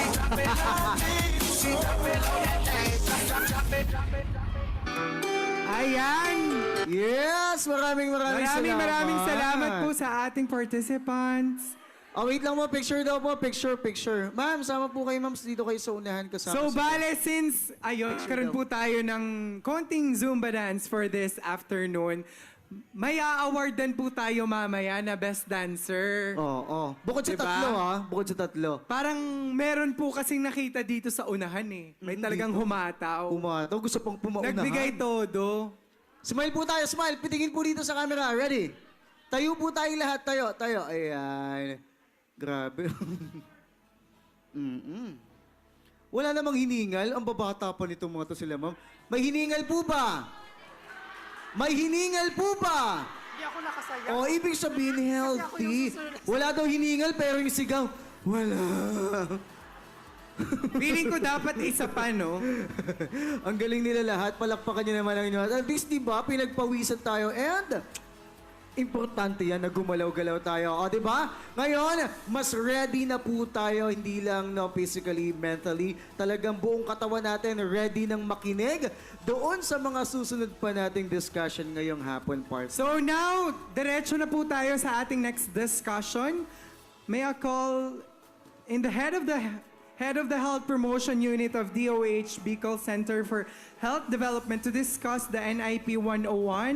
Ladies and gentlemen, palakpakan po natin ulit si Dr. Monray Isaiah Mansilla. Thank you very much po. Kumusta po kayo? Hindi ako ma-awardan kasi hindi ako makapagsayaw sa likod. Kasi hingalin ako sa lecture. Sabi ko, sana nauna muna yung lecture. Pero ang na-realize ko, napakagagaling palang sumayaw ng mga taga-DepEd. Mukhang kakayanin natin ang maghapon, magdamaga na, talagang 2.5 hours, Zumba lang. One day, kaya. Okay, sige. So ngayon, saan nakayanin din natin yung aking lecture? So bibilisan ko lang to ng konti kasi basically meron tayong a little sumobra doon sa time natin kanina. Pahaba ata yung lecture ko. So, yung ating lecture kanina ni Ma'am Tin Nolial is about school-based immunization. No? So, habang nagsisearch ako ng school-based immunization sa Google, ito yung lumabas. Sabi ko, meron palang department memorandum. Ito yung sa 2024. Tapos tinignan ko agad, ano kaya ang masasabi kong role ng DepEd?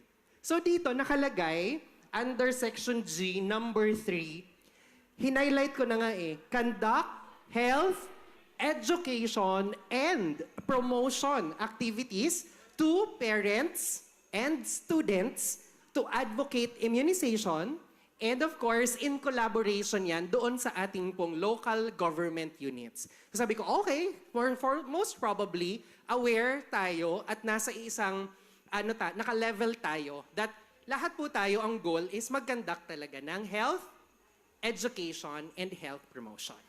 So since hindi na po ito bago sa inyo, hindi na siguro ako mahihirapan. Pero kanina, while nagde-discuss si Ma'am Tin, ang sabi ay, hindi masyadong talagang mataas yung ating, yung ating school-based immunization accomplishment. Tama ba? May itataas pa, ibig sabihin. So doon sa amin pong several root cause analysis, tinignan po natin kung ano yung mga po pwede pa natin i-improve. Pwede natin i-summarize sa 4 na letter C. Yung reason, bakit daw po hindi pa ganun kataas yung ating vaccination. So una po dyan, sa 4 na C is complacency. Complacency ng ating pong population and even us health workers. So pag sinabi pong complacency, hindi po natin nakikita kung ano ang kahalagahan ng vaccination. Kasi hindi man natin nakikita yung sakit. For example, meron po tayong lagnat. Obvious na kailangan mong uminom ng paracetamol kasi may nararamdaman ka. 'Di ba? Pag may sakit kang pneumonia at bacterial yon, alam mong kailangan mo mag-antibiotic. 'Di ba? Pero kung wala pa yung sakit, medyo mahirap na bakit ako magpapabakuna? Wala pa naman akong sakit. Mas mabigat siya at mas mahirap siyang i-advocate. So ngayon, bakit may complacency? Ang gusto po natin gawin dito is magkaroon tayo ng risk communication. Pag sinabi po nating risk communication, we communicate the risk. Risk. Ano yung probability na mangyari itong sakit na to? Para makita nila ng tao, ano nga ba yung nilalabanan ng bakuna na to? Okay. So ang gusto po natin dito, ang framing is that after we inform the parents na merong sakit, hindi ka magsa-stop na hanggang sa sakit lang. Kailangan may mai-offer tayo, ano nang gagawin ngayon? Kasi baka matakot. Okay, so gusto natin pag nag-advocate tayo, nag-health education, sa school-based immunization, during the Brigada Eskwela, sasabihin natin ano yung risk ng sakit. At sasabihin din po natin anong gagawin na natin para maiwasan yung risk na yon. Okay. 12 12 babae ang namamatay kada araw sa sakit na cervical cancer. Gaano kayo kadami dito na babae at may babae na anak? Okay, kasi baka sabihin nila, hindi ko na-include yung mga lalaki. So, syempre, tatanungin ko yung may babae na anak. Ganon. So, yung 12 na yan, pag may nakita tayo, iyan yung maaring nanay natin, anak natin, pamangkin natin, mismong tayo or mga kapatid natin, maaring maisama dyan sa 12 na namamatay kada araw sa Pilipinas dahil sa sakit na cervical cancer. Yung cancer, sinasabi rin, nagsimula po akong mag-lecture, pang-5 ang cancer. After several years of doing lectures, parang 3 taon na ito yung nile-lecture ko, mula sa top 5, top 2 na ang cancer sa leading cause ng mortality nating mga Pinoy. Parang last year, nung kausap ko yung mga SDS, pangatlo yan. Tapos ngayon, top 2 na.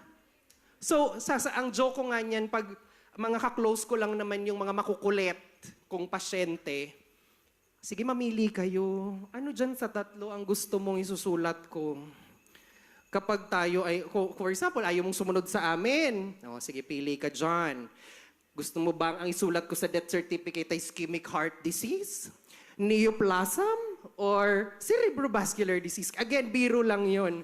Pero gusto lang po natin bigyan diin na yan yung top 3 causes ng pagkamatay nating mga Pilipino. So napakalaki ng tsansa na isa dyan ang mangyari sa atin kung wala tayong gagawin. Oo, hangin lang po yan. Okay, so ngayon, ang cervical cancer, ito po siya. Na-mention kanina ni Ma'am Tin, nasaan ang cervix? Pag ini-explain natin sa mga bata at matatanda, nasaan daw yung cervix? Nandito ba? Nalito niyan yung mga tao, cervical area, thoraco, vertebro, ganon. Ang cervix nasaan? Nasa matres. Nasaan yung matres? Nandito. Okay, so nandiyo dyan. So pag sinilip mo yung matres, may makikita kang parang donut. Yan ang itsura. Okay, donut. Para kapag nag-explain po tayo, if we are going to communicate the risk, I understand, lahat po tayo dito health worker. Pero minsan, pag ang kausap ay lay, hindi nila maintindihan ang cervical cancer ay isang sakit sa cervix. Nasaan yung cervix? Hindi nila gets. So hindi nila makarelate. That is why when we advocate, when we do health education, kahit redundant, kahit paulit-ulit, parang feeling mo elementary, it's okay. You will never go wrong pag sinimplihan mo yung discussion. Simulan mo nasaan? O, turo mo nandito. Para yung mga nanay, sino yung anak? O, doon lumaki yung anak, doon nabuo yung anak, doon lumalaki. Para may idea sila kung nasaang part yung uterus tapos sa baba nun yung cervix. Okay. So, eto siya. So, kung ito yung bahay bata na uterus, sa baba po niyan, may cervix. O, galing tayo sa labas. Pag sinilip mo yan galing sa ilalim, tumingala ka. Ganun mag-explain tayo para nagigets nila. Alam kung kaya nyo na, alam natin kung saan ang cervix, pero sila ba aring hindi nila gets? So, pag galing ka sa ilalim, sinilip mo yan, makikita mo yung puwerta. Yung puwerta, pagpasok mo doon sa loob, may kanal. Sa dulo ng kanal, may makikita kang parang donut. Ang tawag natin doon sa donut na yon is the cervix. So, mula sa vaginal area, vaginal canal, sa dulo may cervix. Okay, clear na tayo kung nasaan. Anong itsura ng normal cervix? Parang yan. Naka-rejuve. Balita ko uso kasi yun sa DepEd. Naka-rejuve, mapula-pula, makinis-kinis, malinis. Familiar? Yung itsura nung kaka-rejuve lang. Sabi ko na, kukonek ako dun eh. Ano naman ang itsura nung cervical cancer? Parang Tocino. Okay? See the contrast? Malinis, makinis, very demure, very cutesy. Pagdating dito, mukha na siyang tocino, maaring may dugo, may laman, may nabubuo. Magkaiba yung itsura. Diba? Mula sa makinis, itsurang, mukhang, hindi ko na maintindihan may dugo-dugo pa. Okay. Bakit ko ginagamit yung mga comparison? That's the way for us na makakonect sa kanila. Kasi yun yung napipicture nila, tocino, or kung ano man ang maisip ninyong available sa locality ninyo. Sintomas, pag-usapan natin, gusto natin i-communicate yung risk. Ano ang sakit na yan? Kasi hindi para wala pa siyang nararanasan. Hindi pa yan nararanasan ng mga nanay. Anong itsura? Nagdurugo. Ang puso? No. Yung cervix. Pag dinidescribe natin yan, regla. Pero yung regla ay napapadalas. Kahapon, nagregla siya. Kailan dapat susunod? Kung regular? After 1 month, 28 days. Pero sa usapin ito, kakaregla niya palang kahapon, after 1 week or 2 week, regla na naman. Madalas. Ano yung itsura ng regla? Mas madami, mas buo-buo, mas merong sakit or kirot kapag nagre-regla or kapag nakikipagtalik. Yan yung mga sintomas kapag meron ng cervical cancer. Bukod dyan, may discharge. Ano yung amoy ng discharge? Alam niya ng mga doktor na dito or yung mga nakarotate na pag inamoy mo yung amoy nung taong merong cervical cancer, malayo ka pa lang, naamoy mo na siya, parang malansa na may nabubulok, na hindi mo, unique siya. Yung tipong kahit nandoon pa lang ikaw sa malayo, pagpapalapit pa lang yung magpapacheck up sa OPD, alam mo nang may cervical cancer. Kasi iba talaga yung amoy. Tatry ko ngayon, ha?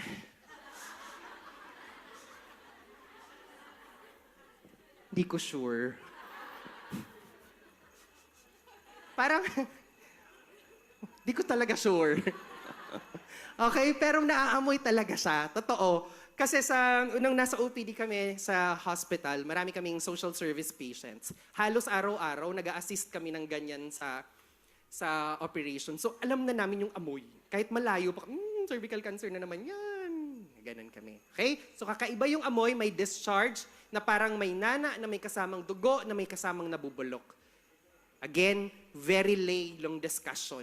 Hindi mo siya pwedeng sabihin niya, brownish, yellowish, foul-smelling discharge. Alam kong ganun, pero paano natin siya i-communicate yung risk? Okay? Pero, wag mag-alala. Kasi sabi ko, di ba, wag niyong tatakutin. Hindi naman po yan overnight biglang from normal naging cancer na. Okay, meron yang in-between na dun sa in-between na yun yung panahon kung saan dapat meron pa rin tayong gagawin. Otherwise, magiging cancer siya. Okay, so yun yung pag-uusapan natin. Ito yon. Ang cervical cancer, normal, from the normal, kapag may infection, ang itsura niyan, ganyan, normal pa rin. Pero, in between, merong phase ng tawag ay pre-cancer. Hindi pa siya cancer, pre-cancer pa lang. Malayo pa siya sa estado ng cancer na. Okay, laging nilinawin. Kasi merong 10 to 15 years na binibigay ang Diyos sa atin para mag-decide tayo kung aayawan ba nating umabot sa cancer or hahayaan na lang natin siyang umabot sa cancer. Okay? So ngayon, mula sa normal, kapag nagkaroon tayo ng HPV infection, maaring ma-infect tayo. Okay. Saan nakukuha yung ating pong HPV infection? Sa pakikipag-talik na walang proteksyon.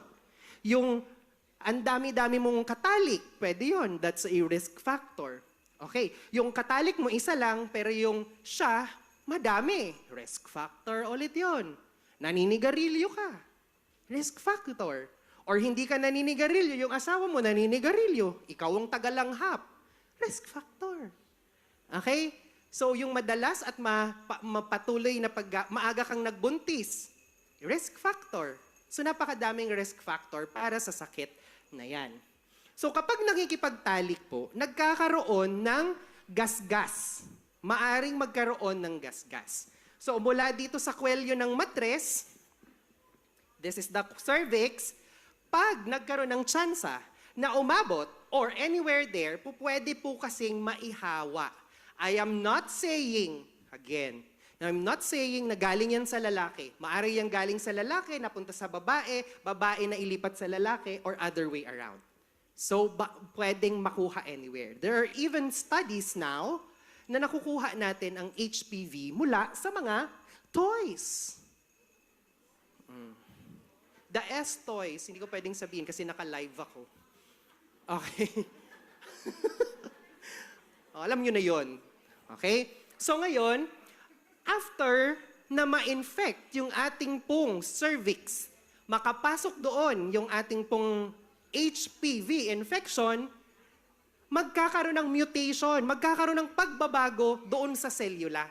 Pag nagkaroon ng pagbabago sa selula, instead na ngayong araw, magiging 2 ako, kinaumagahan magiging 4, ang nangyayari sa cancer, mas mabilis tumubo or lumaki. Ngayong araw isa, kinaumagahan 100 na yung number of cells. Kaya po, bumubukol.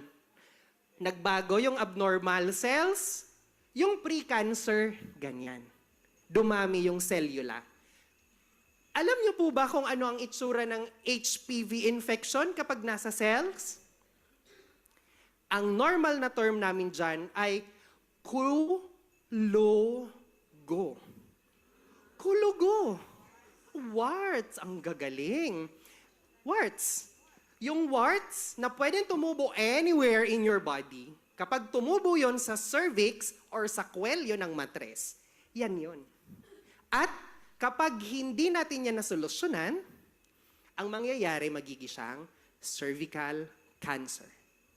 So mula sa kulugo. Yung nakikita mo sa dito, anong ginagawa mo sa kulugo? Yung sinusunog. Yung ginaganon, oh. Di ba ganun yung ginagawa? Yes. So kulugo.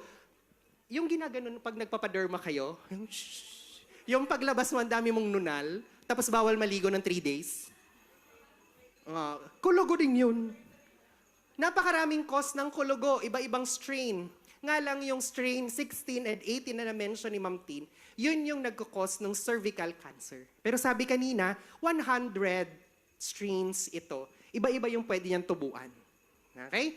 So ngayon, 15 years. 10 to 15 years, nakulugo pa lang siya. Pero pag pinatagal natin, inalagaan. Alagaan ko to, Dok. Minsan lang ako magkakulugo. Cervical cancer ang resulta niyan. At ayaw natin yan. Okay? So ngayon, symptoms, kapag ganito po, wala yung sintomas. Kapag nagsisimula pa lang yung infection, na-infect, kulugo pa lang, wala po yung sintomas. Ang tanda ko sa lecture ng OB-GYN namin, nang nasa St. Luke's pa ako nag-aaral, sabi niya, Doc Monry, pag binight ko yung cervix, may pain ba yung pasyente? Sabi ko, opo. Sabi niya, no. Kahit i-bite ko yan yung clip natin, yung mga, yung mga mosquito or whatever ang tawag natin ng equipment, wala daw siyang mararamdaman. Okay? Kaya, pag lumaki na yon, kapag ganito na po ang itsura, nasa cancer na, saka na may nararamdaman. Anong nararamdaman? Dok, laging nangangalay yung likod ko. Dok, parang may kakaiba dito sa puso. Yun yung nagsisimula. Kasi ibig sabihin, lumalaki na yung masa o yung tumor. For example, kami ma'am, kunwari, ako yung cervical cancer, siya yung normal na wall ng vagina. Tinatouch ko na siya, ginaganon ko na siya. Kaya may nararamdaman na siyang pressure. So doon nagkakaroon na ng mga symptoms. Okay, clear po? Nako-communicate ko ba yung risk ng ating pong cervical cancer? Yes. So, paano iiwasan? Sabi natin, huwag niyong ile-left hanging. Dapat meron tayong sasabing solusyon. Anong gagawin? Yan ang primary level of prevention. Yan yung better rest. Yung kanina kong lecture. Sa better rest, ang gusto natin, number 1, abstain. Kaya? Uy, grabe yung tawa dun, sir. Ganon yun. Abstain from sexual contact. Parang tumawa talaga yung kanina. Hindi kaya. Okay. Sige, next. Number 2. Boys, pabasa? Boys. Wala, hindi kayang mabasa, boys? Hindi talaga? Malabo yung letter B? O, girls naman? Wow! Oh, yan yung letter B. Be faithful with your partner. Kasi sabi natin, kapag maraming sexual partners, so, lalo na, pwede yung malaki yung risk na makapasok, maihawa yung human papilloma virus. Clear? Number 3, correct and consistent use of condoms or protective na mga materials. Do not smoke. And of course, educate yourself din dapat. Okay, so ngayon, 10 years ang binibigay sa atin. Dito papasok yung mga na-mention kanina. Kailangan magpa-pap smear, magpa-HPV DNA, via visual inspection using acetic acid. Kasi kapag na-diagnose po, may makikita, ang ginagawa, kinukotery. Di ba pag nagpapadorma kayo, yung mga kulugo, sinusunog lang, tapos, wala na. Antayin mo lang ulit tumubo siya. Pero usually hindi na. Kapag sa cervix, kayang ma-cure na po yon. So, again, important itong mga early diagnosis screening and treatment po natin. Okay, that is the secondary level of prevention. Ang gusto natin dito, may na-miss akong slide, is this. Ang pinaka-important sa atin is the primary level of prevention. So, human papilloma virus vaccine. Kaya po tayo nagbabakuna sa mga schools. Kaya din tayo nagbabakuna sa 9 to 14. Kasi ang assumption natin, anytime after that age, ay magkakaroon na ng sexual debut. Kailangan maunang makapasok yung bakuna para makagawa na yung katawan ng panlaban para kapag nagkaroon na sila ng sexual debut, meron na silang panlaban. Clear po? Yes. Sige. So, bilisan ko na, sabi nila, 10 na lang. If you are already more than 30 years old, mukhang wala pa masyado sa audience. Parang 9 to 14 lang. Anong taon nga ngayon? 1970... Ay, sorry.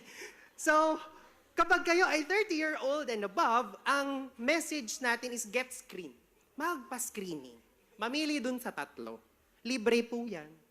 Pwede kayong pumunta magtanong sa pinakamalapit na mga rural health units or hospitals or even sa, kung nasa Legazpi, BR, HMC, meron, BMC, etc. May mga services tayo dyan. Kapag wala pang sexual debut, nandoon pa lang sa 9 to 14 years old, that is the best time to get vaccinated. Okay? Clear ba? Yes. Hala, number 2C pa lang ako. Sa second C ay confidence. Mababa yung vaccine confidence. Bakit? Hindi nila naiintindihan kung ano gawa ng bakuna. Okay? So, paano nakakahawa or paano tayo napoprotektahan ng bakuna? Explain ko siya in 10 minutes. Sa eskwelahan, may biology, di ba? Pag sinilip natin yung kamay natin, or yung katawan natin, may iba't ibang parts. Tama? Meron tayong ulo. Nandyan pa ba? Nandyan pa. Okay. So pag sinilip mo yung parte or cellula ng ulo, may makikita kang mga cells. Okay. Yung cells na yan, ang mangyayari po, yan yung target ni virus. So ang goal ni virus ay mabuhay katulad natin. Ang goal ni virus, mabuhay ng matagal, magparami. Pero, hindi yun kayang gawin ni virus kung lumulutang-lutang lang siya sa hangin. Kailangan niyang makapasok sa loob ng cellula ng katawan natin. Okay? Kapag nakapasok yung ating cellula, or for this purpose, sabihin natin, ito yung balat ng virus. At, Ate Joey, parang nagsiskip ako. Okay. Sa loob po ng virus, sa loob ng cellula ng katawan natin, hindi basta-basta nakakapasok ang mga virus. Bakit? Strict. Very much rigid yung ating, or mapili yung ating cellula. Inahalin tulad ko to na ang pwede lang makapasok dyan ay yung mayroong susi. Kasi yung cellula po natin, Ate Joy, nagja-jump. Magne-next slide na lang ako. Okay. So, yung cellula ng katawan po natin, para yung may pintuan. Ang makakapasok lang sa loob ay yung may susi. Nga lang, sa pagkakataon na yung ating mga virus ay nandiyan, yung balat ng virus po, meron po yung parang susi na nandoon sa balat nila. Okay? Kaya ang itsura po, kung ito yung balat ng virus, may susi, yung susi pwede itong gamitin, pag na-open, makakapasok sila sa loob. So kapag nakapasok na po sa loob, anong mangyayari? Ate Joey, nagsiskip talaga. Next slide. Kapag nakapasok na po, yun po ang mangyayari, lalabas ang mga sintomas. Okay? So next slide. Kapag nakapasok sa loob, ang mangyayari po ay maari tayong mag-recover, magkaroon ng sakit, pero maari ring magkakomplikasyon or mamatay. Anong ginagawa ng bakuna dyan? Ganito. Si vaccine po, pag sinilip natin yung bote, ganyan lang ang itsura. Tubig. Tama? Pero, kapag sinilip po natin yan sa microscope, may makikita po tayong ang tawag ay antigen. Babaeng version yan. Pag lalaki, uncle gen. Okay, so si antigen ay yan. Yun na sa loob ng ating pong bote. Anong ginagawa? Paano ginagawa si antigen? Mabilis lang. Para lang po tayong nagluluto. So, anong gusto niyong lutuin? Adobo.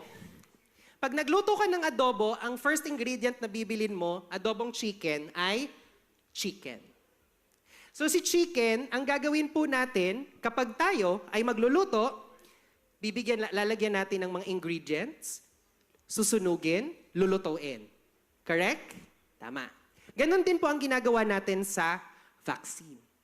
Kasi kapag sinunog po natin siya, mawawala yung buhay, pero maiiwan yung balat. Yung balat. Yung balat na yon, yun yung antigen. Okay. So si antigen, importante kasi again, yan yung nasa loob ng bakuna natin. At yan yung parang teacher na nagtuturo sa atin kung paano gumawa ng antibody naman. Okay, paano niya yun ginagawa? Pagkatapos natin magtusok ng vaccine, aray, masakit. Pagkatusok, iiwanan mo dito yung antigen sa muscle. Tama?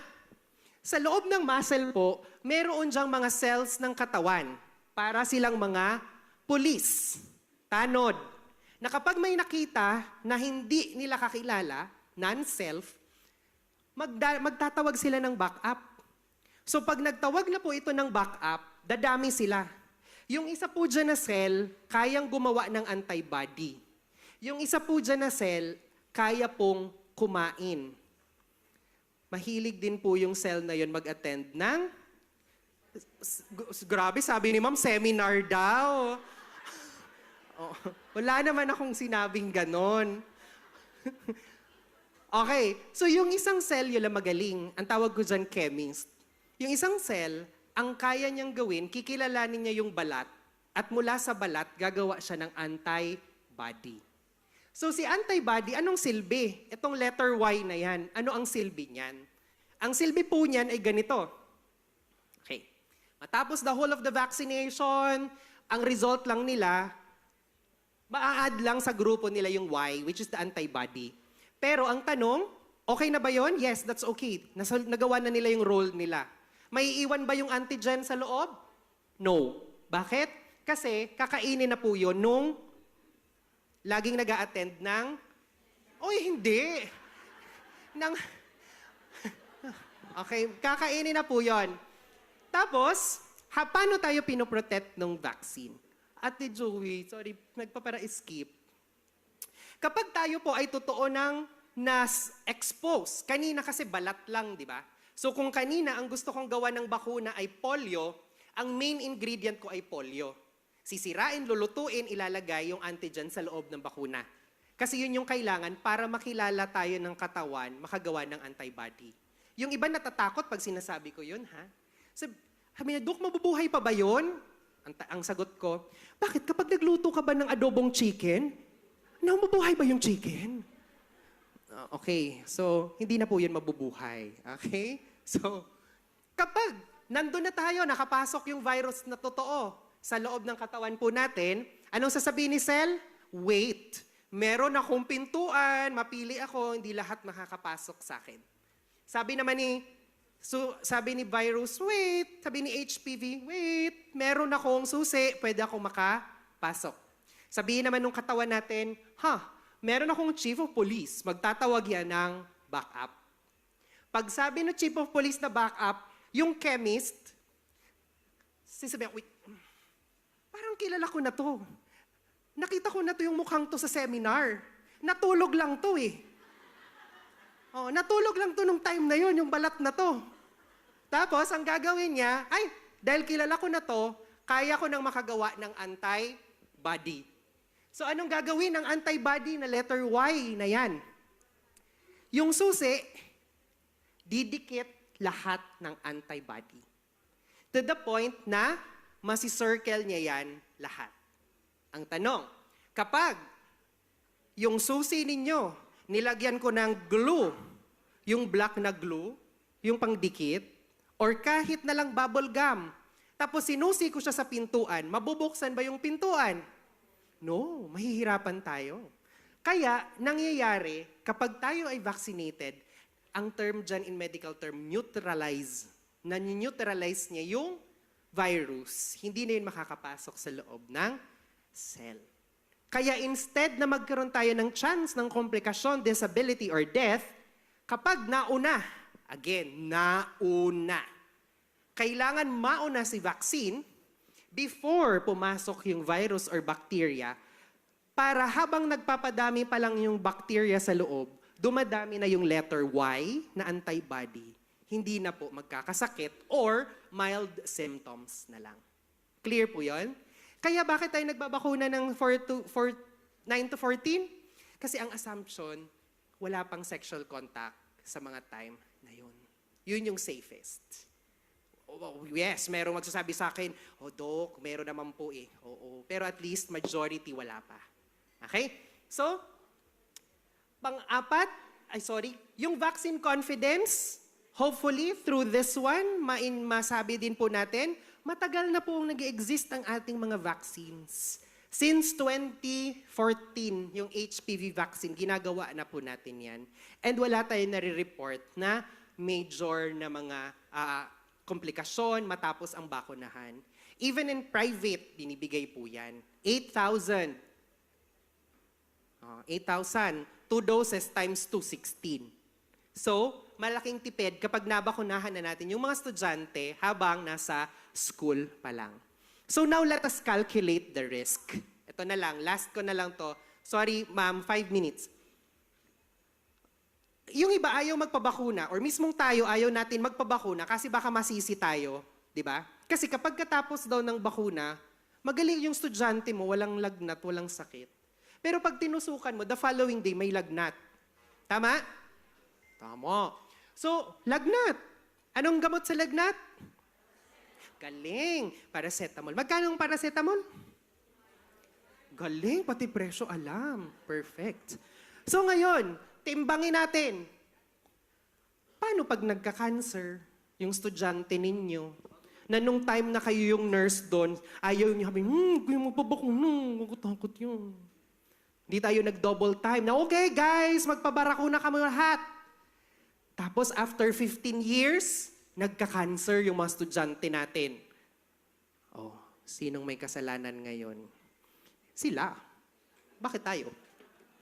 Diba? Pero partly, to blame tayo. Kasi, may opportunity eh. Nando doon, ipupush lang natin sila, i-health educate And bibigyan lang natin sila ng health promotion para maintindihan nila lahat ng to.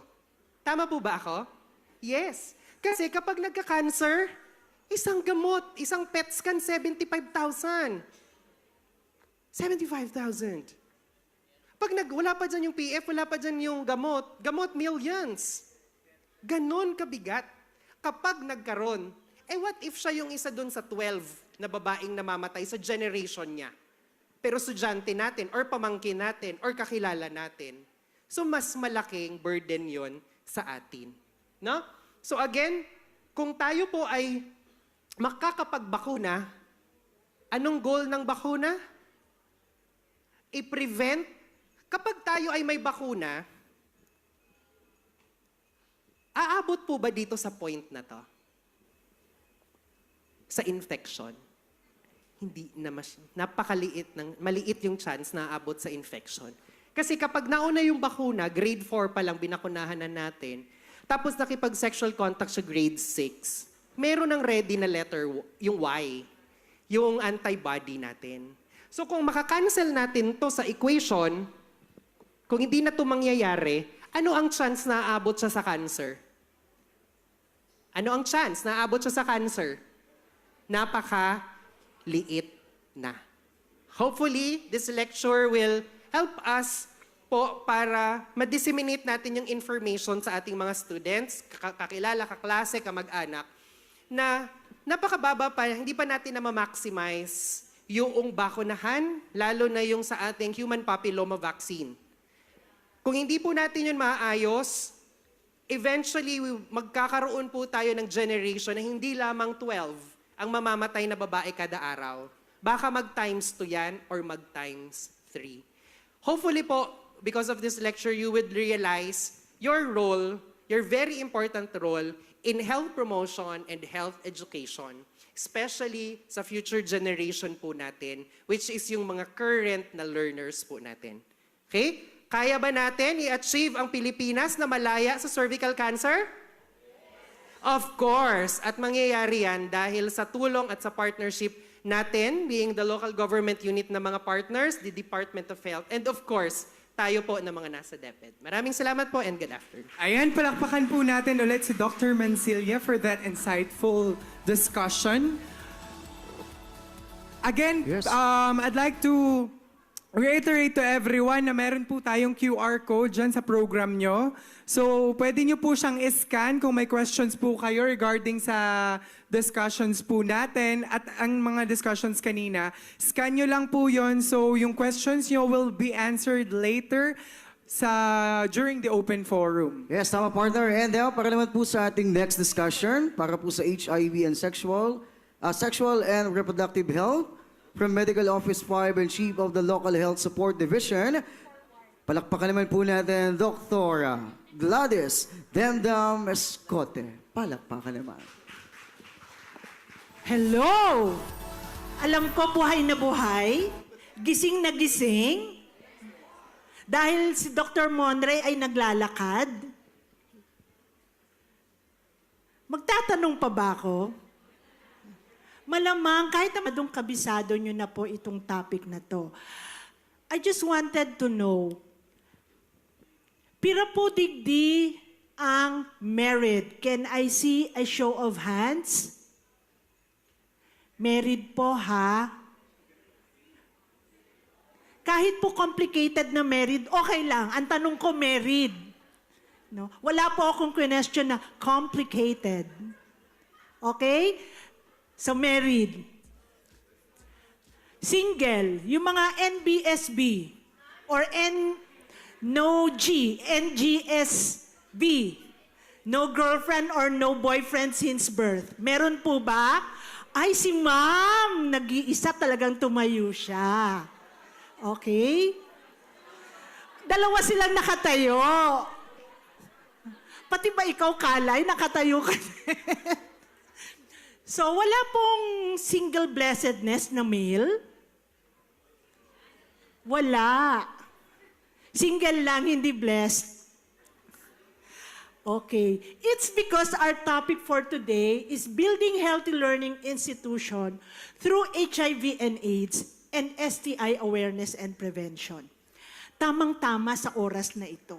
Kasi nakakaantok. Di ba? So, gisingin naman po natin ang mga katawang lupa natin. Painitin natin ang mga dugo na natutulog.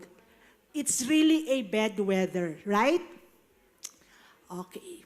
So this will be the outline of the presentation. Ano yung estado ng HIV globally, in the Philippines, and even here in Bicol region. Understanding HIV and AIDS in the context of education. Also creating HIV responsive and healthy learning institution. Kaya tayo nandito. At ano po ang role ng academe? No? And you as school leaders. And what is now our call to action? Okay. So ito na-discuss na thoroughly kanina. Okay? Nagpa-recitation pa si Dr. Mancilia. But basically, ang target kasi natin is better health outcomes as well as stronger health system and access to all level of care. Hindi lang yung access ay pang RHU, but ang nakikita po namin din isang gap is the referral system from the Department of Education to the Department of Health. Doon tayo may gap eh. No? So who will now be, sino yung dapat na sasagot in between? Okay? So, na-discuss na rin kanina itong 8 priority health outcomes, but we will zero in on the number 5. Okay? Which is TB. Ang target po natin, 0 TB case mortality rate from 34 per 100,000 population, as well as pababain po yung number of cases ng HIV. No? Wherein 85% of people living with HIV should be diagnosed, 85 with HIV should be receiving antiretroviral, no? And 85 should achieve viral suppression. Magkasama po ito. No? Magka-partner po si TB and HIV. No? In other countries, neighboring countries natin, even in, more so in the developed countries, pag ang isang tao ay may TB, no, they consider it as an opportunistic infection. They are now looking into what caused that person to have tuberculosis. Kaya pinartner po si HIV. Kasi in other countries, mostly, no, halos lahat po ng may mga HIV ay may concomitant tuberculosis. But in the Philippines, it's the other way around. Sabi nga nila, hindi ka daw Pilipino kung wala kang TB. No? Probably because we belong to the third country, to the third world. No? Underdeveloped, kaya baligtad. Sa ibang bansa, HIV. Okay? So ito po yung target by 2030. Although, based dun sa ating priority health outcome, it's 85, 85, 85, but globally, it's 95, 95, 95. Okay, so ano itong 95? 95, 95, 95, by 2025, this is the global target sent by the Joint United Nations Program. Okay? Wherein, isa po ang Pilipinas sa pumirma at kalahok dito na nakapag-commit political declaration on HIV and AIDS, ending inequalities and getting on track to end AIDS by 2030. So ano yung 95? No, nabanggit natin kanina, ang target po, 95% of person living with HIV know their status. Ilan po ba tayong lahat dito? Do we have a rough estimate? Pira kita? 220? 220 dito. Okay, sige. Kaya po ako nag-doktor, mahina po ako sa math, ma'am.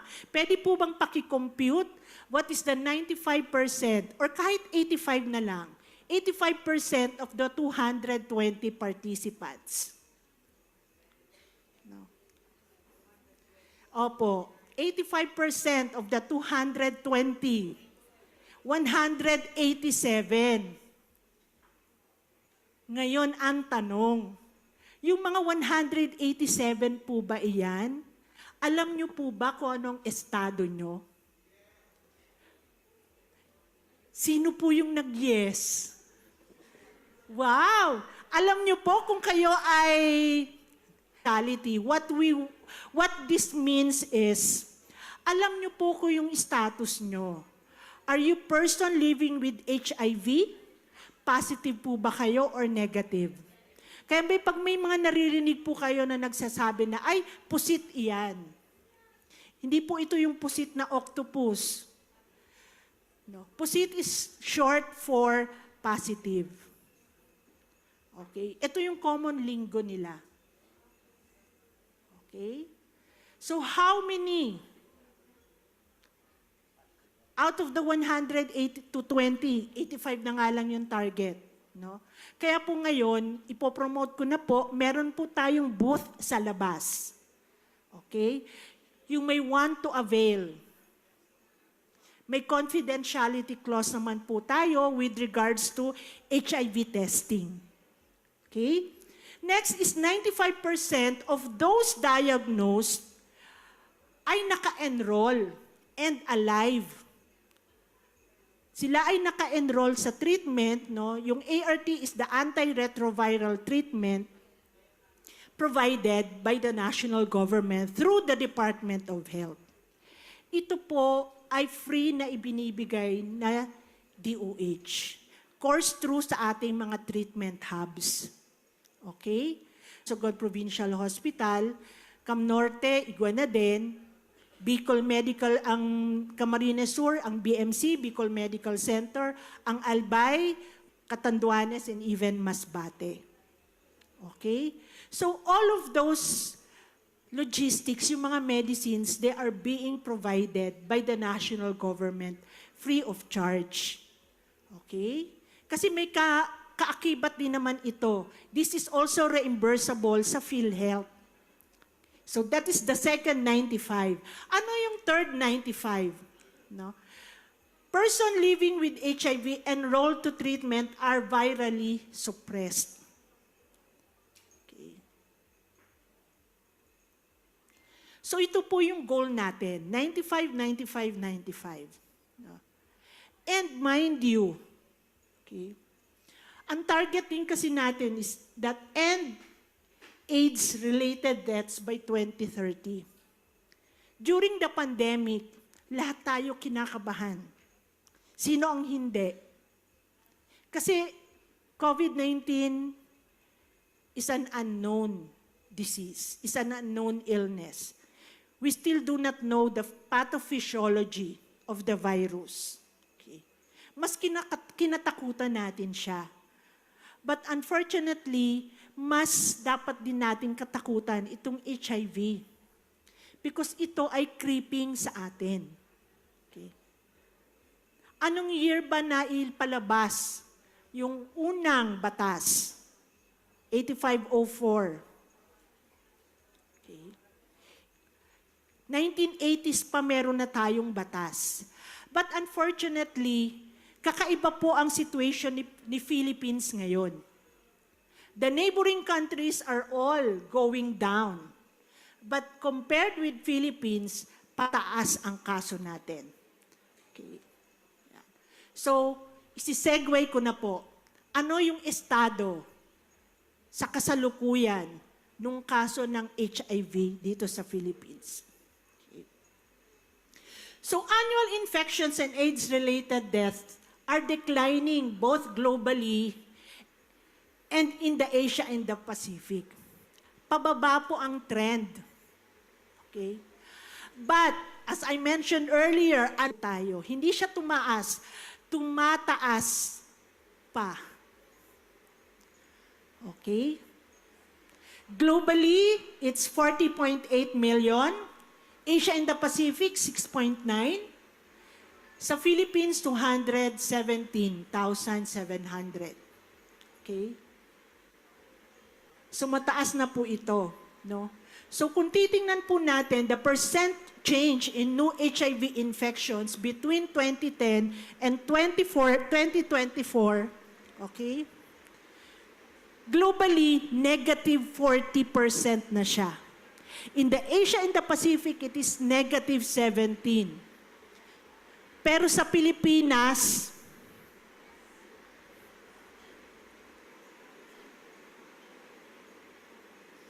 Pinas, 555. 555%. Okay?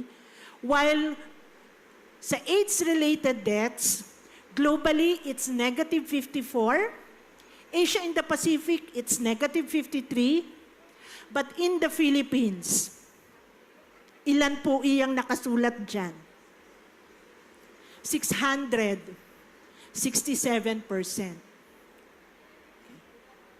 Hindi po ba nakakatakot? Isn't it alarming? Globally, it's declining, decreasing. Yung kinatatakutan na lugar kung saan nagsimula si HIV and AIDS, saan ba? Anong country? Or anong Africa? No? But in Africa, the statistics shows negative na siya. Bumababa. What's with the Philippines? No? So itong Asia and the Pacific, ito po yung mga neighboring countries natin. Thailand, alam ko, siguro ang tatanungin ko, hindi po yung mga kababaihan, yung mga kalalakihan. Sino na po ang nakapunta ng Bangkok? Ha? Wala tuloy tumataas ng kamay. No? Kasi sa Bangkok, open doon. Okay? Napapanood na natin sa social media, sa TikTok, sa Facebook. Di ba? May mga bar doon na puros mga gays. Okay? And hindi lang gay, even mga free sex workers. And open sa kanila ang use of condoms.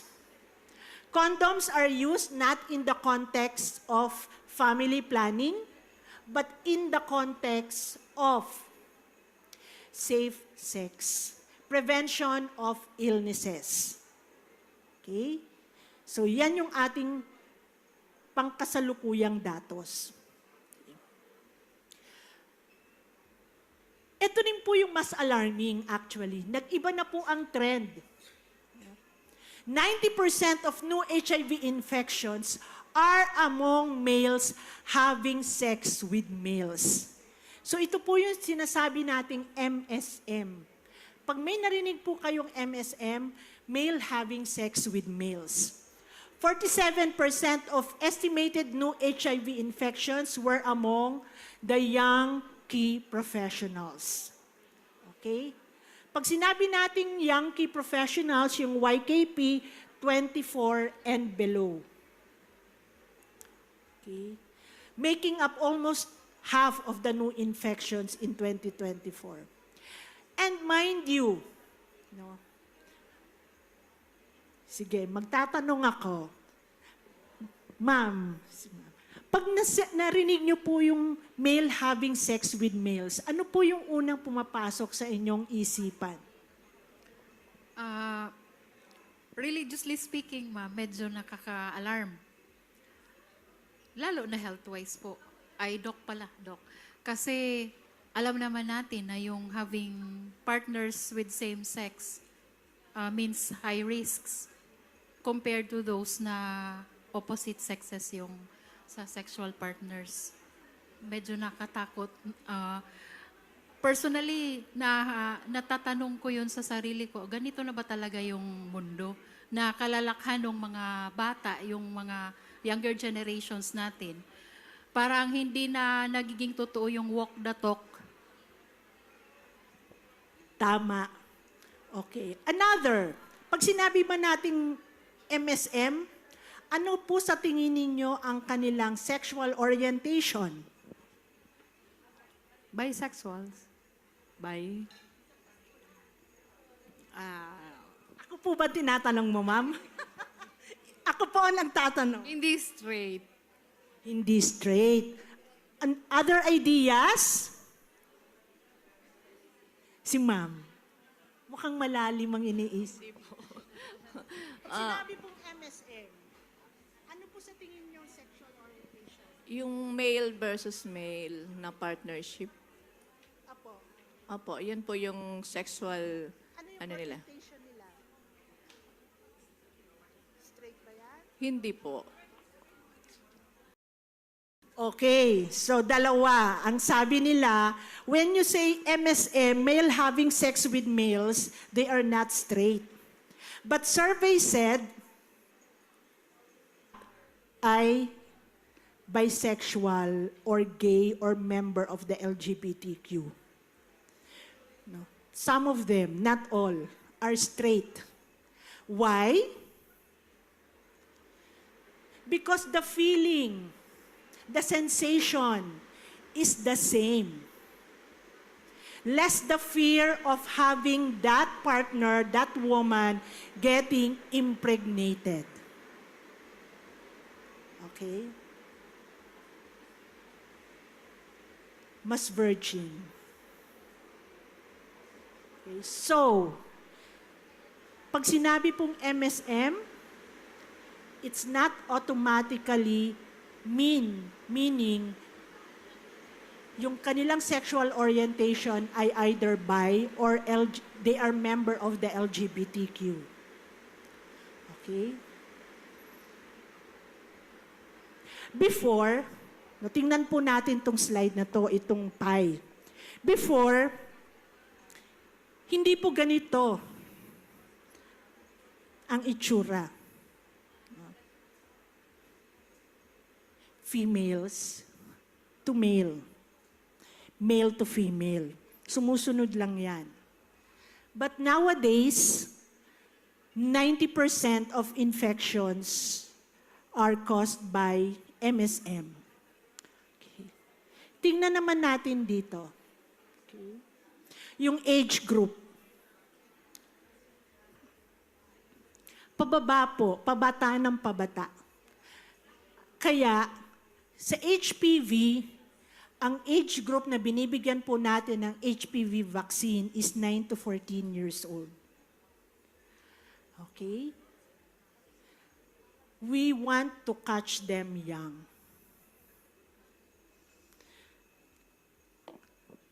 46%, 15 to 24 years old. While yung 42% belongs to the 25 to 34 years old. The 25 to 34, ito po yung mga yapis, young professionals natin. Okay? Kaya po gusto na natin mabigyan yung mga kababaihan natin. We want to capture them young. They failed to mention earlier. Aware po ba kayo kung how much po ang per dose ng HPV vaccine sa private? Ha? It's 4,000 to 8,000 per dose. Unlike tayo po, we're providing it free of charge to our students, to our children. Okay? Actually, ang target natin, at least 2 to 3 doses. Kung hindi naman, kung low risk, pwede na yung 1 dose. Pero kung high risk, what do we mean by high risk? Siyempre, ang mga students naman natin, iisipin natin, ay low risk yung mga yan. But, if they have familial history, okay? May family history, mother or aunties, no, yung mga tiyahin nila, lola, na may history ng cervical cancer. High risk na po sila. Okay? Yan. 11%, 35. Which is mostly tayo. We belong to the age group 35 and up. Okay? Ito yung mas nakakatakot, di ba? Personally, I have kids also. Kahit kasi gustuin man natin, hindi naman natin sila mababantayan. Lahat pumapasok sa eskwelahan. Pag pumunta ba sa school, alam ba natin kung nagka-cutting classes yan or hindi? Di ba? Pag nagpaalam, Mami, Daddy, Nanay, Tatay, may overnight po kami, may group study.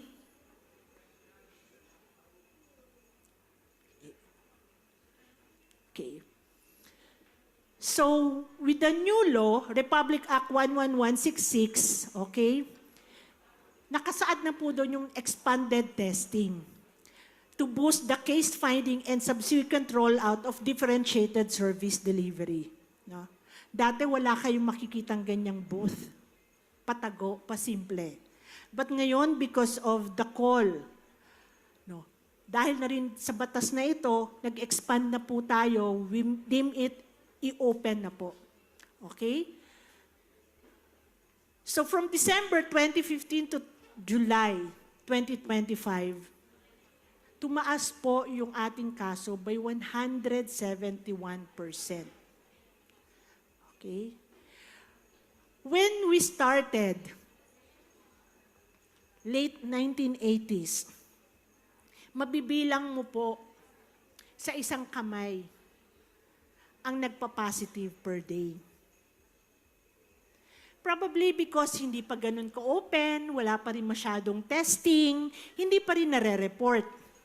Unlike today, no, open na tayo, may mga readily available test kits, maganda na rin ang reporting system, pero alarming pa din. Way back 2015, 21 cases per day ang nadadiagnose.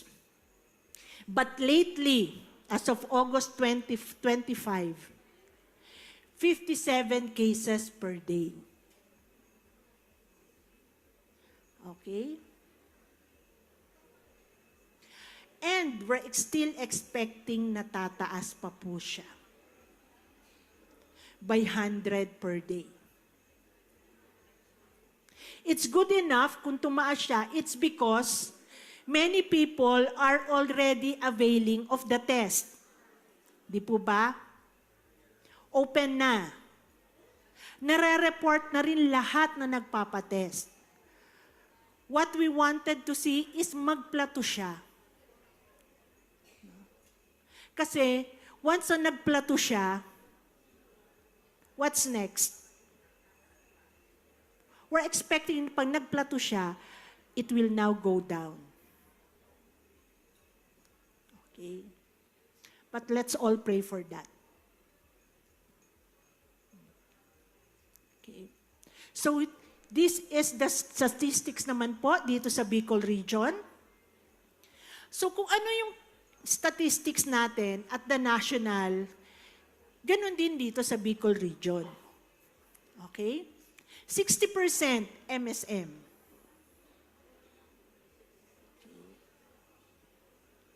15% yung male-female sex. No? 23% yung sex with males and females. Ito yung mga bi. Yung MTCT, ito po yung orange na napaka-negligible. Ito yung mother-to-child transmission. Meron pa din. No, kasi kung undetected yung nanay, okay, nung nagbuntis siya undetected, definitely matatransmit niya sa baby. That's why during pregnancy, kasama din po ang HIV testing. Okay? But unfortunately, konting mothers lang, pregnant women, ang nagpapatest. Although nire-require po, no, even sa ating mga RHUs, kasama po yan sa kanilang health education and promotion, but still, it depends on the pregnant woman if they want to have the test. Kasi voluntary siya. Okay? So from 1984 to present, we have 3,526. Cumulative po ito. Okay? But, tumataas po. No? Mas madami na ang lalaki. 94%. But from January to June 2025 of this year, first semester of this year, 329 cases. Okay? At ito rin po yung breakdown by age group. The same, no?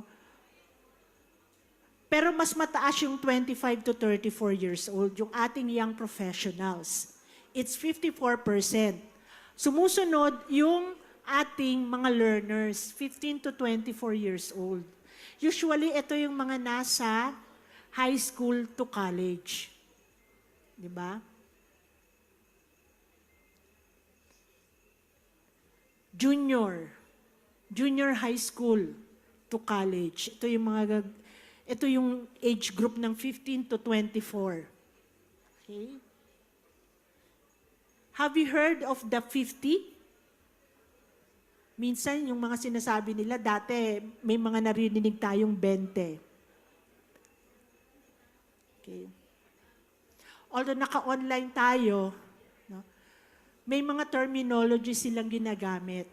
Pero ngayon, sabi nga, wala nang mabibili ang 20 pesos. Magkano ang load?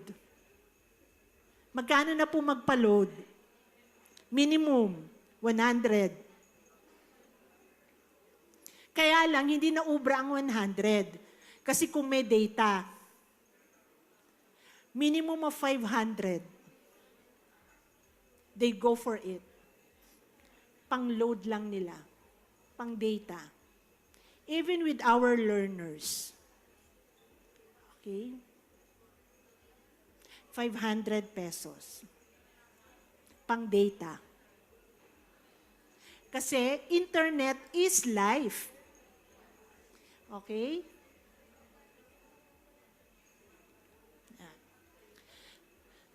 So, the same, the statistics per province po, ang pinakamataas is Camarines Sur. Okay? Because Naga is a highly urbanized city. Okay. Followed by Albay. Okay? Pumapangatlo po si Sorsogon. So, hindi po kasi ibig sabihin na mababa yung mga ibang probinsya, okay,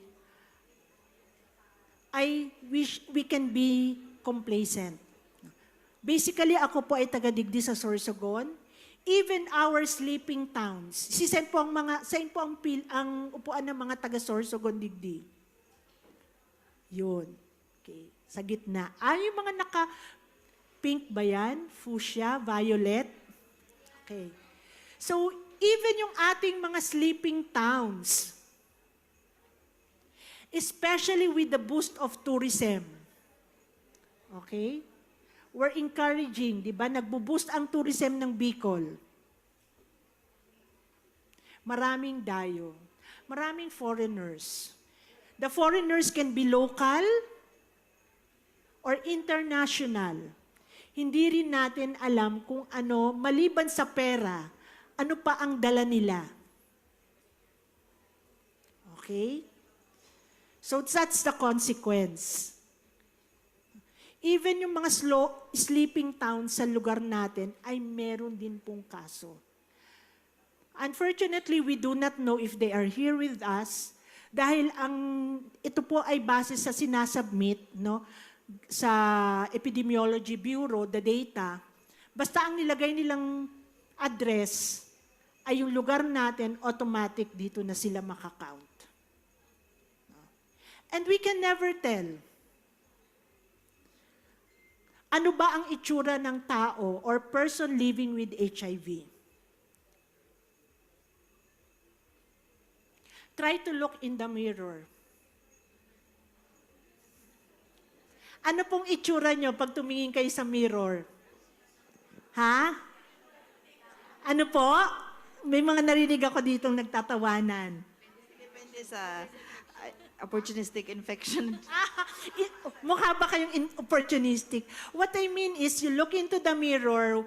If you look into a mirror, pag ako'y tumingin sa mirror, I can see nothing, my face. It's normal. Diba? Kasi walang pathognomonic na itsura ang person living with HIV. Unless late stage AIDS na iyan.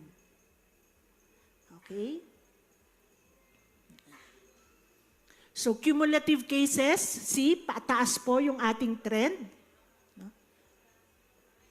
Kaya expect po natin, tataas pa siya. Yung nasa taas po, as of June 2025, tayo ngayon ay nasa November na.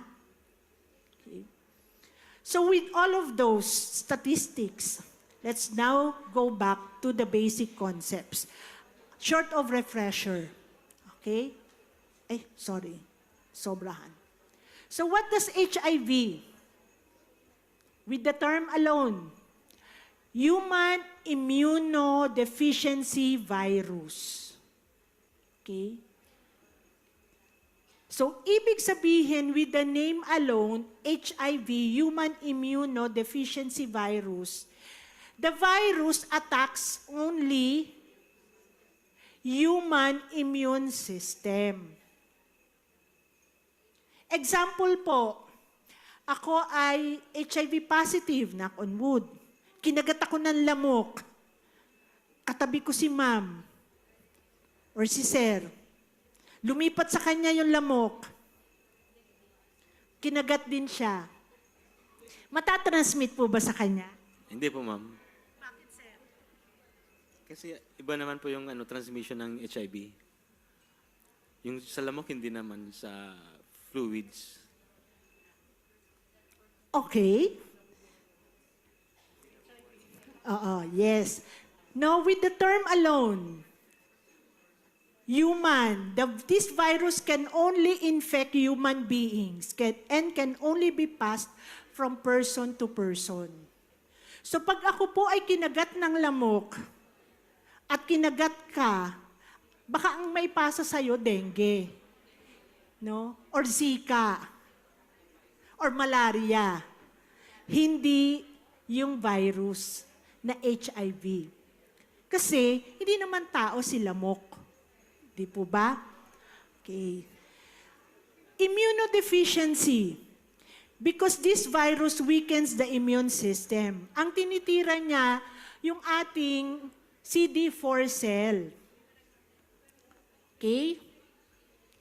At itong virus na to attacks the immune system and causes HIV infection. No. The HIV is not the same with AIDS. Hindi po sila interchangeable. Hindi po ibig sabihin na person living with HIV ay may AIDS na kaagad. It's a progression of disease. Diba? Kaya nga acquired infection is transmitted from one infected person to an infected person. Immune system is weakened. No? Yan creates a deficiency of CD4. Okay. And syndrome, kasi iba-iba. Marami siyang mga diseases. So what is HIV progression? No? The immune system fights diseases by producing antibodies. So ito yung mga sundalo sa ating katawan. Yung CD4. Sila yung lumalaban. But, progression siya because HIV continuously weakens the immune system. Especially if undetected, untreated. That's why, ang target po natin, 95% of the population be diagnosed, 95% of those diagnosed, treated, and those 95% are virally suppressed. Okay. I have a friend. He's a Danish, lalaki po siya. Kasi doon sa kanila, South African, pero puti kasi siya. He got infected when he was still very young, teenager, 17 years old. During that time, maski naman din dito sa Pilipinas, hindi pa maayos yung ating blood donation program. Yung mga kasing edad ko po dyan, baka naabutan nyo yung may mga blood bank na nagtitinda ng dugo. Pumunta ka lang doon sa mga blood banks. Ang alam ko, marami noon sa may Santa Cruz. No? Nagbibenta ng dugo. Okay. So those were the times. Etong person living with HIV ay meron siyang sakit. He is a beta thalassemia. No? So every now and then, dahil meron positive siya for beta thalassemia, every now and then bumabagsak yung kanyang red blood cell, nagbi-bleed, kailangan niyang matransfuse. Unfortunately, when he was during that episode of blood transfusion, he was transfused with infected blood. Ito yung mga kasagsagan pa noon na mataas ang kaso ng HIV in the African continent. Okay. He became positive. He has a girlfriend. Etong guy ay estudyante. No? His father is a pastor and is also studying theology. When he graduated, gusto niya makipag-split doon sa girlfriend niya because of his illness. Okay? But unfortunately, sabi ng girl, no. That guy is still alive today. And by miracle,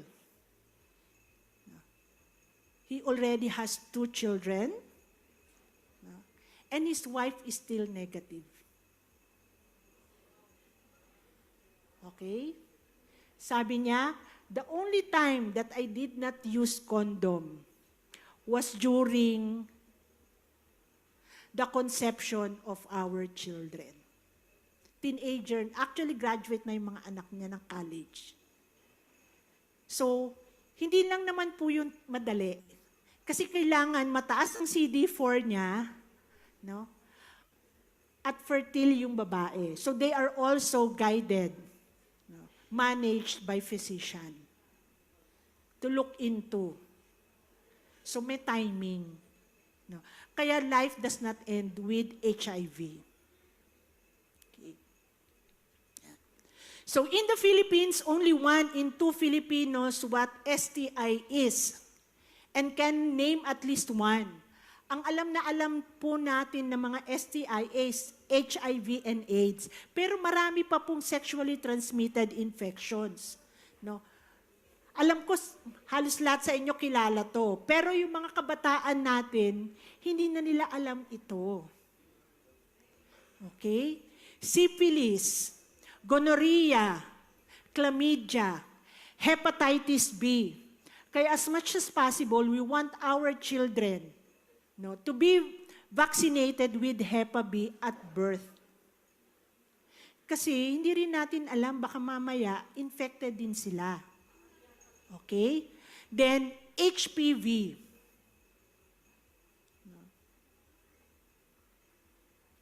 Okay. So, ano ba yung mga STI-HIV linkages? Bakit siya magka-link? It's because untreated STI significantly increases the risk of acquiring HIV. Kasi pag meron pong sexually transmitted infection, so may mga abrasions, either the male organ or the female organ, so may mga sugat-sugat, may mga blood na lumalabas. Diba? Then you use unprotected sex. You have unprotected sex. So the transmission is very much high. Also, STIs are common among adolescents. Ang dami ko din pong nakakapture. Urinary tract infection is most common among women. Dahil alam naman natin, mas maiksi yung exposure compared sa male. No? Yung lagusan ng ihi, sa lalaki medyo mahaba-haba eh. So, and open. So most common ang urinary tract infection sa kababaihan.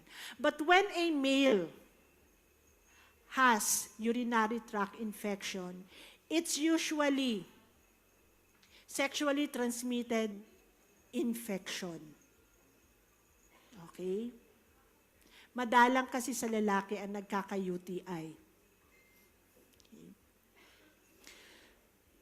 So, itong mga UTI sa mga teenagers, dahil hindi rin nila alam at natatakot lumapit sa inyo, no? May mga nagiging pasyente na kami na pupunta sa clinic, it's because may lumalabas ng mga nana, may discharges na. So pag ganong may mga discharge, ibig sabihin, matagal na nilang iniinda. Takot lang sila lumapit, magpa-check up. Because automatic ang iisipin, no, may mga ginamit. Okay? So schools can prevent these outcomes by normalizing conversations and guidance on sexual health. Especially with our school children. Especially yung mga kinder, hindi na sa inyo. No? Yes, kinder, yung nursery pa lang hindi. Kinder, grade 1, let's normalize. Okay? I remember, hindi masabi-sabi ng mga kabataan, yung Tagalog term for the sex organs. Nahihiya sila. Dahil pag sinabi na nila, ang iisipin kaagad ay bastos. Actually, I taught my children, no? Ano ang Tagalog ng eyes? Mata. Pag sinabi ko bang mata, nakakahiya ba? Nakakatawa ba? Hindi. So when I tell them, ano ang pangalan ng sex organ? It's not flower. It's not bird. Diba? So let's normalize those conversations with them. Okay? So ano yung mga myths, misconceptions, and stigma? Okay, ito. No. Pag umubo, paano ba natatransmit si HIV? Person to person. Pag umubo ka, it's droplet. Hindi siguro HIV ang makukuha natin. Baka COVID pa. Diba? Or other, yung mga through air droplet. No? Insect bites, naging example natin kanina. Ito, touching, hugging, and kissing. Siguro para makatransmit ng HIV, ng virus ang kissing, dapat siguro isang galong laway. No? Ang iinumin mo, laway ng partner mo. Okay? But mind you, our saliva may antibacterial component din yan. Okay? No? Para makatransmit, no? Inumin mo yung isang galong laway. Diyos ko, madidehydrate yata ako nun. Kasi papasa ko sa partner ko yung isang galong laway ko. Swimming in public. No? Soaking in jacuzzi. Remember, yung ating swimming pool ay, di ba, kahit naman hindi sila nagpapalit ng tubig, may chlorine. Baka hindi HIV makukuha natin. Skin disease, buni. Okay? Interaction with workmates and schoolmates. Katulad din lang yan ng touching and hugging. Sharing utensils. As much as possible, we do not want to share utensils kasi ibang sakit yung makukuha natin. Diba? Water and food consumption, ibang sakit din. It's not HIV definitely. Handshakes or holding hands. Hindi HIV and sharing of beds. Okay? So, etong mga myths and misconceptions, nakukuha po ng mga estudyante natin through social media. No? And marami po sa social media natin ngayon ay mga fake. unreliable sources. So might as well, sa atin po dapat manggaling. Mas pinaniniwalaan po kayo ng mga estudyante natin. Dahil alam nila, ay, si ma'am yan, sa school yan. Nagtuturo po kayo. Okay? Stigma prevents young people from seeking help. Nahihiya at natatakot dahil baka pag nalaman nyo, isusumbong nyo sa parents, pagagalitan sila. Okay? So anong pwede natin gawin? Schools can correct misinformation and promote respectful, non-judgmental learning environment. Okay? So, RA 11166 mandates age-appropriate sexual education and access to HIV information. Okay? Likewise, itong Safe Space Act protects not only the students but also our workers from harassment and abuse. Okay?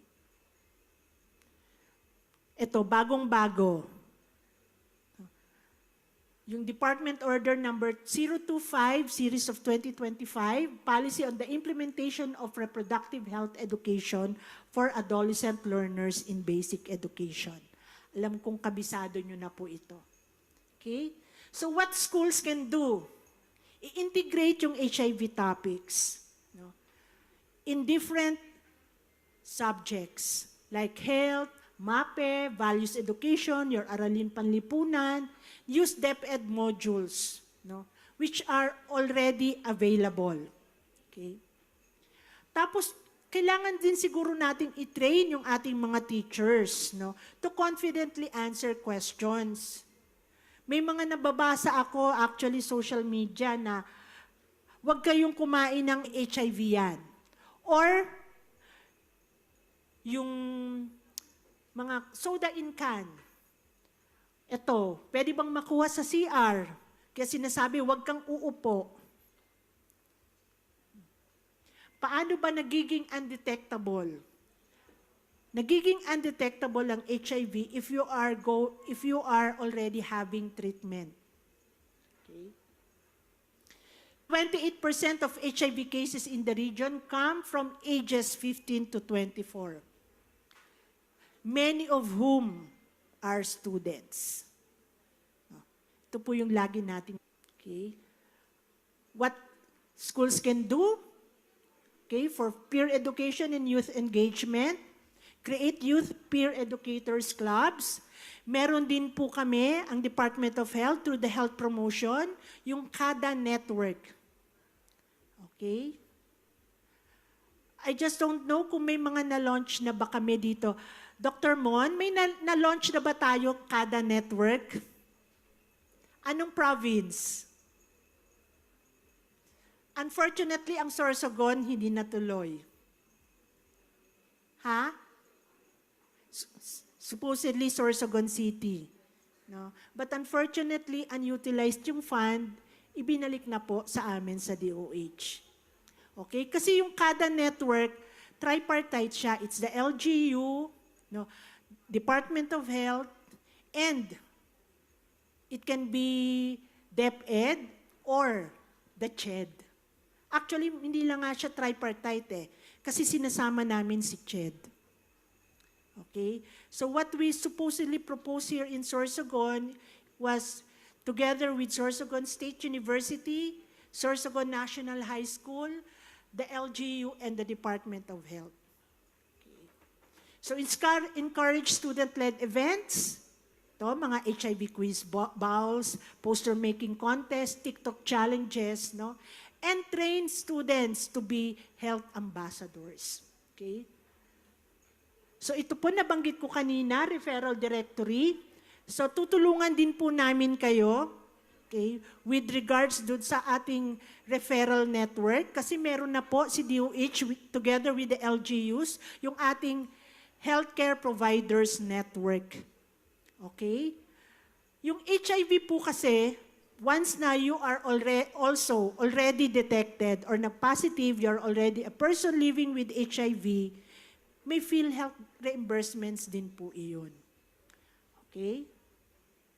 So, partnership with DOH and LGU for special sessions and confidential referral pathways through guidance counselors. Okay?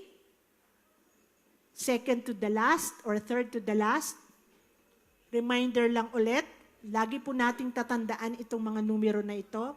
No? 82% of HIV cases in Bicol comes from ages 15 to 34. So ito yung mga teenagers, young professionals. HIV is now a youth-driven pandemic because of the age group. Here in the Philippines. Okay? Kaya critical po ang role natin as teachers, school health employees. Many adolescents get first sexual information from TikTok, Facebook, friends, and verified sources. Common na yan. Minsan magugulat ka na lang sa mga My Day. Ang daming mga porn. No? Students spend most of their awake hours in school. Mas kasama po nila kayo, kaysa sa amin ng mga magulang. So, early education is equal to early protection. Okay? So, ano po yung role ng academy and school? Promote culture where questions about health are welcome, not silenced. No?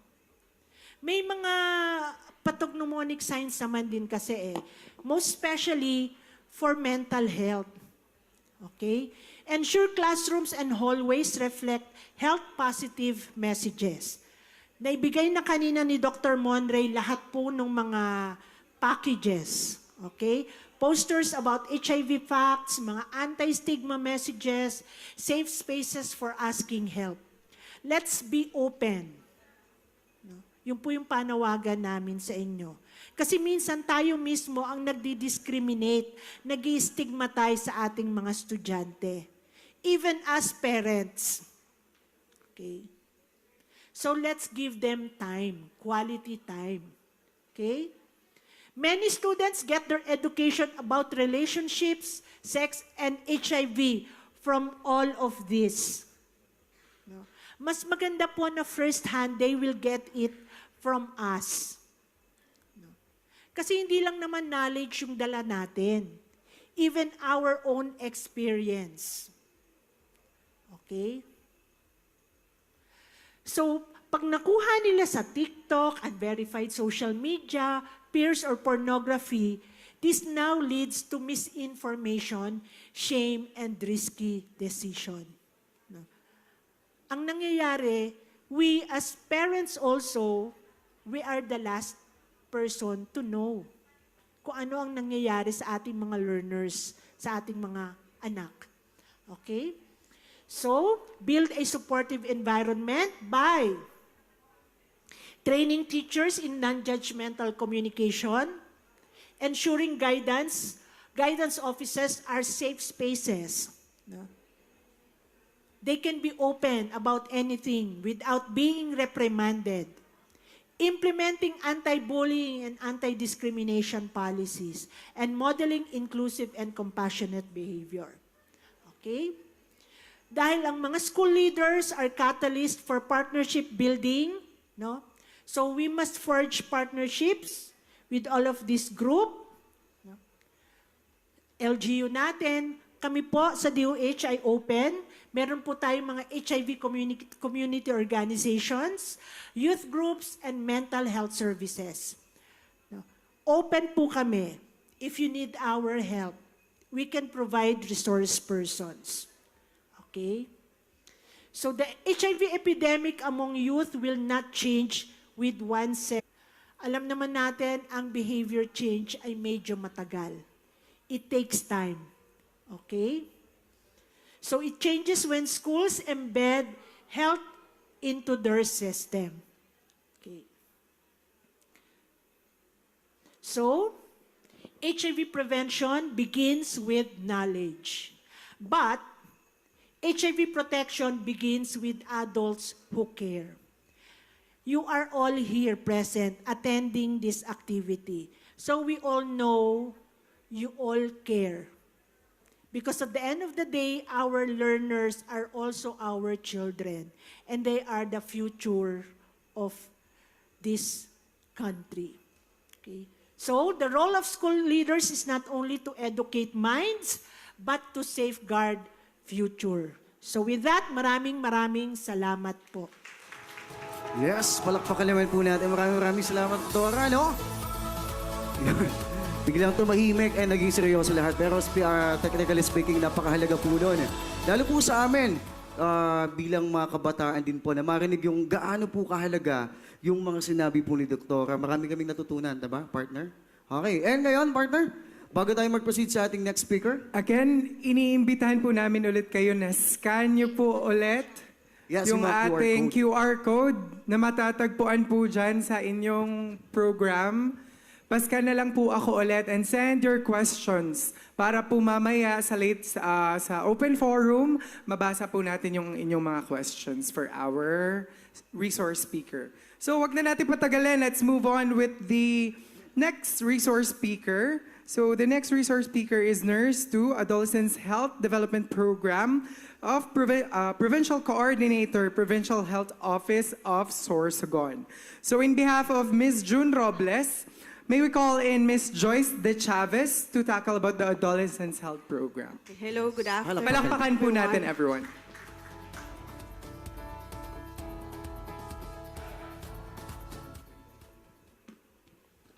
Okay, good afternoon, everyone. So again, I was only tasked to present the PowerPoint of Ma'am June, the Regional Coordinator of Adolescent Health and Development Program. Okay, so to begin with, for the information of everyone, we have this program for our adolescents. So the Adolescent Health and Development Program. Okay, so what is the Adolescent Health and Development Program? It is an initiative of the Department of Health. Ayan nga po, nakalagay po dyan na ang pinaka-aim po is ma-improve po yung health and well-being of Filipino adolescent na ang age po is 10 to 19. And it promotes holistic development, physical, hindi lang sa physical, at ngayon yung mental na napaka-ano na po natin ngayon, dyan ang issue, emotional and social well-being. And also, this trending issue po ngayon na naglabas na din po ang ating national government ng Executive Order 141 to address this problem or issue of the adolescent is to prevent early pregnancies. No? And next is substance abuse and other risky behaviors. This program aims to equip adolescents with knowledge, life skills. Yon. Dito tayo magpo-focus na ma-develop yung life skills niya imbes na pumunta sila doon sa mga hindi magandang vices. And access to service to navigate these challenges. So yun po ang adolescent health and development. So the goal of this program, ayan po, nakalagay po dyan, reduce teenage pregnancy. Bakit nga po ulit? Dahil dun sa executive order na-release ng ating national, yung executive order 141, pwede nyo po yan i-search sa ating internet. And then promote mental health awareness, prevent substance and abuse and alcohol, prevent and manage, ayun nga, na topic na natin kanina, yung HIV, STI among youth, promote responsible sexual and life planning, and ensure adolescent-friendly health services are accessible. So, yun po na ang natin ngayon mga goal. Okay? So, nakalagay po dyan, ano nga po ulit, review lang po ito. Ang adolescent, ito po yung phase of life between childhood and adulthood from age 10 to 19. Okay? Ayan.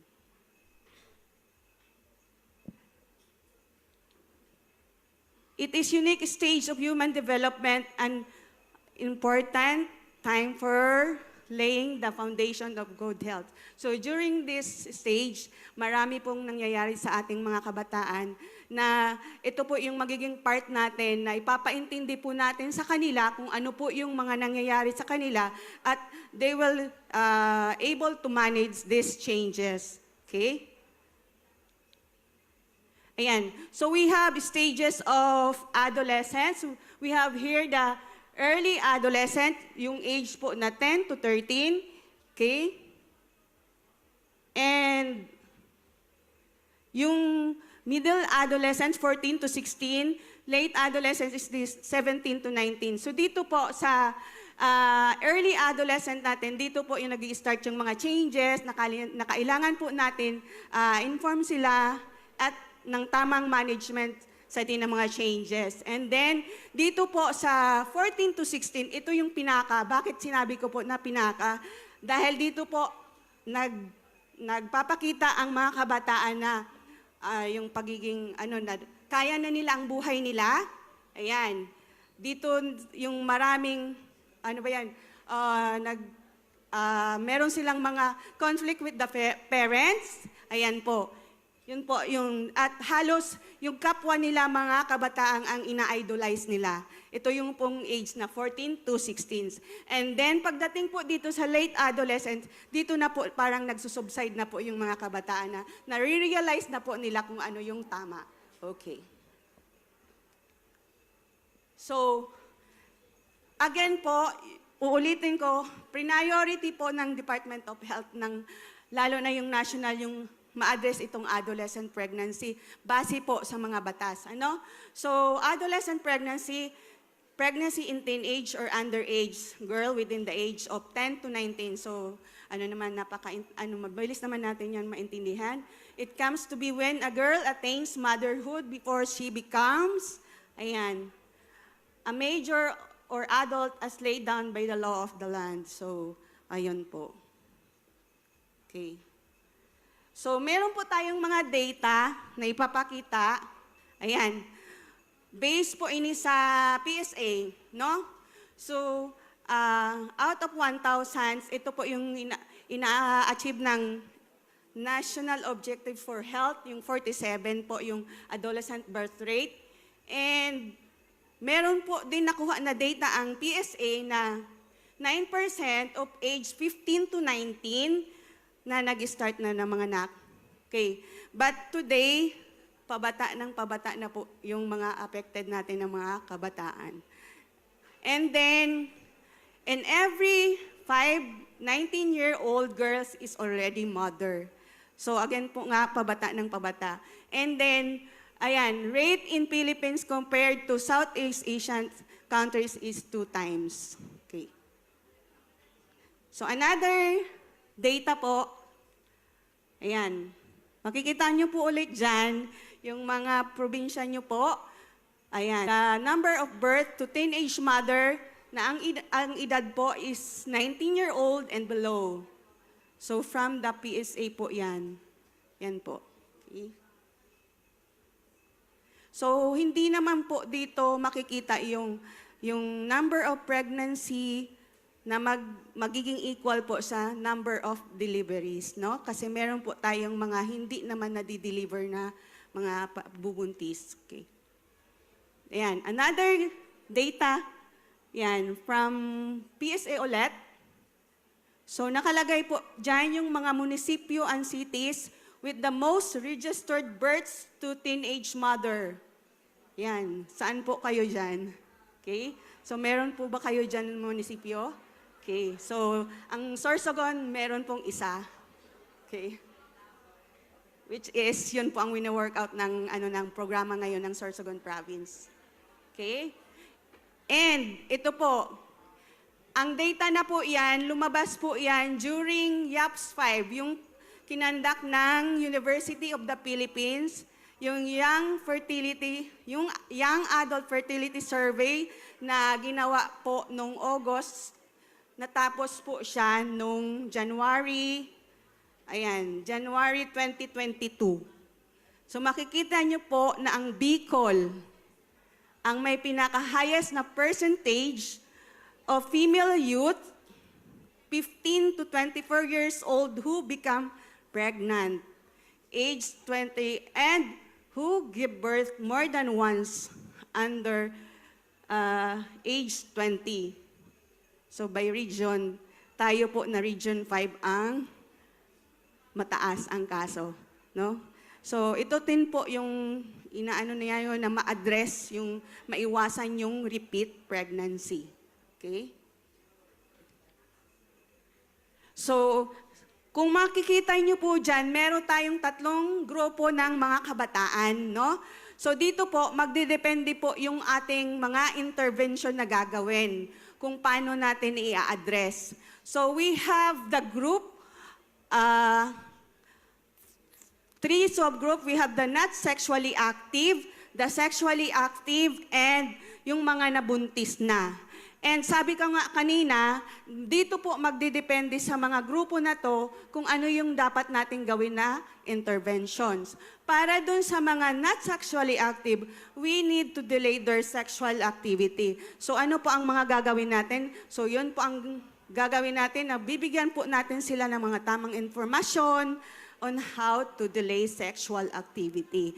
And para naman dun sa grupo ng mga sexually active na, we should protect them na mahawaan po sila ng mga nakakahawang sakit at mabuntis ng maaga. And para naman sa grupo na nanganak na, ayan po. So, ma-prevent po yung rapid repeat pregnancy. So, paalala po ulit, yung mga intervention po natin na gagawin, magdidepende po sa grupo ng ating kabataan. Okay? Ayan. So, meron tayong frameworks. Ayan. No? For the prevention of adolescent pregnancy. So makikita nyo po dyan na meron tayong mga policy. Number 1 po ito na kinakailangan po natin na ngayong gawin. No? Hindi naman po nagkukulang yung national. Kung pwede, sa level po ng ating ahensya, meron din po tayong gawin. Kasi isa ito po sa,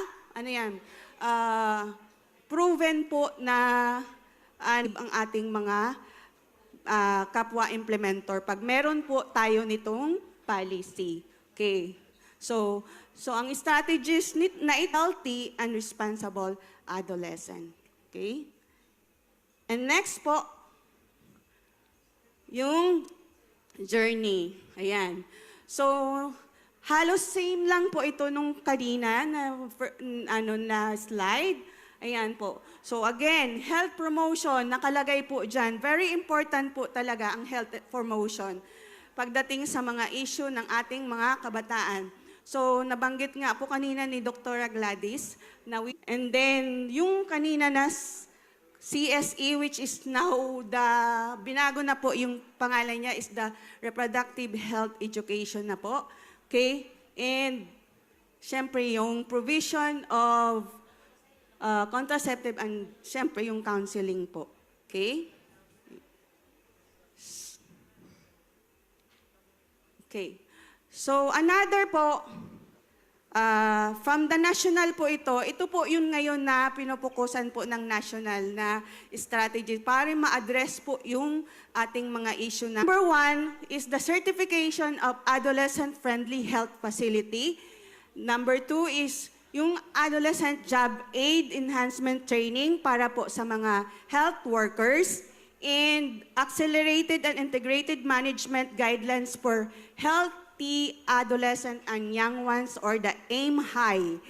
Na-attenderan po namin is yung Adolescent Health Learning Exchange or the ADLEX. So, ano naman ito? So, ang adolescent, ensuring the privacy and confidentiality. And next, syempre, need po na focusing on the management guidelines for healthy adolescent. And next A po is the A collaboration po ito ng mga ideas of different stakeholders. Okay? And ito pong ADLEX, dito po tinitingnan ang mga intervention na o ano na yung mga ini-implement ng ating mga partners with regards to Adolescent Health and Development Program. Okay. So, nakalagay po dyan, bakit kailangan po natin mag-invest sa ating mga kabataan. No? So, malinaw po, investing in adolescent health is crucial because it offers a triple dividend. So, improving the well-being of today's adolescents, enhancing their future prospects, and benefiting future generation. So, yun po ang dahilan kung bakit natin kailangan mag-invest. And for that, dito po yung nag-e-end yung presentation na pinapapresent ni Ma'am June. Thank you very much po. Ayan, thank you so much, Miss Joyce de Chavez, for the Adolescent Health Program discussion. Again, inaanyayahan po namin kayo ulit na scan yung QR code na nandyan po sa inyong program. Ilagay niyo po dyan yung inyong mga hours. Kasi ito na yung last topic for this afternoon, no? Okay, dito na po tayo sa pinakahuling mag-discuss ng topic. And alam ko po, no, lahat tayo habang nagme-merienda, so pakinggan na po natin yung last na magtagno.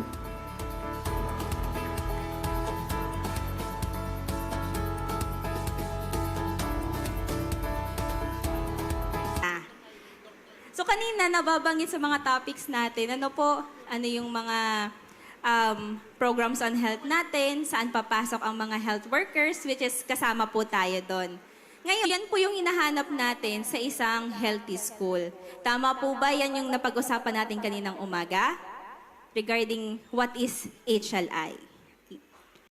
Healthcare workers play a key role in supporting the school to promote health promotion, learning and well-being of learners and teachers. So, hindi lang teachers kasi may mga non-teaching personnel din po tayo na dapat kinikiter natin and na-check din natin yung wellness din po nila.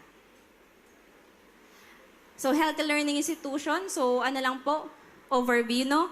Promote health and wellness as part of the learning.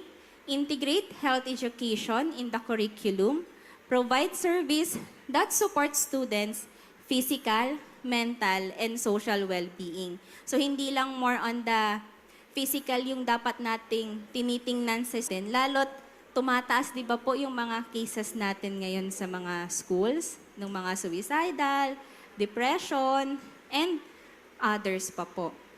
So, dito din, we encourage collaboration between the school, health workers, family, and community.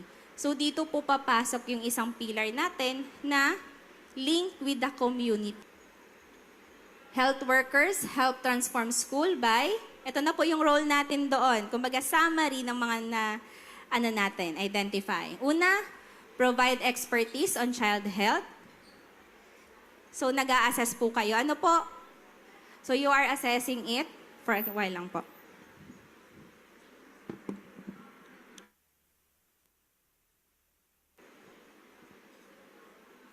Okay, thank you po. So next is guiding policies on school health safety, supporting health education and awareness. Ano po? Addressing emerging health problems affecting the learners, create a safe and supportive environment.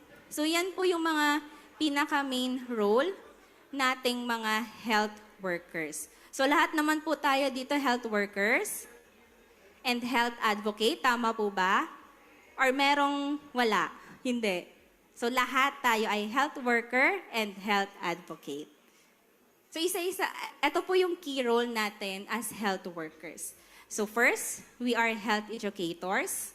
Second, health service provider, which is, yan po yung pinakamadalas nating ginagawa, no? We provide service or health service sa ating mga clients. Policy and program implementers, advocate for school health, data and research contribution, data capacity builders for teachers and staff. So, ano ba yung nilalaman niya? As a health educator, ang ginagawa po dapat natin ay conduct school health lessons on personal hygiene. Yan po yung nagpapa-hand washing tayo, yung ina-emphasize natin yung proper hygiene sa mga bata and sa ating mga kasamahan. Nutrition. Nagkakaroon kayo ng nutritional assessment sa mga bata. Tama po? So dapat, pati din po yung mga kasamahan natin na teaching and non-teaching personnel, alam din po dapat natin kung pasok yung kanilang mga BMI sa normal ba or hindi. Next, mental health. So we do assessment on their mental health din. Sexual and reproductive health. Yan. Kasi medyo may mga tayong teenage pregnancy. Ano po? So next, disease prevention. So paano ba yung pag-iwas sa sakit? Dapat nakakapag-inform din po tayo niyan sa mga students. So support teachers in integrating health topics into the basic curriculum. Yan po yung integration ng health sa lesson plan and curriculum activities natin dapat sa school. Provide training for peer educators and student health clubs. So meron tayong tatawag na peer support na may mga students kasi na nahihiyang lumapit sa mga teachers. Mas gusto nilang kausapin yung mga peers nila na doon, nagkakaroon sila ng comfort at nailalabas nila, doon din nakikita natin kung meron ba silang mga mental health issues. Ano po? So may mga peer support po tayong tinatawag na po pwede po nilang malapitan. Next is as a health service provider. So provide routine health services such as vision and hearing, deworming, immunization, and health assessment. Ito po yung common nating ginagawa, tama? Nasa self-appraisal checklist din ito na hinahanap, tama po ba? Yun. So next, manage chronic condition among the learner like asthma, allergies. Kaya nire-require natin or we do encourage na sana sa ating mga school, meron po tayong school clinic at may mga first aid kits din po. Support emergency care and basic aid responses in school. So support in implementing school health policies naman po, dito po papasok na implementation the national and local health policies. So dito, kanina nasabi, no, mag-a-assist tayo sa pag-develop ng mga policies. So dito po, policies on the school nutrition program. Kaya meron tayo, di ba, yung balanced diet, yung pinggang Pinoy. Tapos meron din po kayong gulayan sa paaralan. No po? Water sanitation and hygiene standards, which is, alam ko, naka-embed na to sa DepEd, which is lagi siyang hinahanap. Tama po ba?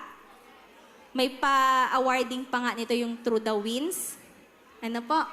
Next is menstrual hygiene management, child protection and safety policy. So may mga instances po kasi na nakikita na natin yung estudyante natin ang daming pasa. So saan natin siya idudulog? Paano natin siya ika-counsel? Yan po yung role din po natin. Kaya nabuo yung anti-bullying sa school na act po or guidelines natin. So advice on safe reopening guidelines during outbreaks. So di ba po medyo, halimbawa may matataas tayong kaso ng ubo-sipon sa isang eskwelahan, isa po kayo doon sa nagre-recommend na stop ba muna yung classes? And kailan po pwedeng mag-resume. Next is advocate for health promoting school. So dito po, safe and supportive learning environment, adequate school health facility. So dapat na-check din natin kung away from hazard ba. May mga danger sign na nakalagay tayo or warning sign. Halimbawa po, may mga electrical outlets dito. So, na-check ba natin na hindi siya naka-octopus? Or, nandun mismo yung circuit breaker, may nakalagay ba na high voltage dito? Do not enter. Kung may basa, di ba dapat may nakalagay yung precaution na basa yung area na yon. Priority funding for school health program. So, based sa pag-assess ninyo, nag-health assessment po kayo, na-check nyo din po yung mga school. So you can recommend kung may mga kailangan i-prioritize for the funding and dapat masuportahan. Then inclusion of health topics in the school curriculum. So mag-a-assist din po kayo. Strong partnership between schools and health center. So ito po yung pinapaigting po natin na from the community to the school and vice versa ay nagtutulungan po tayo for the implementation ng mga health programs po natin. Kung dati po is deworming and school-based immunization lamang, ngayon po pati yung ibang mga programa on health ay dapat nai-integrate na din natin sa school and natutulungan po tayo ng ating mga taga RHU, CHO, or the Provincial Health Office po natin. Kasi ika nga, hindi po ito kakayanin ng DepEd lang. Kasi iilan lang po yung nurses, dentists, and doctor natin sa DepEd versus the population sa school. Tama po ba? Yes. So, paano po natin yun mapagtutulungan? Kung hindi, is pag-uusapan po natin, pagpaplanuhan, paano po ma-reach natin yung goal na lahat ng learners din is ma-safeguard po natin. Kaya po merong strong partnership po tayo. For the data collection and research naman, dito po conduct survey and health assessment. Yan po yung mga yearly, na mga pa-assessment po or tawag po ito, health assessment nyo po sa mga students. So from that, pwede po kayong makakuha na ngayon ng mga data na makakatulong po sa inyo sa planning ng activity. Example, nakita nyo po sa isang school, madami po pala ang malnourished. So ano po yung gagawin yung activity in response po dun sa school? Isa pa pong halimbawa, yung school naman natin ay sabihin natin, madami po sa kanila doon yung, may sa vision screening, yung hindi malinaw yung mata, for example, kasi napapansin din and may assessment po kayo. So sa planning session nyo for the following school year, ano po yung magiging activity nyo doon? May partners ba kayo na hihikayatin para makatulong nyo pong pumunta sa school at magkaroon po ng libreng pa salamin? So, from their data, you can generate po na magiging activity nyo for the following school year. Next is monitor health trends among the learners. So, ano ba yung mga nakikita nyo pong common? May seasonal ba na pagdating ng Burr months, madaming sipunin? So, ano yung gagawin natin nun? Before po ba mag-Burr months, mag-health educate na tayo sa learners, sa parents, na ito yung mga dapat nilang gawin para pagdating ng December, wala na pong sipunin na bata.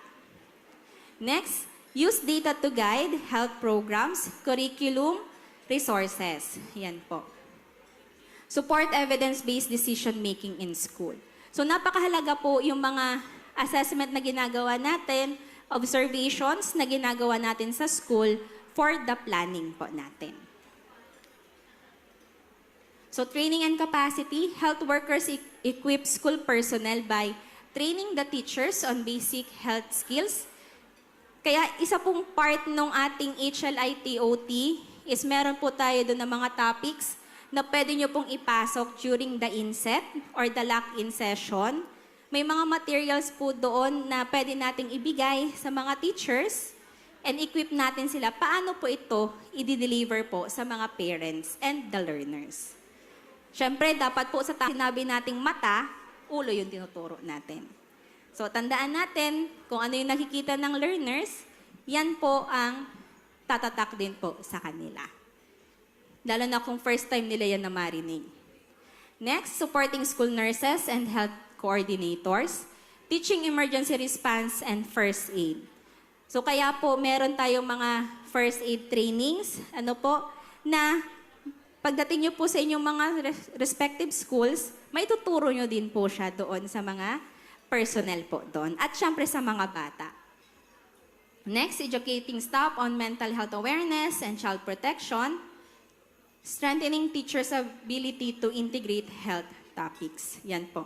So napakahalaga po ang inyong mga recommendations sa pagbubuo ng isang lesson plan. Lalo na po kung nakikita natin Sa inyo po palang mga eskwelahan ay mataas po yung mga cases, for example, ng dengue.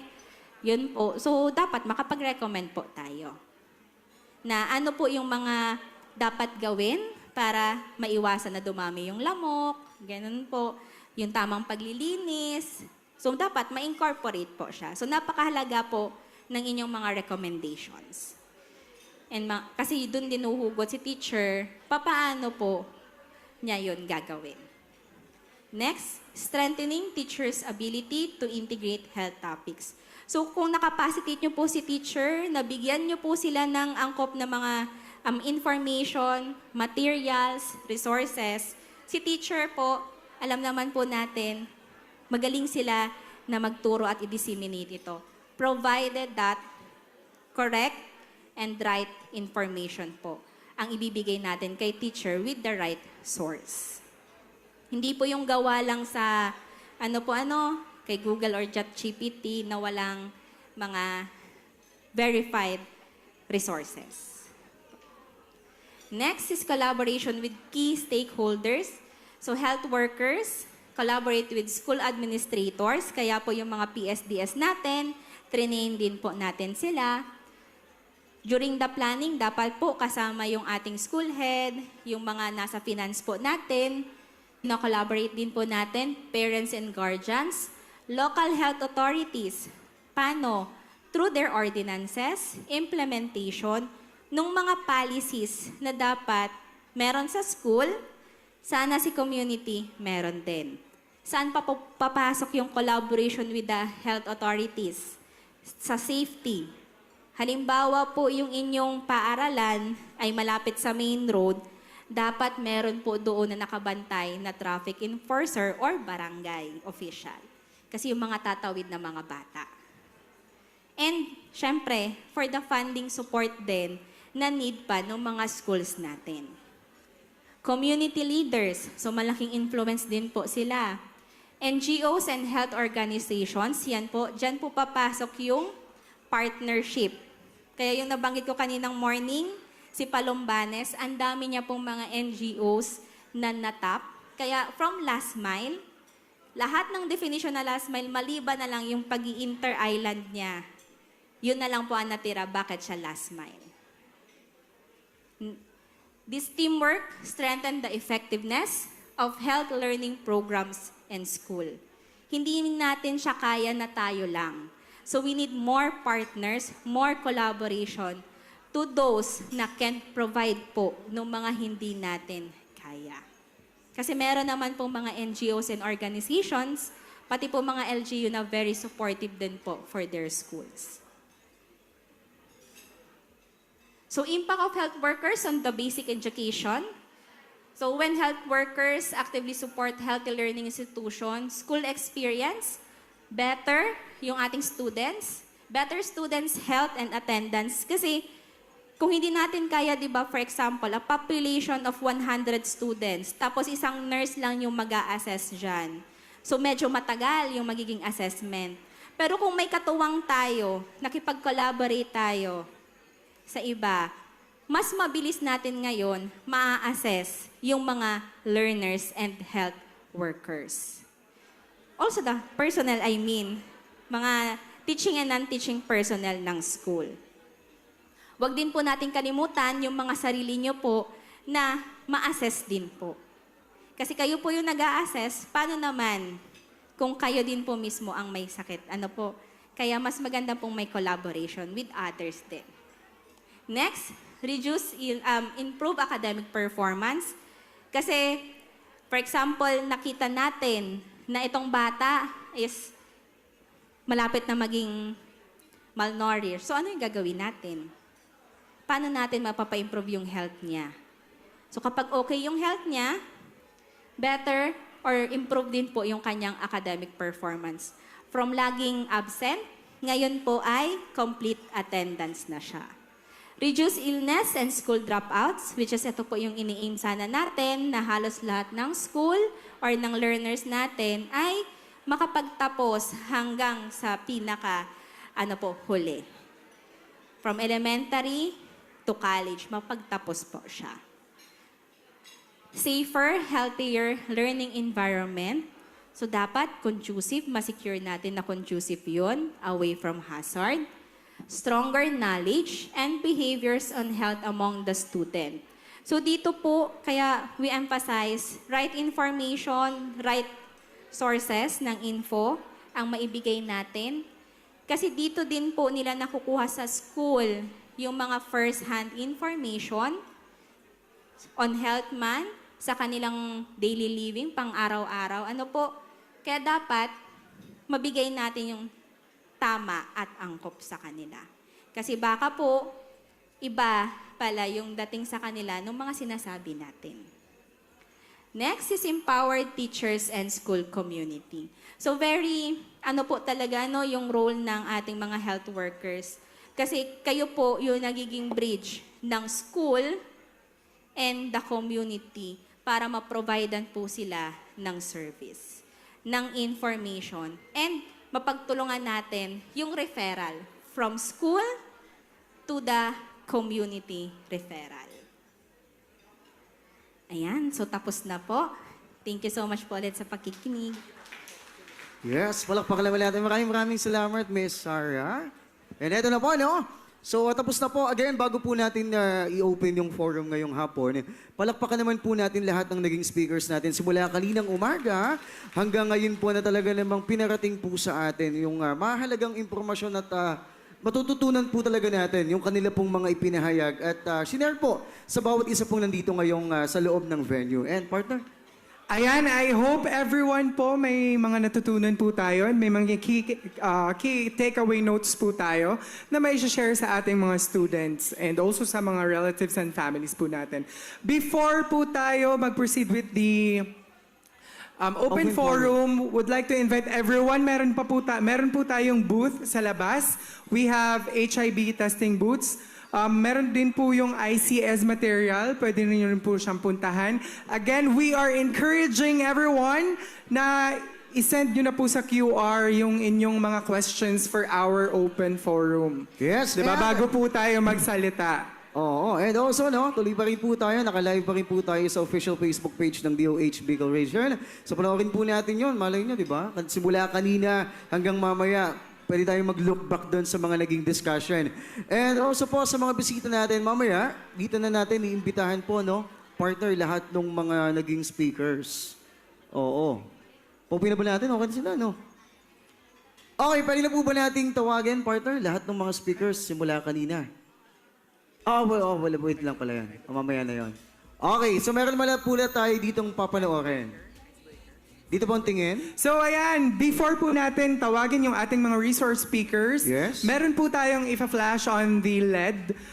Meron po ditong hand gesture game, hand exercise. So susundan lang po natin kung ano pong ifa-flash na EVP po dito sa ating unahan. Okay.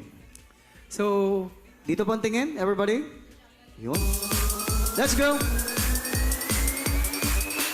Ho, ho, ho!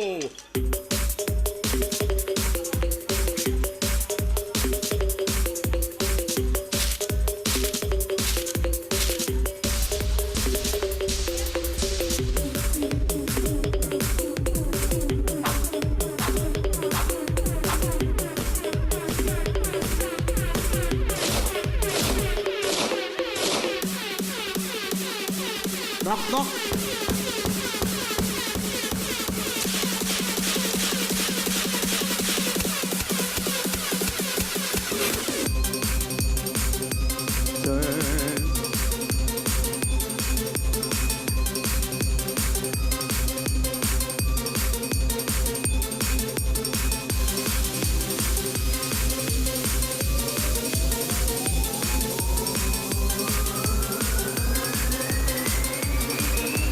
Ho, ho, ho!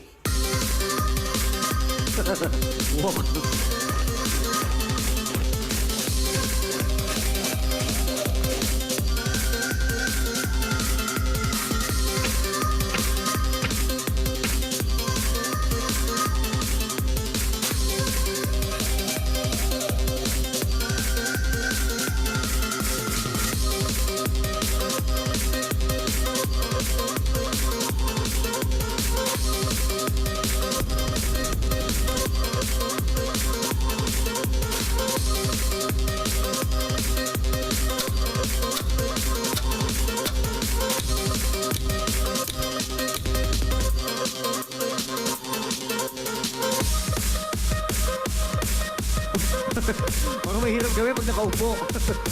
Akala ko hand gesture lang, partner. Buong katawan pala gagano.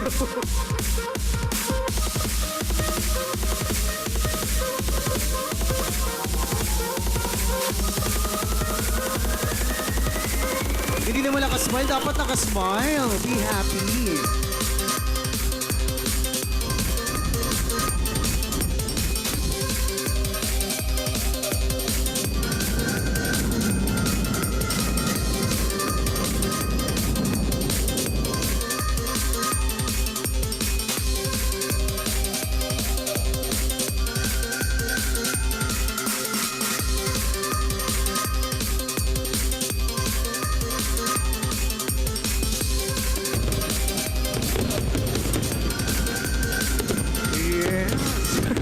Palakpakan nyo naman ang inyong mga sarili. Ayan, ibang-iba na talaga ngayon yung Pero may kulang technology, doon. no? Ano? Partner, may kulang na gesture, John. May hindi po kayo nagawa. Ano po ang tingin nyo hindi nyo po nagawang gesture? Yun! Saktong-sakto yan. Saktong merienda na, no? Ang gesture. Pero siguro mas okay pa naman sa nakaupo pero tatalon ka. Sabi ang gesture, tapos tatalon. Tapos mag-walk. Okay. Diba? Partner, Nag-enjoy naman po ba kayo sa ating little icebreaker for this Yes. afternoon? nag-enjoy po ba? Okay, so partner, explain ko lang, no? So bago po tawagin ni partner, lahat po ng ating mga speakers simula po kaninang umaga hanggang ngayon po. So lahat po ng mga magtatanong dito para sa ating open forum, gusto ko lang pong i-remind lahat po na entertain lang po namin isang tanong po kada topic.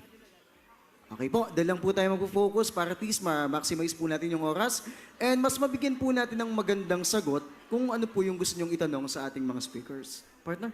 Okay, so without further ado, I'd like to call in si Dr. Monray Isaiah. Palakpakan naman everybody once again. Next is Miss Sarah May B. Magtangob. A round of applause. Also, we have Miss Marie Christine Therese Nolial. Nolial, sorry po. Nolial.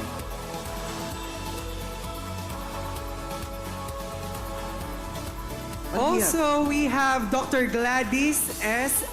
Escote. Yung mas malakas na palakpakan.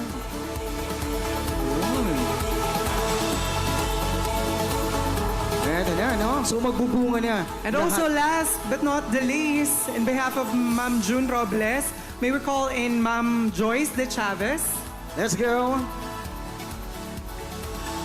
Again, isang beses mo po, isang malakas na palakpakan para po sa ating mga speakers. Ayan, para sa kanilang dedication na ipaliwanag sa ating yung mga mahalagang topics simula kaninang umaga. And, partner,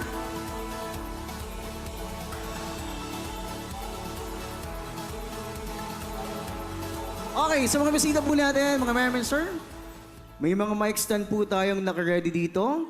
Again, isang question lang po kada topic ang amin pong entertain. What is happening?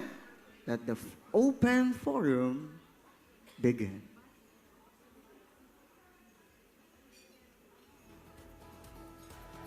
Sige po, let's go. O, di ba yung mga... Mag-iikot ako. Sino po ba yung may mga katanungan dito? Again, meron po tayong mic stand dito sa likod and Opo. in front. If ever may mga questions po tayo, pwede Dito po na. tayong diretso na sa mic Diretso sa stand. mic. Ay, sorry. Tara po, sige po. Yung may mga... Also, mas questions. maganda po siguro na i-state po muna natin yung topic and kung sino pong resource speaker. Ayan, meron na. Online po. Through online.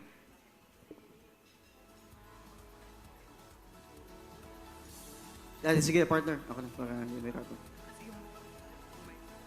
Okay. Mukhang mahaba. Mukhang Natakpan mahaba na. yung tanong. First question, ma'am. Wait lang po. Okay, first question po. Ano po ba ang possibility na magkaroon ng cervical cancer ang isang babae kung merong tumutubong kulugo sa labia majora niya? Ulitin ko po, ano po ba ang possibility na magkaroon ng cervical cancer ang isang babae kung merong tumubong kulugo sa labia majora niya?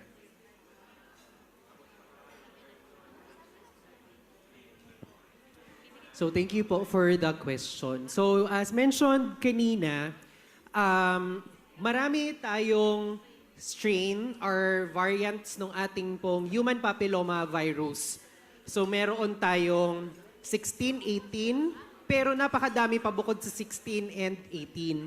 Ayon po sa pag-aaral, 90 to 95% of our cervical cancer is caused by the human papilloma virus 18 and 16.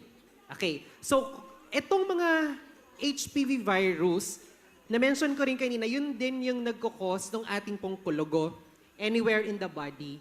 Pero kung yung nag-cause ng kulugo na yon na 16 and 18 at nakapasok po yun din yung pumunta doon sa cervix, then may possibility, malaki yung possibility, 90 to 95% na magkakaroon po tayo ng cervical cancer. Okay? Pero, yes. So kaya importante po na siguraduhin po natin na magpa-screen if you are already 30 years old. Pag 30 years old, kayo ngayon, ibig sabihin minus 10 to 15 years, ilang taon yun? 15. So ang assumption natin, nung 15, maaring nagkaroon na ng sexual debut. Kaya po, after 15 to 15 years, lalabas na yung symptoms. Kaya kailangan po makapag-start na po tayo agad ng ating pong screening VIA or yung ating pong human HPV DNA and pap smear. So yun po yung ating pong statement doon. Okay? Yes, salamat po. And para po sa ating next question, on the spot po itong itatanong. Mula po sa likod. Sige, ma'am. Hello, Doc. Good afternoon po. Yung question ko po, halimbawa po hindi na complete yung sa HPV vaccine, nakaisa lang pong dose. Kailangan po ba siyang ulitin from the start po para makomplete po yung tatlo? Thank you po. Hello po. Ayan, thank you po for the question. Ayan, from sa likod. Sige po. So for the HPV vaccination po, again, ang binibigay po natin na HPV vaccine, priority ay yung 9 to 14 years old po natin. Kasi sila yung hindi pa na-expose sa HPV virus. And kung hindi naman po na-complete, so HPV for this age group, kailangan po sa ngayon ay ang guidelines po natin ay 2 doses po yung binibigay. So first dose, and then after 6 months, o minimum ng 6 months, yung ika-second dose niya. Kung hindi niya po yung nakompleto, kailangan lang pong sundan kung kailan po yung last na bakuna po sa kanya, ilang dose. So doon po, i-continue na lang po siya. Hindi po kailangan na ulitin ulit yung doses po natin for the HPV na first dose. So continue na lang po. So 2 doses lang naman po binibigay natin sa ngayon na guidelines. And yun po siguro yung for the following years, yun po yung magiging HPV expansion plan na. So depende po sa magiging guidelines na po natin sa Department of Health. So I hope po nasagot yung katanungan. Okay po. Thank you po. Sige po, sino po ang nais magtanong? Bigyan ng kaliwanagan ang... Huwag pong mahiya. Naku, napakahalaga pong mabigyan po ng kasagutan niyang kagulumihanan sa inyo pong mga kaisipan. Sino po ang nais? Ayun.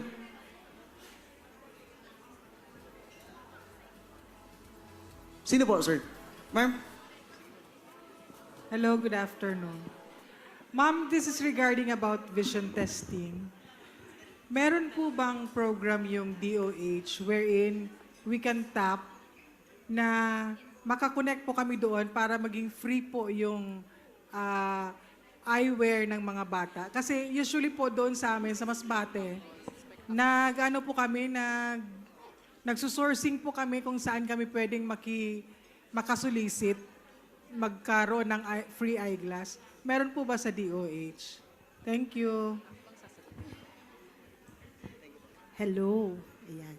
although hindi siya na-discuss kanina, yung ating sa non-communicable, the vision screening, no? But I know most of you were already trained on visual screening, vision screening. Okay? Unfortunately po, hindi po kasama sa program ni Department of Health ang pagpo-provide ng eyeglasses. Okay? It's more on screening lang po tayo. Kaya nga natap ko kanina, nabanggit ko kanina, the referral network because it is now the counterpart of the local government unit to provide the glasswares. No?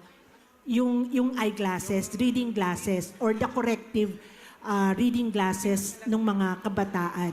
I know several provinces, ang nainot po ay Albay, followed by Sorsogon, ang merong provincial ordinance with regards to visual screening, eye screening, specifically for the younger, for our learners. So ang kailangan lang po natin ay ayusin yung ating healthcare provider network kasi alam din po namin na the Department of Education regular pong nag-i-screen, nag-vision screening, but unfortunately, the result is only at your level. Hindi po siya na-forward. So yun din po yung gusto naming mangyari na whatever, kung na-screen nyo po yung mga estudyante natin, yung mga younger, yung mga learners natin, at merong mga findings, ito po ay mai-refer sa ating RHU. Kasi meron din naman pong programa at pwede pong mai-avail yan through the YAKAP program ni PhilHealth. No? So I hope nasagot po natin. Actually, yung mga iba ko pong kasagutan ay next steps na po natin. Next, forward. Moving forward. Okay po. Okay, I have here. Magtatanong po. My question is regarding the HPV vaccine. Kasi as I have heard a while ago, it was only implemented in 2014. Am I right? Oh, by the time, I'm not 9 years old, okay? I'm already around 30, I think. Then, I had my screen test, which is the VIA or pap smear, and I am negative. Am I still entitled to have or to get the vaccine, the HPV vaccine, if I want to be protected? Yun lang po ang tanong ko. Kung pwede pa ba ako? Kasi di ba binibigay siya sa mga hindi pa yung S active. Kasi live tayo. S active. Sabi mo, Doc, live tayo. So sa mga hindi pa S active. So if I am, because I am married, siyempre meron ako nun. So can I? Sige po, thank you po for the question. So for the HPV vaccine, again po, sa Department of Health, ang priority natin for the free vaccines ay yung doon po sa 9 to 40 natin. Kasi sila po yung pinoprotect po natin na hindi pa po ma-expose doon sa HPV virus. Pero yun nga po, if nakapagpa-screen ka na and negative naman po siya, pwede mo po siyang ma-avail. Kaso doon na po tayo sa private, sa iyong OB-GYN, kung saan po meron na HPV vaccine. Doon po kasi sa atin, ngayon, di ba, nagkukulang nga po tayo ng vaccines pa for this target population. So sila po yung pinaprioritize natin para mas maprotektahan po natin sila. Thank you po. Yes, salamat po, no? So, before po tayo mag-proceed, so habang may sinasagot po ng ating mga doctors and nurses, yung mga tanong, kung okay lang po na medyo bawasan po natin ng konti yung para marinig po yung sagot po ng mga doktor doon po sa tanong nila. Salamat po sa inyo. Sige po, next po, ayun, si ma'am.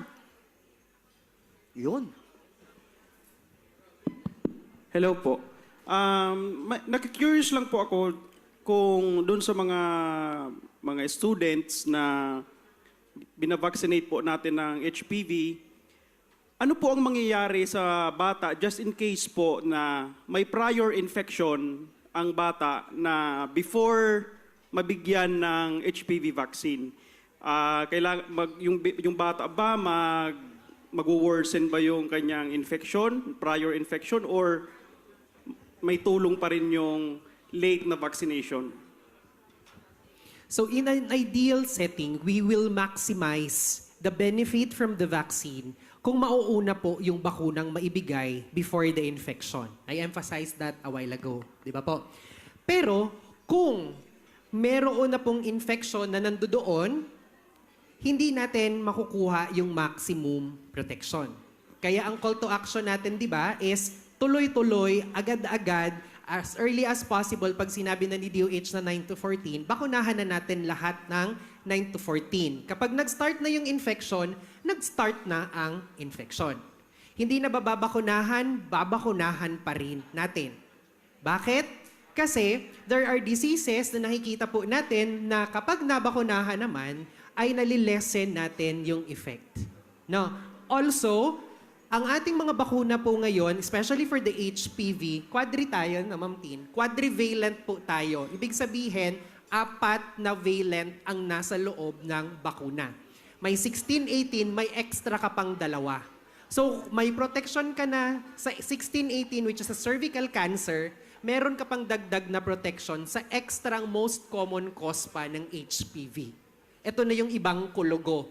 Kaya, in other countries, hindi lang babae ang binabakunahan. Kasi ang sabi nila, bakit may cervix ba yung lalaki?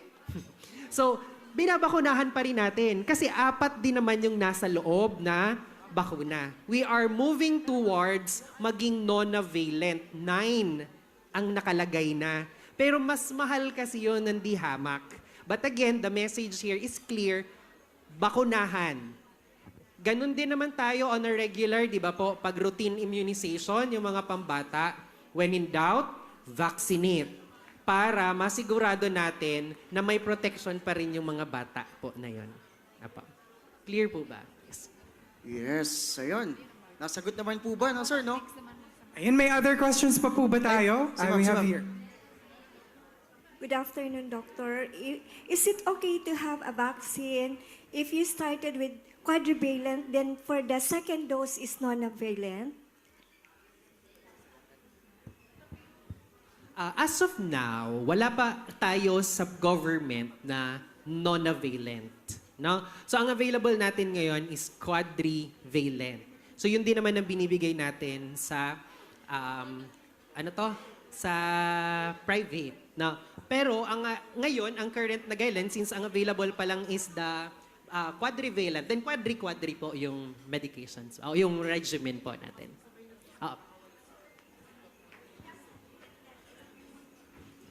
So is it safe to have the nona and the quadri? So far, wala po naman tayong nababasang mga contraindication about it. Though sa mga research na available naman, pwede naman mag-mix tayo. Like for example, nung maalala nyo nung sa COVID, di ba, may nakapagdalawa rin tayo. Pero on an ideal setting, ang best po talaga is kung ano yung nasimulan mo, yun na po yung susundan. But in the event na wala, then saka tayo possible na i-advise din naman ng doctor, case-to-case basis po. Thank you. Thank you so much. Next question. Hello. May dadagdag lang kami. No? Yung tanong kasi kayo na ni ma'am, if ever na siya yung gusto niyang magpa-vaccinate. Okay? So, the guideline is 9 to 14 years old na binibigay po natin yung HPV vaccine. Okay? Kasi limited din lang naman. So, we prioritize before the age of becoming active. But it does not preclude us na magpabakuna po. No? Based on the guideline, 47 years old below. So dapat hindi ka pa po menopausal. Bakit 47? Kasi meron ng mga iba na nagme-menopause na at a younger age. Less than 50 pa nga yung iba, no? So yung mga pwede pa rin pa naman po kayong magpabakuna, pero yung as explained earlier by Dr. Mancilia, yung effect niya ay hindi na rin ganun ka-effective. Kasi pag ganung age, syempre, may exposure na eh. Okay? Na-expose na sa infection or baka unknowingly, carrier na tayo. Okay? So, yun po yung additional. Yes. Ayun. Salamat po, Doc. Next po. Ayun, sige po. May mic, ma'am. Sige po, wait lang po. Ma'am? Good afternoon po everyone. I'm Nurse Jobs from DepEd Albay Division. Actually, I have 2 questions to raise regarding the HPV vaccine. Okay, the first question is, you made mention a while ago that ideally the doses of HPV vaccine is 3 doses. But actually, what is happening in the school is we're just giving them 1 dose of vaccine, and then the next vaccination is another school year, and then we are catering to another set of learners naman po. So, what will happen to the learners who have been vaccinated with single dose of HPV vaccine, since ideally, it should be 3? And then my second question is just a follow-up question of the one previously raised kanina, na if ever nagkaroon lang ng first dose ng vaccine and then nakalimutan na, di ba sabi nyo, continuous na lang po, hindi na kailangang mag-start from the start. Now, my question is it also applicable to those who are sexually active female? Because what if along way, halimbawa, first dose is for this month, and then the succeeding dose is after a year. Now, in between that span, nagkaroon ng activity na na-compromise yung safety ng married woman. Ano po ang magiging effect nun? Yun po yung 2 questions ko. Thank you po. Hello po. Thank you, ma'am. So, first po, yung tanong mo regarding dun sa doses ng vaccine. So, since ma'am, adult, doon po tayo nagbibigay ng 3 doses kasi mas high risk na nga po sila, di ba? Kaya 3 doses po yung nabigay. Pero po, sa 9 to 14, 2 doses pa po talaga ang binibigay natin. Yun po ang nasa guidelines natin sa Department of Health. So, for adult, 3 doses kasi syempre, exposed na nga sila sa sexual contact. So, kaya po 3 doses yung binibigay. And yung other question niya po ay...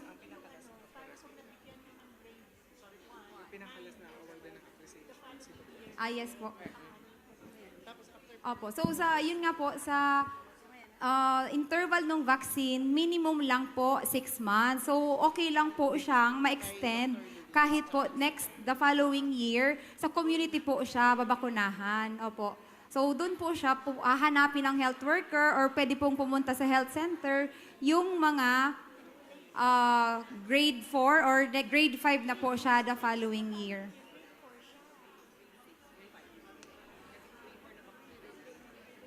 Grade 5. Okay na po, ma'am? Okay na po. Nasagot po, ma'am. May additional question? Clarification pa po? Just the same po. Alimbawa sa school, 2 doses ideally, pero ang ginagawa na lang naman talaga natin is 1 dose. Di ba? So what will happen to those learners who have been vaccinated with HPV na 1 dose lang ang naibigay sa kanila? So, I'll answer that question. In the recent studies, itong binibigay natin na regimen is a 2-dose regimen. First dose and second dose after 6 months. Bakit ganito po? In any other vaccines, kaya tayo nagdadalawa or nagtatatot dose series to ensure na kapag naitusok po yan sa katawan, magkakaroon ng seroconversion or magkakaroon ng production ng antibody.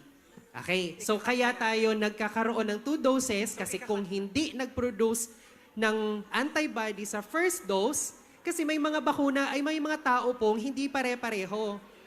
Binibigyan natin ng second dose to increase the chance na makapag-produce siya ng antibody. Okay? So, ngayon po, based on the studies, yung mga nabigyan po ng kahit 1 dose ng ating pong HPV vaccine, majority of them meron ng nagawang antibody protection. But again, gugustuhin po natin dahil malaki yung kinakalaban po natin na sakit dito, it result to death. Kaya nagdadalawang doses pa rin po si Pilipinas. In other countries, meron ng kasing 1 dose na lang. Ano po? But sa Philippines, 2 doses pa rin tayo to ensure na makapagkaroon ng seroconversion or nagkaroon yung katawan natin ng antibody mula sa antigen nung nagbakuna po tayo. So pinapataas natin yung tsansa na magkaroon. Kaya we highly encourage everyone, sundin po natin yung guideline. Sa grade 4, 9 to 14, 2 doses po ha, hindi po 1 dose as of nag-iusap-usap tayo ngayon. Kaya 'di ba, nagma-master listing tayo, sinusulat natin yung pangalan para sa susunod, after 6 months, ay hahanapin ulit natin yung learners na to para ma-receive po nila yung second dose. So either grade 5 na sila nito or kung nag-out of school, ma-refer natin siya sa community para mahanap pa rin po. Okay po? Clear po ba? Okay na po? Yes. So, sige po. So, before po natin ibigay kay ma'am yung microphone, ito na po yung last po na tanong po na i-entertain po namin. Ngayon po, yes, alam po namin na marami pa po kayong gustong itanong. Pwede pong bukas, no?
inyong mga ma'am. Sir.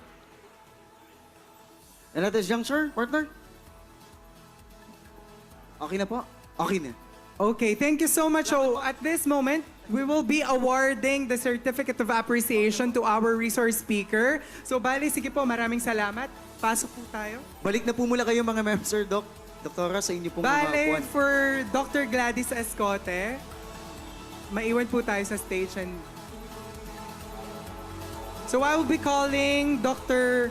Luis Miguel Doleiras, Family Health Cluster and Health Education Promotion Unit Head of PHO Sorsogon, to award their Certificate of Appreciation to our resource speaker.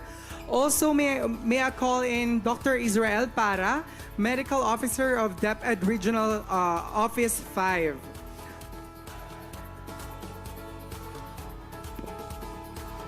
Ayan, so the Certificate of Appreciation is presented to Miss Sarah May B. Magtangob for sharing their knowledge, expertise, and experiences together with their valuable time and efforts as a resource speaker with the participants of the Bicol School Health Summit on November 24th, 2025 at Cloverleaf Place, Sorsogon City, Sorsogon.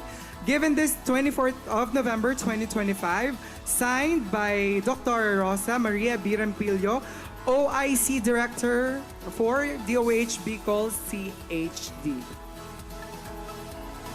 Again, palakpakan naman po natin.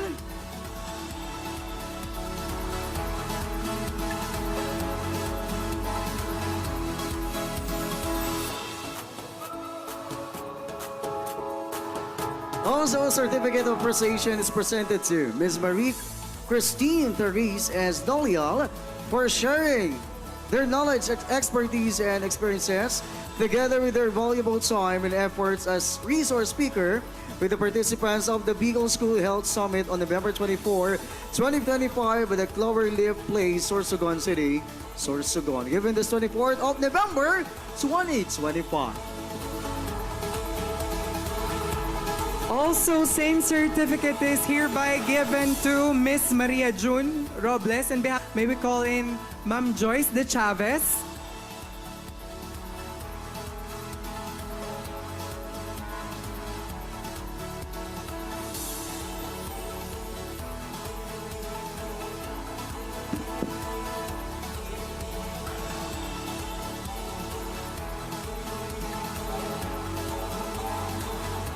And now, same certificate of appreciation is presented to Dr. Monterey Isaiah C. Mancilia.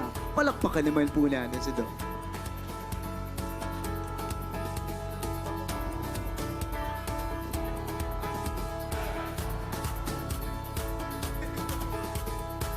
Sumisenyas na sa baba si Doc. Ayaw tanggapin.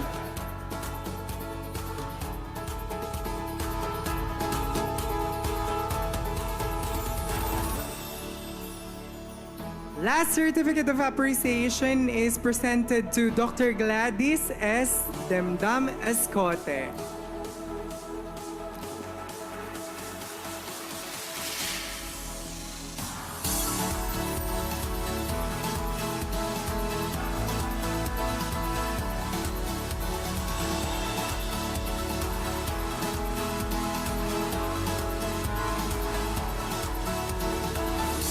Also, we will be given the token of appreciation to Dr. Israel Para.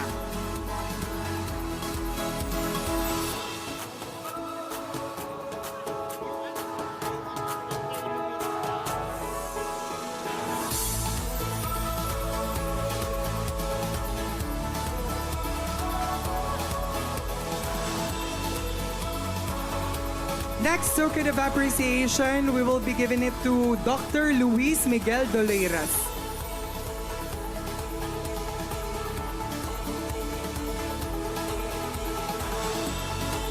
Again, palakpakan po natin ang ating resource speaker and also our VIPs na nag-grace po sila ng time for this event. Also to our, syempre po sa inyong participants, maraming salamat po din sa pagpunta dito sa Sorsogon. Yes, maraming salamat. And then po, after that token of appreciation and certificate, we will proceed with the Pledge of Commitment for this afternoon. program. But before that, gusto po nating tawagin si Dr. Gladys S. Damdam Scote, also Dr. Israel Para. Ma'am and sir, would you mind to please come over Also, here? inaanyayahan po namin ang lahat ng participants to stand up Tayo po and tayo raise lahat. your right hand. So may ipa-flash po sa screen na Pledge of Commitment. Repeat nyo na lang po after po ng ating doctors na sabihin po yung ating Pledge of Commitment. Okay? Please raise your right hand and repeat after me. Pledge of commitment. I, state your name, Gladys Escote. Medical officers, State also your profession. solemnly Solemnly commit to the following. Protect and promote the right to health of the people and instill health consciousness among them.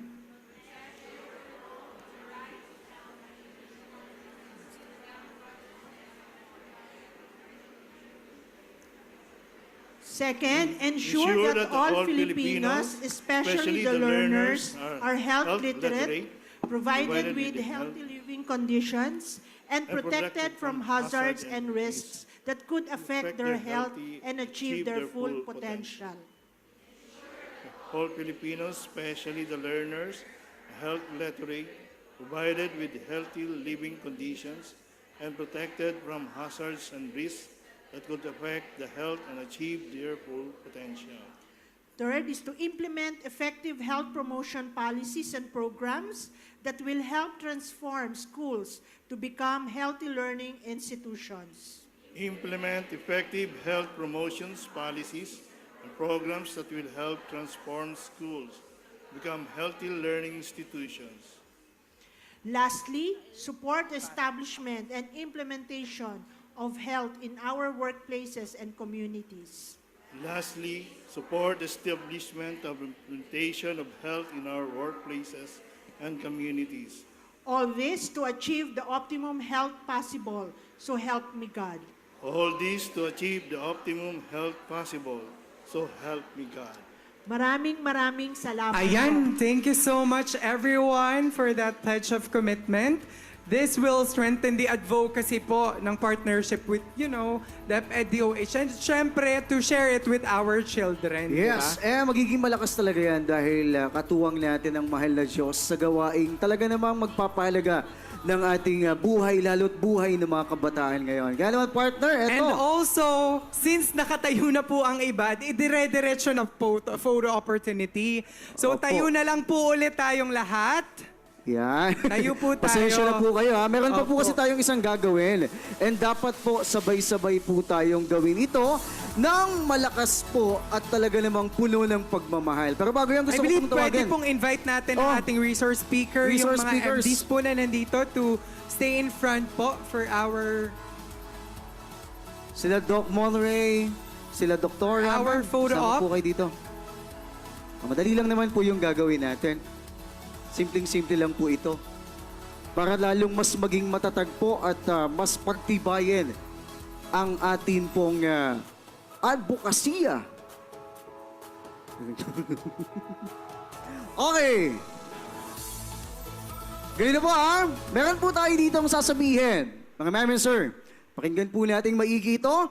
Sa bagong Pilipinas, bawat buhay mahalaga.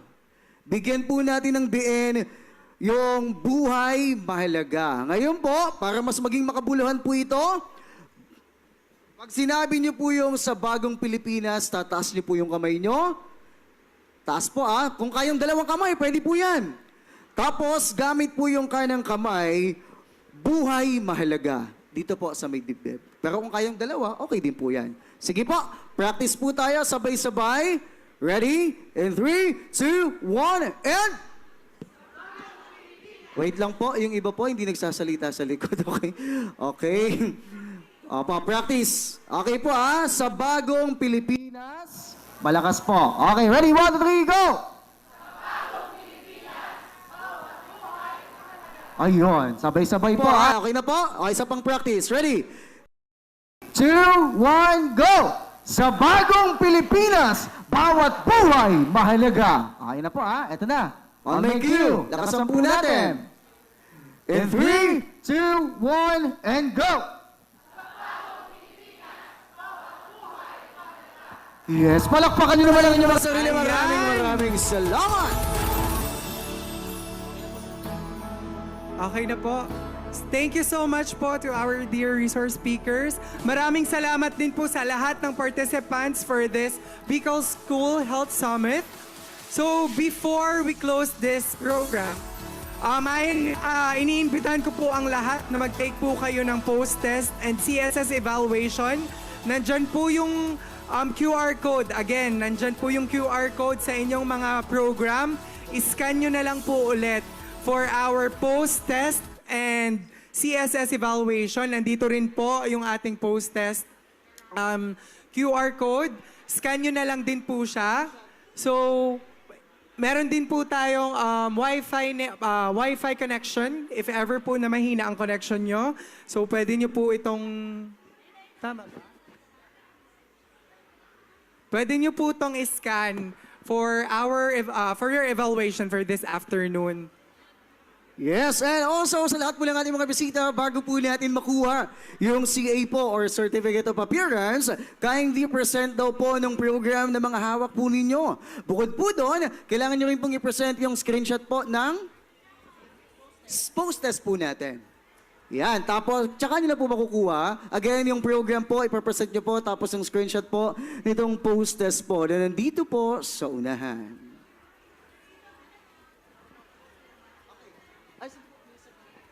So please, reminder po again, please make sure na masubmit po yung ating CSS and at the same time yung ating pong post-test kasi you will be receiving din po kasi yung sa CPD units ninyo. Okay, so please make sure na makapag-submit po kayo niyan. And at the same time, just para ma-remember nyo po yung activity na ginawa po natin today, gusto nyo ba itong alalahanin, maalala? Gusto nyo magka-souvenir? So before po kayong lumabas, kapag nasubmit niyo po yung mga requirements po namin, you will be receiving a token from the Department of Health for you to remember yung activity natin ito. So lahat kayo makaka-receive ng ating pong watch. Wow. Okay? Yes, maraming salamat so po, much. Mang Ray. And eto na po. So, wala po mo lang tatayo. Wait po. I know you are all excited Okay. na umuwi na since maulan, pero still, meron... Opo, screenshot po itong post-test tapos po yung program. Makuha po yung Certificate of Appearance. wala daw wala pong daw pong program. signal. Wala daw pong internet. Kaya... Wala And talaga also internet. walang program din daw po. So yung mga wala pong program sa kamay nila, if pa-flash na lang po ulit namin yung QR code po dito sa harap. Pwede nyo po silang scan. Wala rin. Wait lang po. Okay, bago po natin sagutin yan, So, para at least mas ma-end po natin ang maayos tong program natin for this afternoon dahil alam ko po na gusto nyo na po, na makauwi din dahil medyo malakas ng ulan. So, para bigyan po at ibigay ang kanyang closing remarks. So to close our event, I will be calling Dr. Israel Para, Medical Officer 5, Education Support Services Division, DepEd Region 5. Palakpakan po natin, everyone. Thank you so much. Dito ako sa taas. Baka hindi. Alam na hindi nyo makikita talaga sa baba. First and foremost, siguro, in behalf of our Regional Director, Gilbert T. Sadsad, the Assistant Regional Director, Sir Bev Santillas, and also yung aming bagong Chief of the Education Support Service Division, si Ma'am Joanne Lagata. Thank you so much sa mga lahat na pumunta dito. Siguro attendance check kasi usually itong pangarap ko talaga na magkaroon kayo ng ganitong summit. Kasi sa DepEd talaga wala po kaming budget for this itong malaking gatherings. Ano po?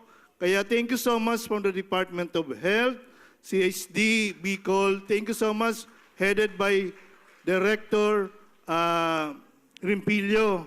Yung asawa niya kasi yung aking kabatch, Although pares kami batchmates, but yung aking friend yung the late Nathaniel Rimpilio. So thank you so much sa DOH. Siyempre, andito si Ma'am Gladys Escote Demdam. Thank you so much. As well as si Doc Mondre. And lahat ng mga bumubuo ng health promotion ng Department of Health. Andiyan si Ma'am Carla. Kinukulit ako. Sabi ko, pakang gusto ko na mauwi kasi lumalakas na yata yung ulan. At the same time, pauwi pa ako ng Naga kasi may sakit yung aking anak. Anyway, baka makahabol pa rin ako. Sorry, Ma'am Sara, magtanong. Magkano po? Habol ako by tomorrow kasi I hope na maigi na yung aking anak, which is being nagkakaroon parang nag-start na kanyang chickenpox. So anyway, sa lahat ng bumubuo ng DOH, thank you so much. Sabi ko nga, attendance check. Tawagin ko muna yung mga SDO Albay, headed by Doktora Yena Lupo. Asan yung mga taga Masbate? Pakita. Albay pala. Ano ba yan?